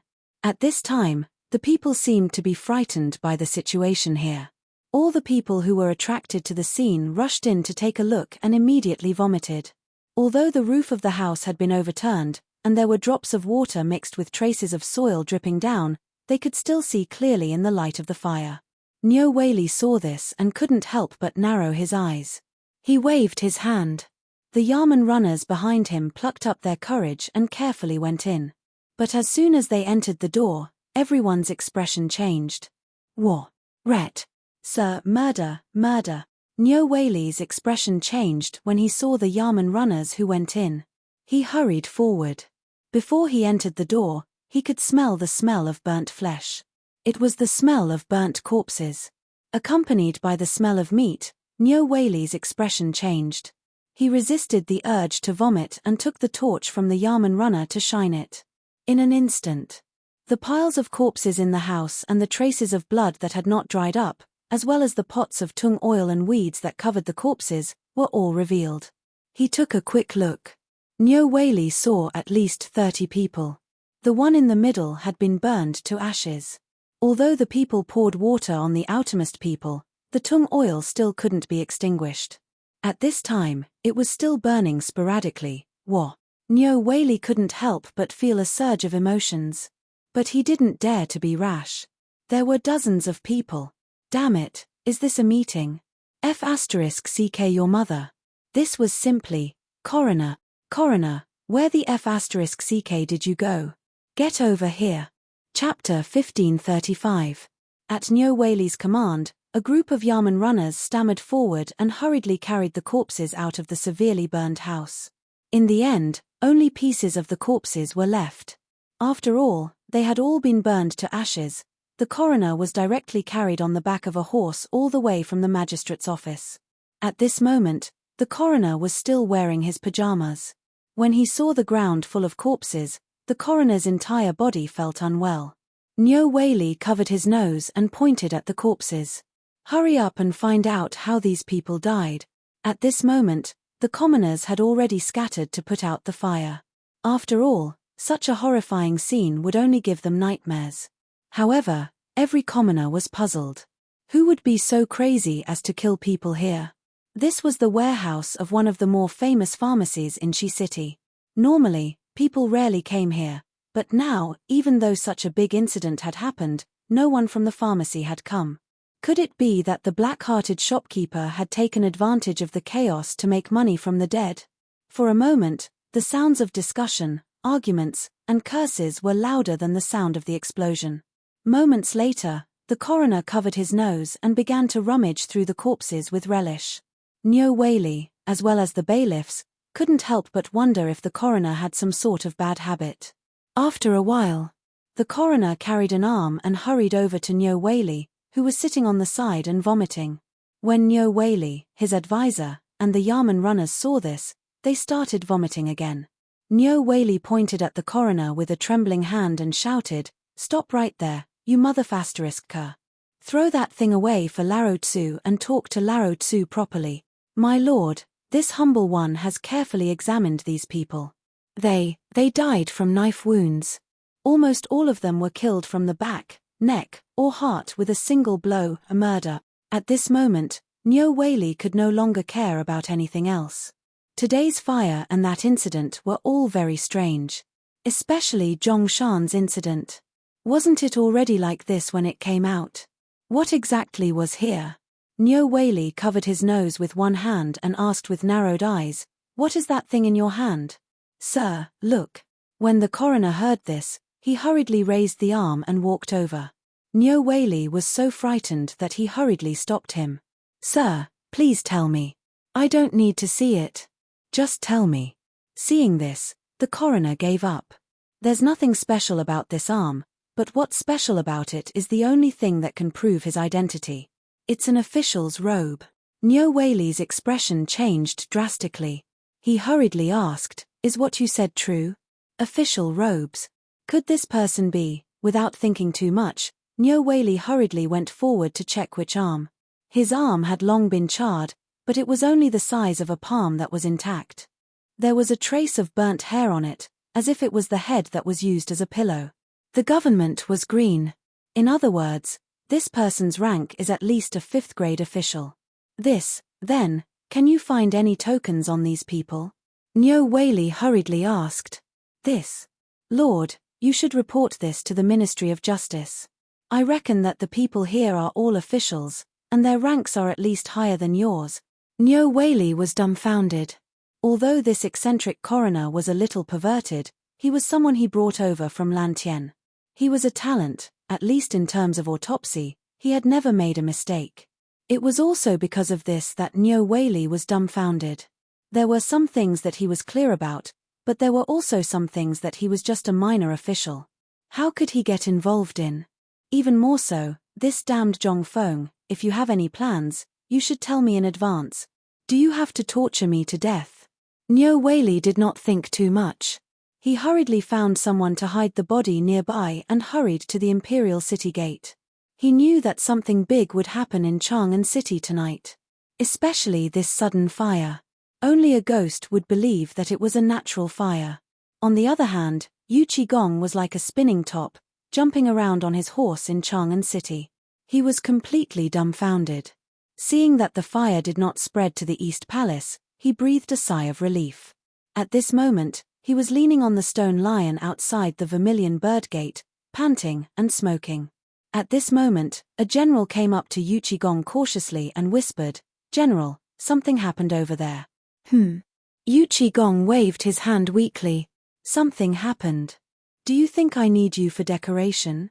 You went to do it for Laro Tsu. If it were in the past, he would have slapped him. But tonight, he really did not have any strength left." Seeing this, the Brigadier General finally calmed down and said carefully, "General, our men just found 100 scattered corpses in the fire." "What?" This time, Yu Qigong woke up instantly. However, at this moment, suddenly, a horse galloped over and interrupted Yu Qigong. That person seemed to have seen Yu Qigong in his shiny armor and hurriedly shouted from afar, "General, 39 bodies were found in the fire in Gangxi City. They are suspected to be officials from various departments." Buzz. Chapter 1536. Yu Qigong's head was about to explode. Tonight's fire was strange to begin with, and now there were so many corpses, including the corpses of more than 30 officials. Have you investigated the identities of the 100 or so corpses here? Also, tell me, how did these people die? Nyo Whaley was trembling all over. More than 100 corpses. Nyo Whaley glanced at the place where thick smoke was still rising behind him, and his eyelids twitched. This was the place closest to the Imperial Palace, and also the harshest place in Chang'an. Yet, so many people had died here. Then, who killed them? Suddenly, Nyo Whaley thought of something terrifying. The question was, who killed these people? However, he didn't have time to think about it. He quickly recounted what had just happened, and the Brigadier General's account was almost the same as his. Yu Qigong was silent for a moment when he heard this. Then he glanced at the fire in the darkness and said, "All of you go down and secretly investigate all suspicious people, especially those in the fire. If there is anyone suspicious, you can kill them first and report later. If you can capture them alive for Larotsu. As long as they can talk and breathe, it's fine." After that, Yu Qigong shouted angrily at the city gates, "Old man Yu Qigong, open the gate." As soon as he entered the city gates, Yu Qigong spurred his panting warhorse as if he was flying. He raised the great general's token high up in the air and galloped towards the imperial study. Before Yu Qigong reached the gate of heaven influence, he saw a group of people holding torches high. Among them was a faintly discernible couch. Yu Qigong was stunned and quickly pulled on the reins. Did the emperor come out personally? Yu Qigong's movements and the neighing of the horses attracted the attention of the person on the couch. He hurriedly shouted, "Are you General Yu Qi?" Yu Qigong was stunned. He quickly said, "Greetings, Your Highness. What is the matter?" "Something happened in the city. I'm going to report to the emperor." When Li Chengqian heard this, he waved his hand to have the group stop. He simply flipped over and asked for a horse from one of the guards. He pouted at Yu Qigong and said, "Imperial Father has given me full authority over this matter." "Uncle, what do you mean by something happening outside the city?" Yu Qigong looked in the direction of Taiji Palace with some surprise, then looked at the soft couch that belonged to the emperor. He said, "Chang'an, those people that were discovered by spies earlier today have all been killed. And right at the time of the fire." Hearing this, Li Chengqian nodded, not showing any surprise. Yu Qigong couldn't help but feel displeased. "You brat, why are you putting on airs here?" He hurriedly said, "Your Highness. Many of them are court officials. What do you think we should do?" Yu Qigong's voice was a little heavy. Li Chengqian could naturally hear this, but at this moment, he was in high spirits, and this was the first time he had received the emperor's affirmation. How could he pay attention to this? He waved his hand faintly and said, "Uncle Yu Qi, let's talk as we walk." As he spoke, Li Chengqian waved his hand and said, "Have the Chamberlain of Imperial Insignia scatter around the dungeon where Wang Junk is being interrogated. Without my permission, no one is to make a sound." Yu Qigong was a little confused. Chang'an City is already in chaos. Why are you going to the dungeon instead of guarding Chang'an City? Is this how you command people? Haha, Uncle Yu Qi, don't be angry. Let me explain it to you in detail. Li Chengqian slowly recounted the countermeasures that he had discussed with Li Shimin, as well as everything that had occurred to him. At this point, Yu Qigong was also a little confused. The Crown Prince already knew about the assassination in the city. Why didn't he stop it? If he had stopped it, they would have been able to dig up some information. This was simply too rash. "Your Highness, although these people deserve to die, they must be punished accordingly, and they must know something." Without waiting for him to finish, Li Chengqian said faintly, "Just listen to me on this matter. Do you know why these people died? In fact, they are just small fries. How much can they know that is useful? They were just abandoned pawns. They did this just to clean up after themselves, which means they want to get rid of all clues related to that mysterious person. How much do you think a small fry like him would know? So, saving them will cost us more. This is also a chess piece of that mysterious person. They are waiting for us to save them. Once we do that, they will have a plan for the next step. This Wang Junk is different. He knows more than anyone else. Do you think these people will let him stay safely in the dungeon and tell us everything? So, the target of those assassins is actually Wang Junk. We only need to sit in the dungeon and wait for their arrival. Isn't that more interesting than catching small fries?"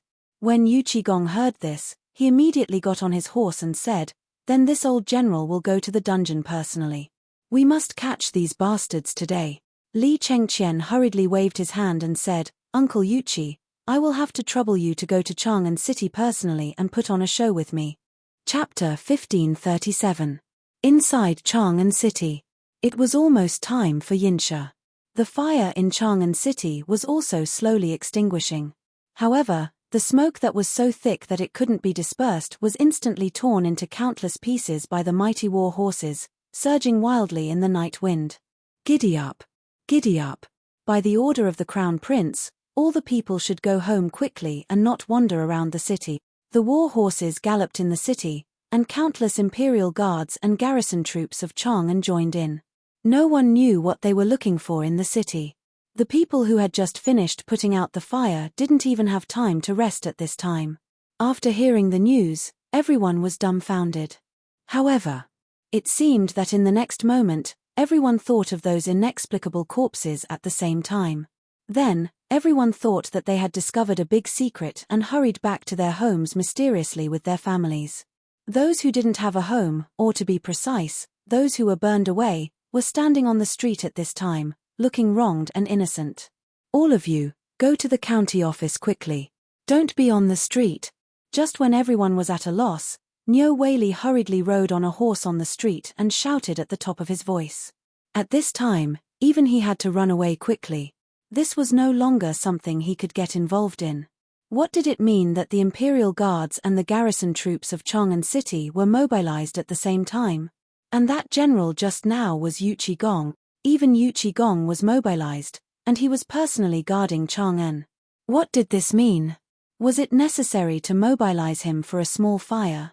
At this time, with the appearance of the Crown Prince's order, he would be a real fool if he didn't think of it. But this was also good.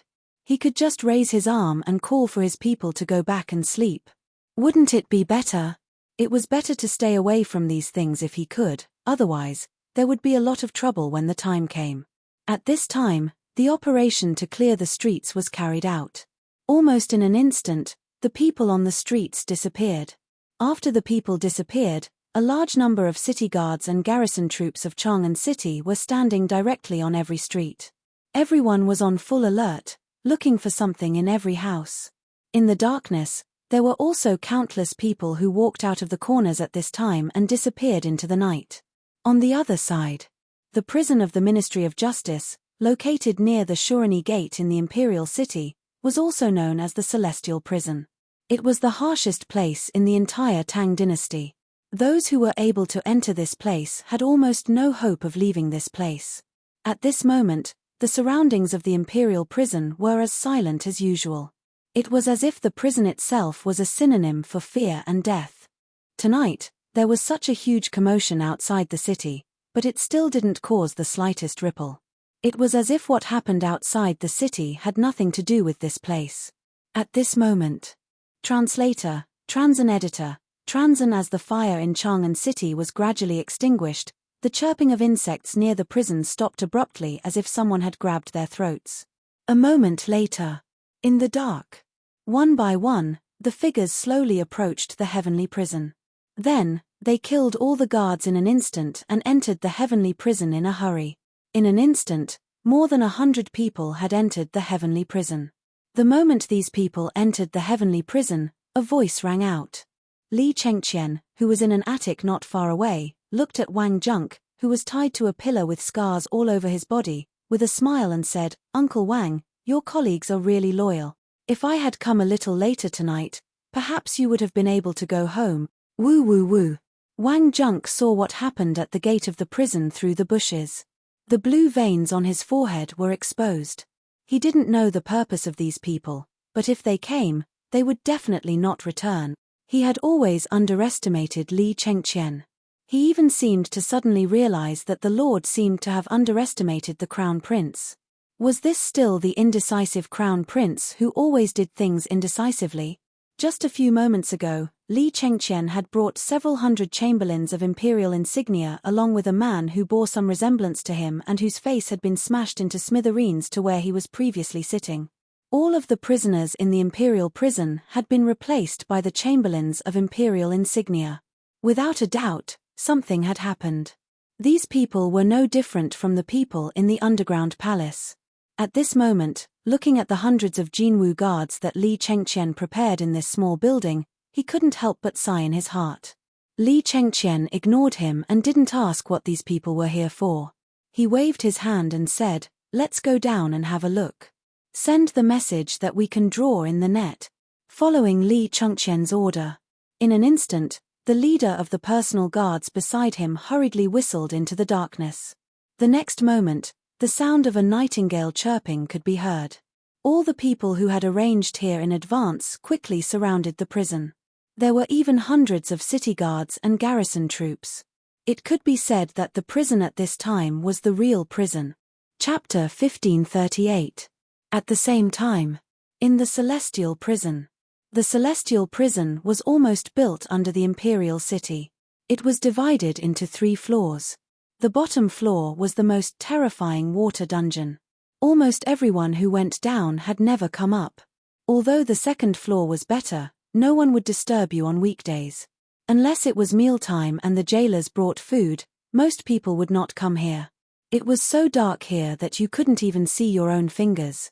The only source of light was the light that shone through the gaps in the wooden lids above, bringing them a trace of warmth and hope. The first floor was the largest. It held almost all the prisoners who needed to be arraigned and those who were awaiting trial. This celestial prison was also the largest and slightly drier place. Although there were beds in the cells here, the grass on the wooden planks was moldy and there were droplets of water dripping from time to time. In the center of the celestial prison, there was a blood-stained execution platform. At this time, on the execution platform, a man with a drooping head had fainted. He was covered with blood and injuries, which almost turned his grey clothes red. Drops of blood were also dripping from the corners of his mouth. Beside the torture device, a few Yamen runners seemed to be tired from the beating. They were drinking wine and chatting about something. In the cells not far away, prisoners were dozing off with numb eyes or snoring loudly in their sleep. At this moment, creak, a slight sound was heard. It instantly woke those guards up. They hurriedly picked up the Mo sword in their hands and shouted, "How dare you? Who is it? Who?" Whoosh, whoosh whoosh whoosh. But what answered them was a few extremely sharp arrowheads. At this time, under their horrified gazes, the arrowheads were inserted into their hearts or throats or between their eyebrows. This time, the cell exploded. Everyone was awakened at this time, or they were awakened by the people next door. "Look, someone is coming to save us. Wake up, someone is coming to save us. Great, God has opened his eyes. I can finally get out," along with the exclamations. Everyone saw at least a dozen men in black walking into the prison cell. These people were very cautious. They checked the chains at the door of each cell one by one. Then, they observed each prisoner. After making sure that there were no problems, they left. Only then did everyone become more alert. At this moment, a skinny middle-aged man slowly walked into the prison. He was wearing a purple robe with a black mask covering his face. However, he was currently holding a white handkerchief to cover his mouth. He frowned as he looked at the person covered in blood in the middle of the cell. With a wave of his hand, someone immediately stepped forward and shouted, "Great General! Great General! Wake up, we're here to save you." Amidst the shouts, the person trembled and asked in a hoarse voice, "Quick! Save me." Hearing this, the middle-aged man frowned slightly. "Turn his face over and wipe it clean." A few of the men in black heard this and hesitated. However, they still hurriedly picked up a bucket of water and poured it over the prisoner's head. In an instant, General Wang screamed and almost fainted again. However, at this moment, he raised his head. The men in black took the opportunity to move his messy hair to the side so that the purple-robed man could see his face clearly. There were 5 scars on General Wang's face. They were the same as the whip scars on his body. After confirming that there was no mistake, the purple-robed man waved his hand in disgust and quickly covered his mouth and nose. "Great General, we're here to send you on your way. Don't blame us for being cruel. You shouldn't have disobeyed His Majesty's orders and acted on your own. You shouldn't have been caught alive. You." General Wang looked at the man in shock. "You dare to do this? Aren't you afraid that you'll be punished?" "Punished?" The purple-robed man laughed. "Do you know how many of our brothers have died because of your recklessness today? Because of your recklessness today, we've wasted a month of planning. Moreover, all of our men in the city have been exposed. Even the people outside the city have been forced to disperse. Do you know what this means? This means that you're no longer important. Your existence has threatened His Majesty. Therefore, His Majesty has asked me to send you on your way." Hearing this, the great general. He saw a black-robed man pulling out a sharp dagger and slowly approaching him. The great general was terrified. He looked at the purple-robed man in panic. When the dagger touched his face, the great general finally collapsed. He shouted, "If you don't come out now, I'll really be dead." Hearing this, in an instant, the purple-robed man's expression changed drastically. And those men in black were also dumbfounded. However, just when they were dumbfounded, in an instant, those prisoners who were already obedient took out the crossbows that they had prepared long ago from the grass and the bedding. They fired in unison. Swish, swish, swish. Chapter 1539. Following a round of shots. The group of men in black were instantly knocked to the ground. But most of them weren't fatal. After all, the Crown Prince's orders were there. He wanted them alive. Not a group of dead people. But at this moment, the purple-robed man and the men in black didn't think so. At this moment, all of them were frightened. They covered their wounds and looked around in horror at the people in prison clothes who were quickly walking out of the cell, as well as the strong crossbows in their hands. This thing, apart from the army and the Golden Guards, who else had it? The purple-robed man's expression changed deeply. He knew they wanted to capture them alive. He hurriedly said, "Everyone, follow me and kill." At this moment, the purple-robed man didn't even want his most beloved white handkerchief. He scampered to the door, surrounded by the crowd. But at this moment, the sound of weapons colliding suddenly came from the door of the cell, accompanied by waves of miserable screams. At this moment, the purple-robed man finally had a trace of fear. Under everyone's horrified gazes, a group of people wearing golden copper armor slowly entered the prison. At this moment, everyone was aghast. They saw Li Chengqian in a white robe gently patting the folding fan in his hand. Surrounded by the Golden Guards, he slowly walked into the underground palace, as if he didn't see this group of people. He walked straight to the purple-robed man and stopped in front of him. "The Crown Prince has arrived. Everyone kneel." The leader of Li Chengqian's guards shouted angrily. At this moment, everyone was completely dumbfounded. Li Chengqian, the Crown Prince, came personally. At this moment, everyone, including the purple-robed man's mind, was racing. They didn't know what to do. Li Chengqian slowly looked at the purple-robed man and waved his hand indifferently. "Take him down. Anyone who dares to resist, die." With an order, Li Chengqian slowly glanced at the purple-robed man and left. Today, Li Chengqian really had never felt so good. At first, Li Chengqian really didn't understand what Zhong Feng was talking about. But when he heard what Zhong Feng said on the academy's balcony, Li Chengqian had a different feeling. It was the feeling of having everything under the heavens under his gaze. It was like the feeling of a monarch overlooking the world. This feeling was incomparably comfortable. And today, he suddenly felt that this kind of thing was actually not difficult at all. This was what puzzled Li Chengqian the most. It clearly looked very, very difficult, so difficult that he had nowhere to start. But in the end, he had really guessed it. Originally, Li Chengqian's heart was in a mess tonight. If he guessed wrong by even the slightest bit, not to mention whether or not he was right to gain Imperial Father's trust, if something happened tonight, it would be an earth-shattering event. Fortunately, he had already planned this beforehand. This was the first time he had gained his father's trust, and he was able to handle this matter perfectly. At the thought of tomorrow morning's court session, if he were to say that he had dealt with today's matter, then all the officials, hurry up and interrogate Wang Junk and these people. Before dawn, except for Wang Junk, I don't care if they're dead or alive. After giving the order, Li Chengqian waved his hand and Wang Junk was brought into the Eastern Palace alone. This was the safest place. In comparison, as soon as he entered the Eastern Palace, Li Chengqian did not make things difficult for Wang Junk. Instead, he gave him a table full of food and wine. Although the ropes were not untied, there were still 3 imperial guards behind Wang Junk, holding sharp blades in their hands, looking at him warily. Li Chengqian lit a cigarette and handed it to Wang Junk. Seeing Wang Junk's wariness, he said with a smile, "Uncle Wang, when we were in Wagang, you taught me how to ride a horse. In the blink of an eye, so many years have passed. Although today is somewhat abrupt, this little nephew still has to do his part as a host. It's almost dawn. How about we eat and drink a little?" Seeing this, although Wang Junk was still wary, he gritted his teeth and took the cigarette in his mouth.